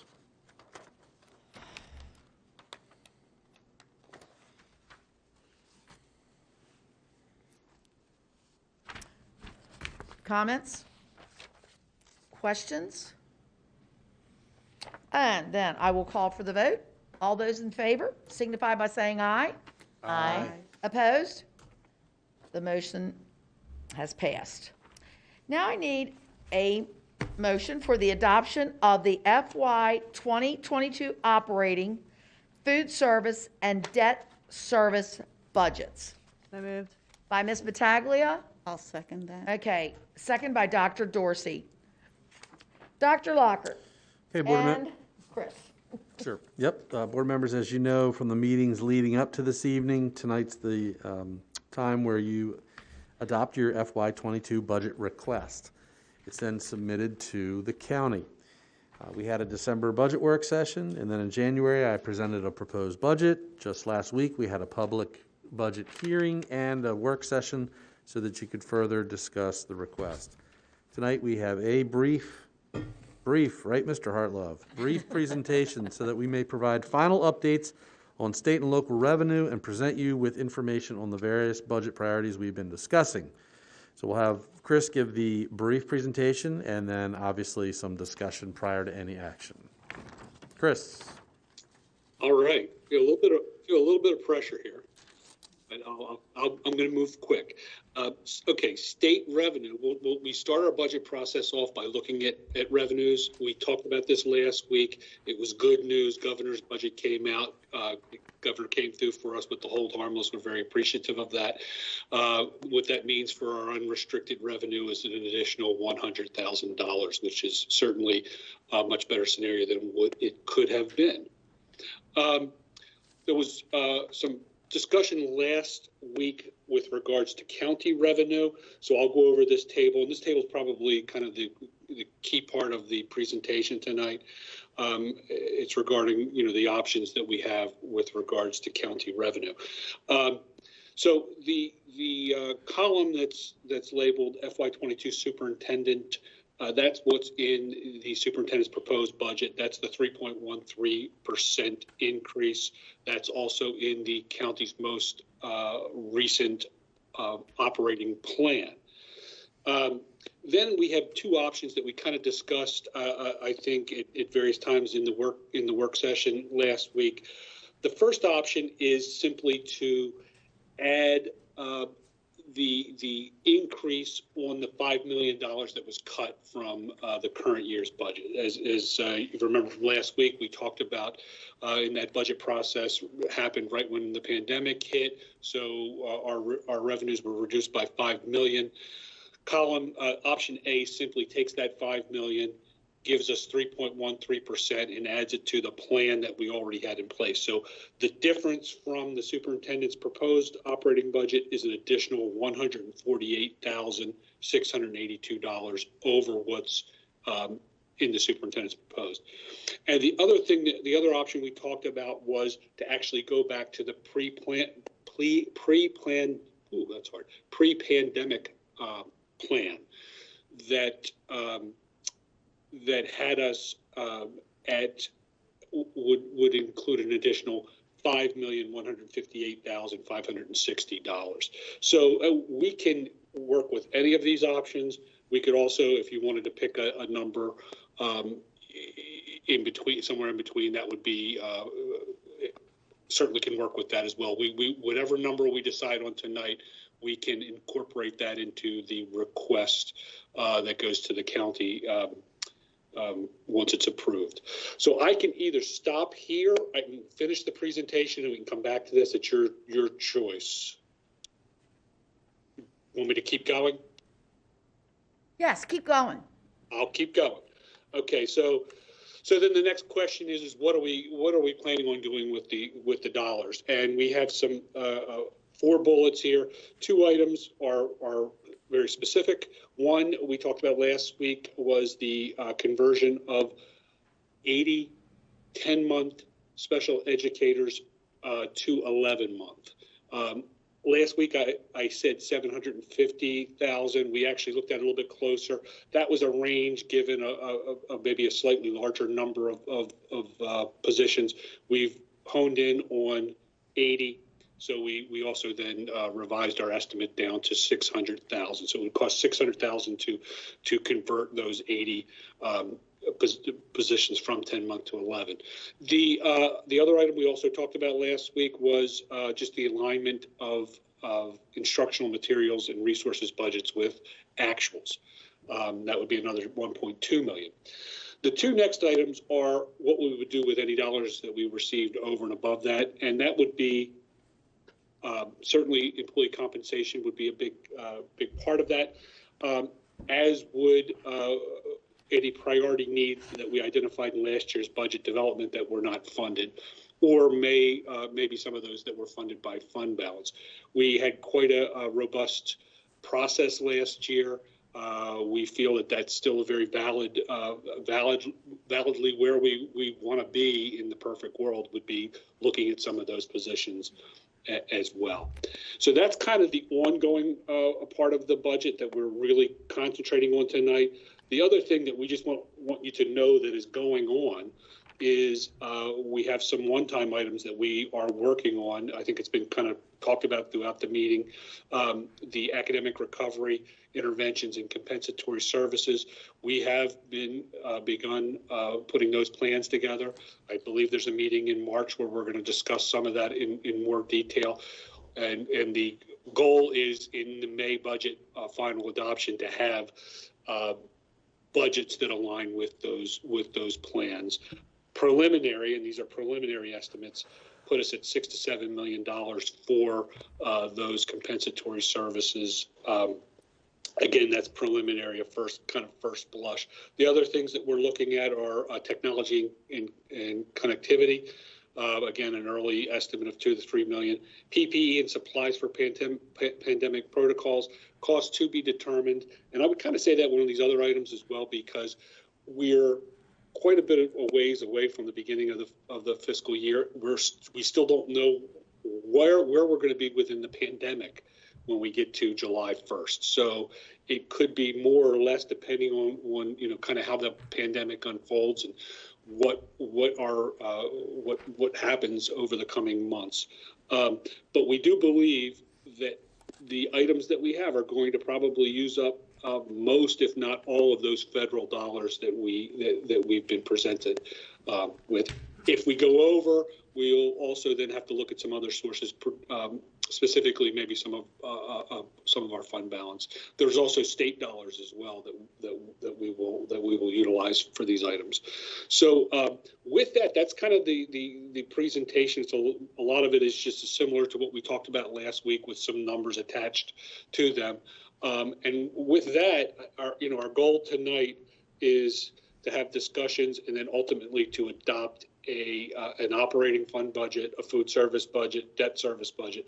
The food service budget and debt service budget are pretty much set. That'll be fairly straightforward. The operating budget, you have some decisions to make with regards to the amount of revenue that you're going to request from the county government. And with that, I turn it back to Dr. Lockhart. Mr. Kyler. Back to the county revenue. Depending if we go with option A, option B, or something between the two, the difference between option A and option B, is that considered ongoing money, or does that have to be looked at as one-time money? That would be ongoing money. That would be ongoing, all of it?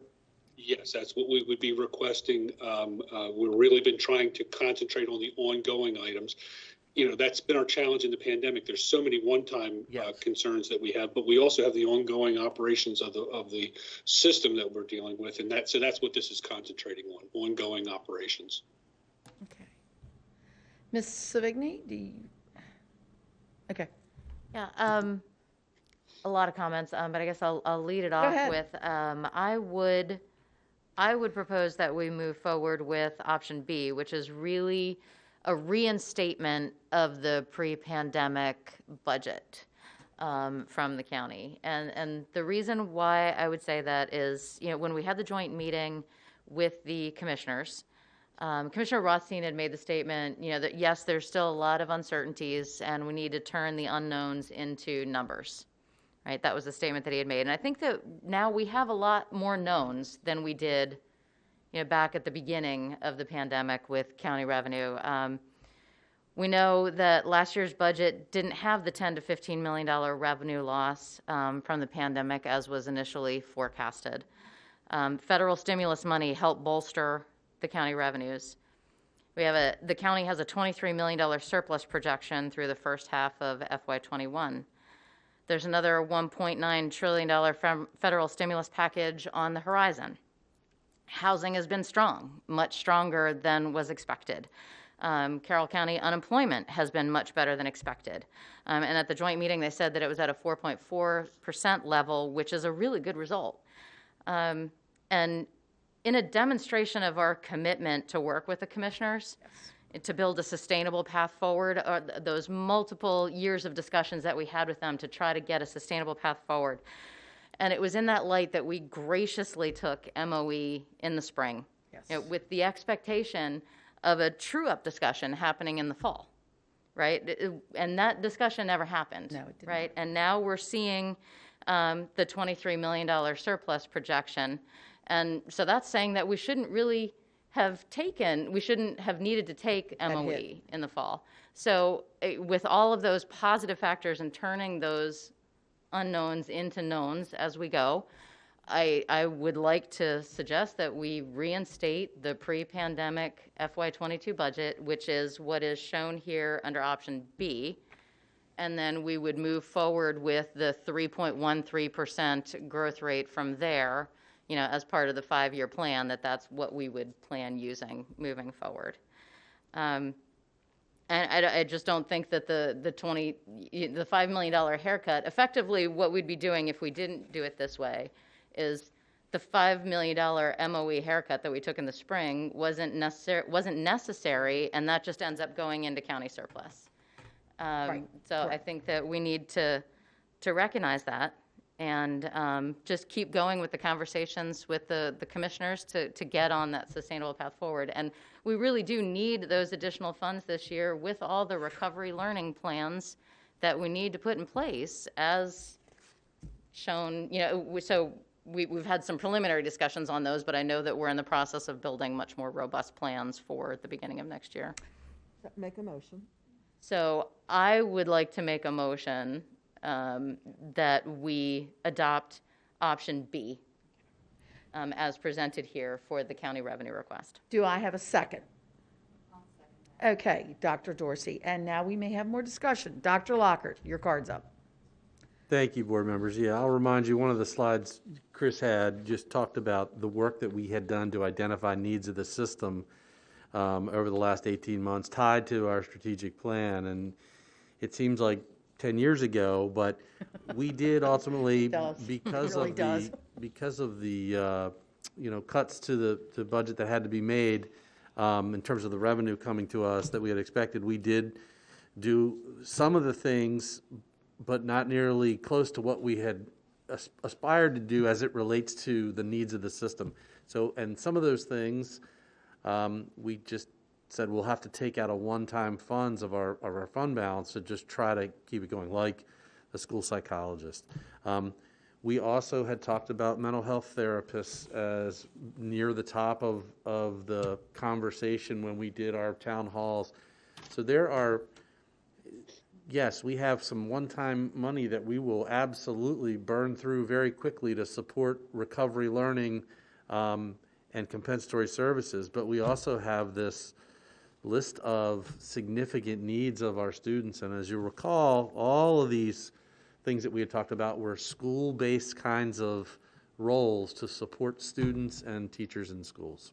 And Dr. Lockhart, you did a fantastic job with that because we were all at those meetings and we had a lot of community input, and it just seemed like it just went out the window. But boy, we could really use that. And we made that list. You did a finalized list for a reason. So I hope that, that we can get that money back and put it, and we do have good use for it, so thank you.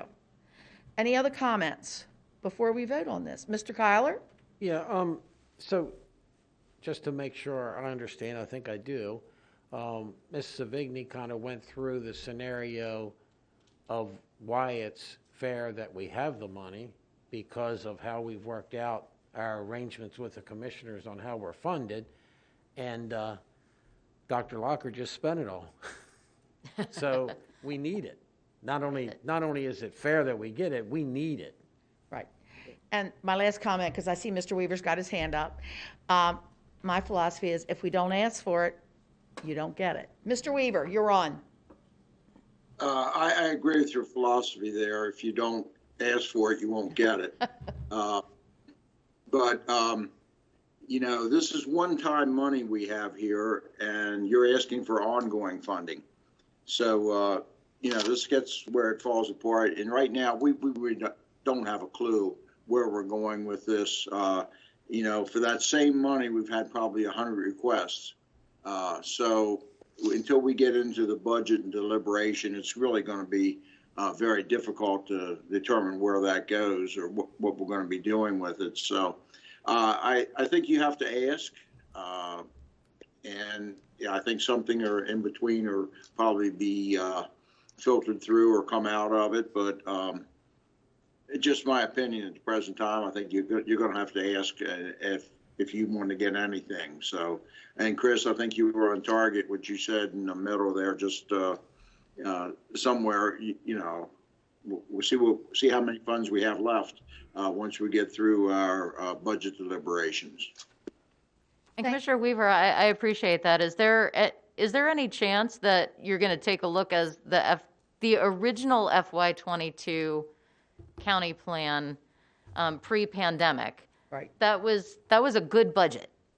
I mean, there were a lot of issues that you guys had already worked out, and I understand you need to make sure that you can meet that with the county revenue projections. But is there a chance that you start with that is a starting point for the whole county? Oh, I think you're on mute. Yes, you're muted. Mr. Weaver, you're on mute. Probably not the way I understand it to be, but you know, we can go back. I'll ask as we get started into it.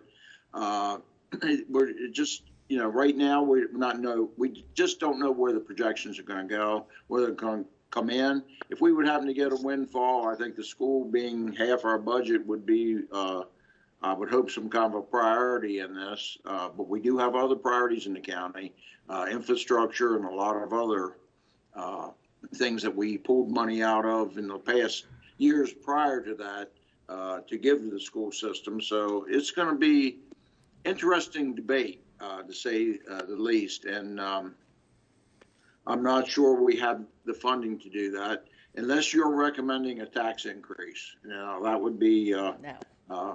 No. What was that comment? No. That was a no. No. Okay, that says it all then. All right, I'm just messing with you on that one. So, okay. Well, thank you for your input. Does anybody else have any other comments before we vote? All right, all those in favor of signifying by saying aye. Aye. Aye. Opposed? It passes unanimously that we will select FY22 option B. And Dr. Lockhart, now we must go to the approval of the food service fund budget. Chris? I'm sorry. Yeah, we want to, let me pull the actual operating budget up so you can approve the official numbers and the categorical totals as well. So the numbers that let me make sure I'm sharing my screen now. He thought we were going to talk a lot longer. No, We fooled them. Yeah, we fooled you. Yes. So We thought we were going to, yes.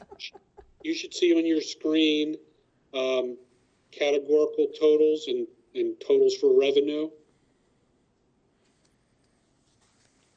I don't know if you're seeing that. I'm sharing my screen. We Oh, are. Bob, I don't know if Yeah. you can make it a little bigger, Chris. see what I can do here. Okay. He's really savvy. Oh, much better. Okay. Oh, I can see it now. There you go. Okay.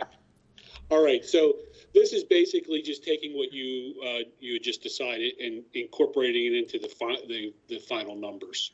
And this incorporates everything, the restricted dollars in as well, where we stand today. So this is what we would be sending over. Once if you approve, we put this all in a package. Dr. Lockhart signs a cover letter, and we send it over to the commissioners probably by the end of the week, if not early next week.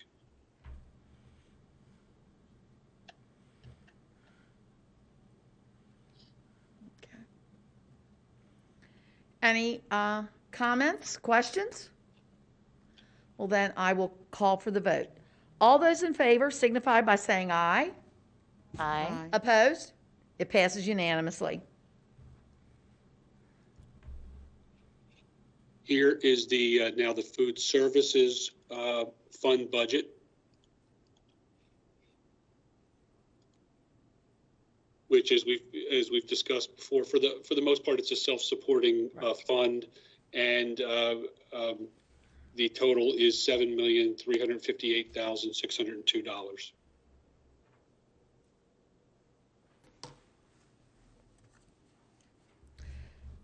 Ms. Savigny. Mr. Hartlove, we know that food services were significantly impacted this year with the services that they were providing. Is this still just about a 3.13% increase over last year, or is there no tie? What is that as a percentage increase over last year? There's no tie at all. This is in effect it's a self-supporting fund, and so these are revenues primarily from the federal government for our free and reduced students, and it's also dollars from that we collect from students for lunches and breakfasts. So that's where these dollars come from, and then the expenditures are the employees, the food,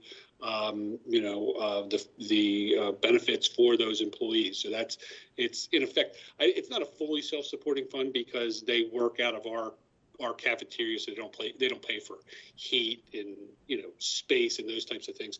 But for the most part, they are supporting their own operations. And I've said this. They have a great program.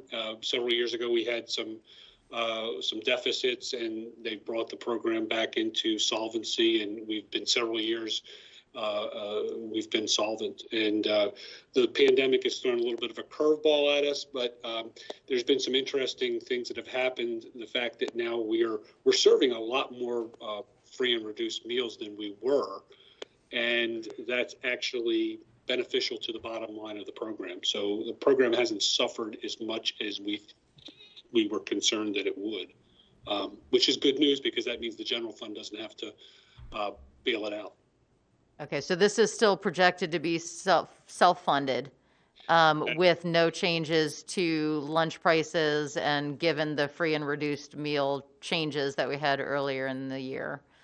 Correct. The last discussions that I've had with Ms. Sarno is that we are in surprisingly good shape given the situation that we've gone through. And I just can't say anything but good things about Ms. Sarno, the whole team. They go the extra mile, and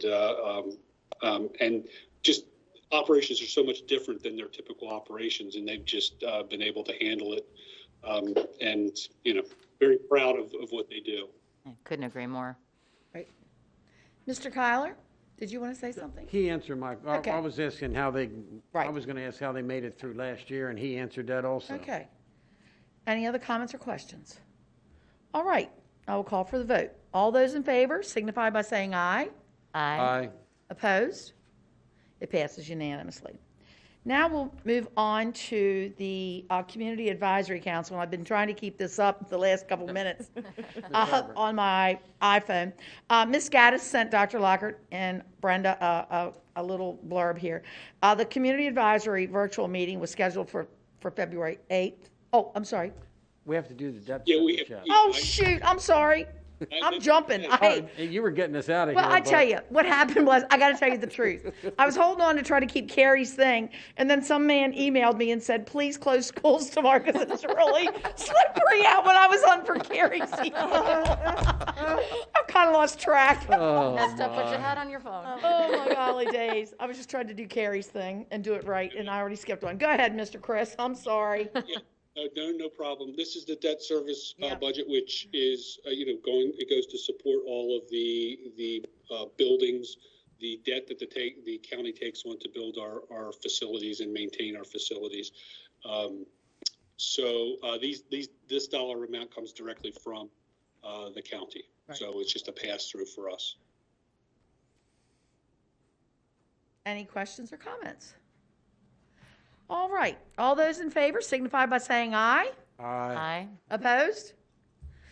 It passes unanimously. And thank you, Mr. Hartlove, and your group for doing the hard work. We're officially done now. All right, now I can go on. I'm sorry.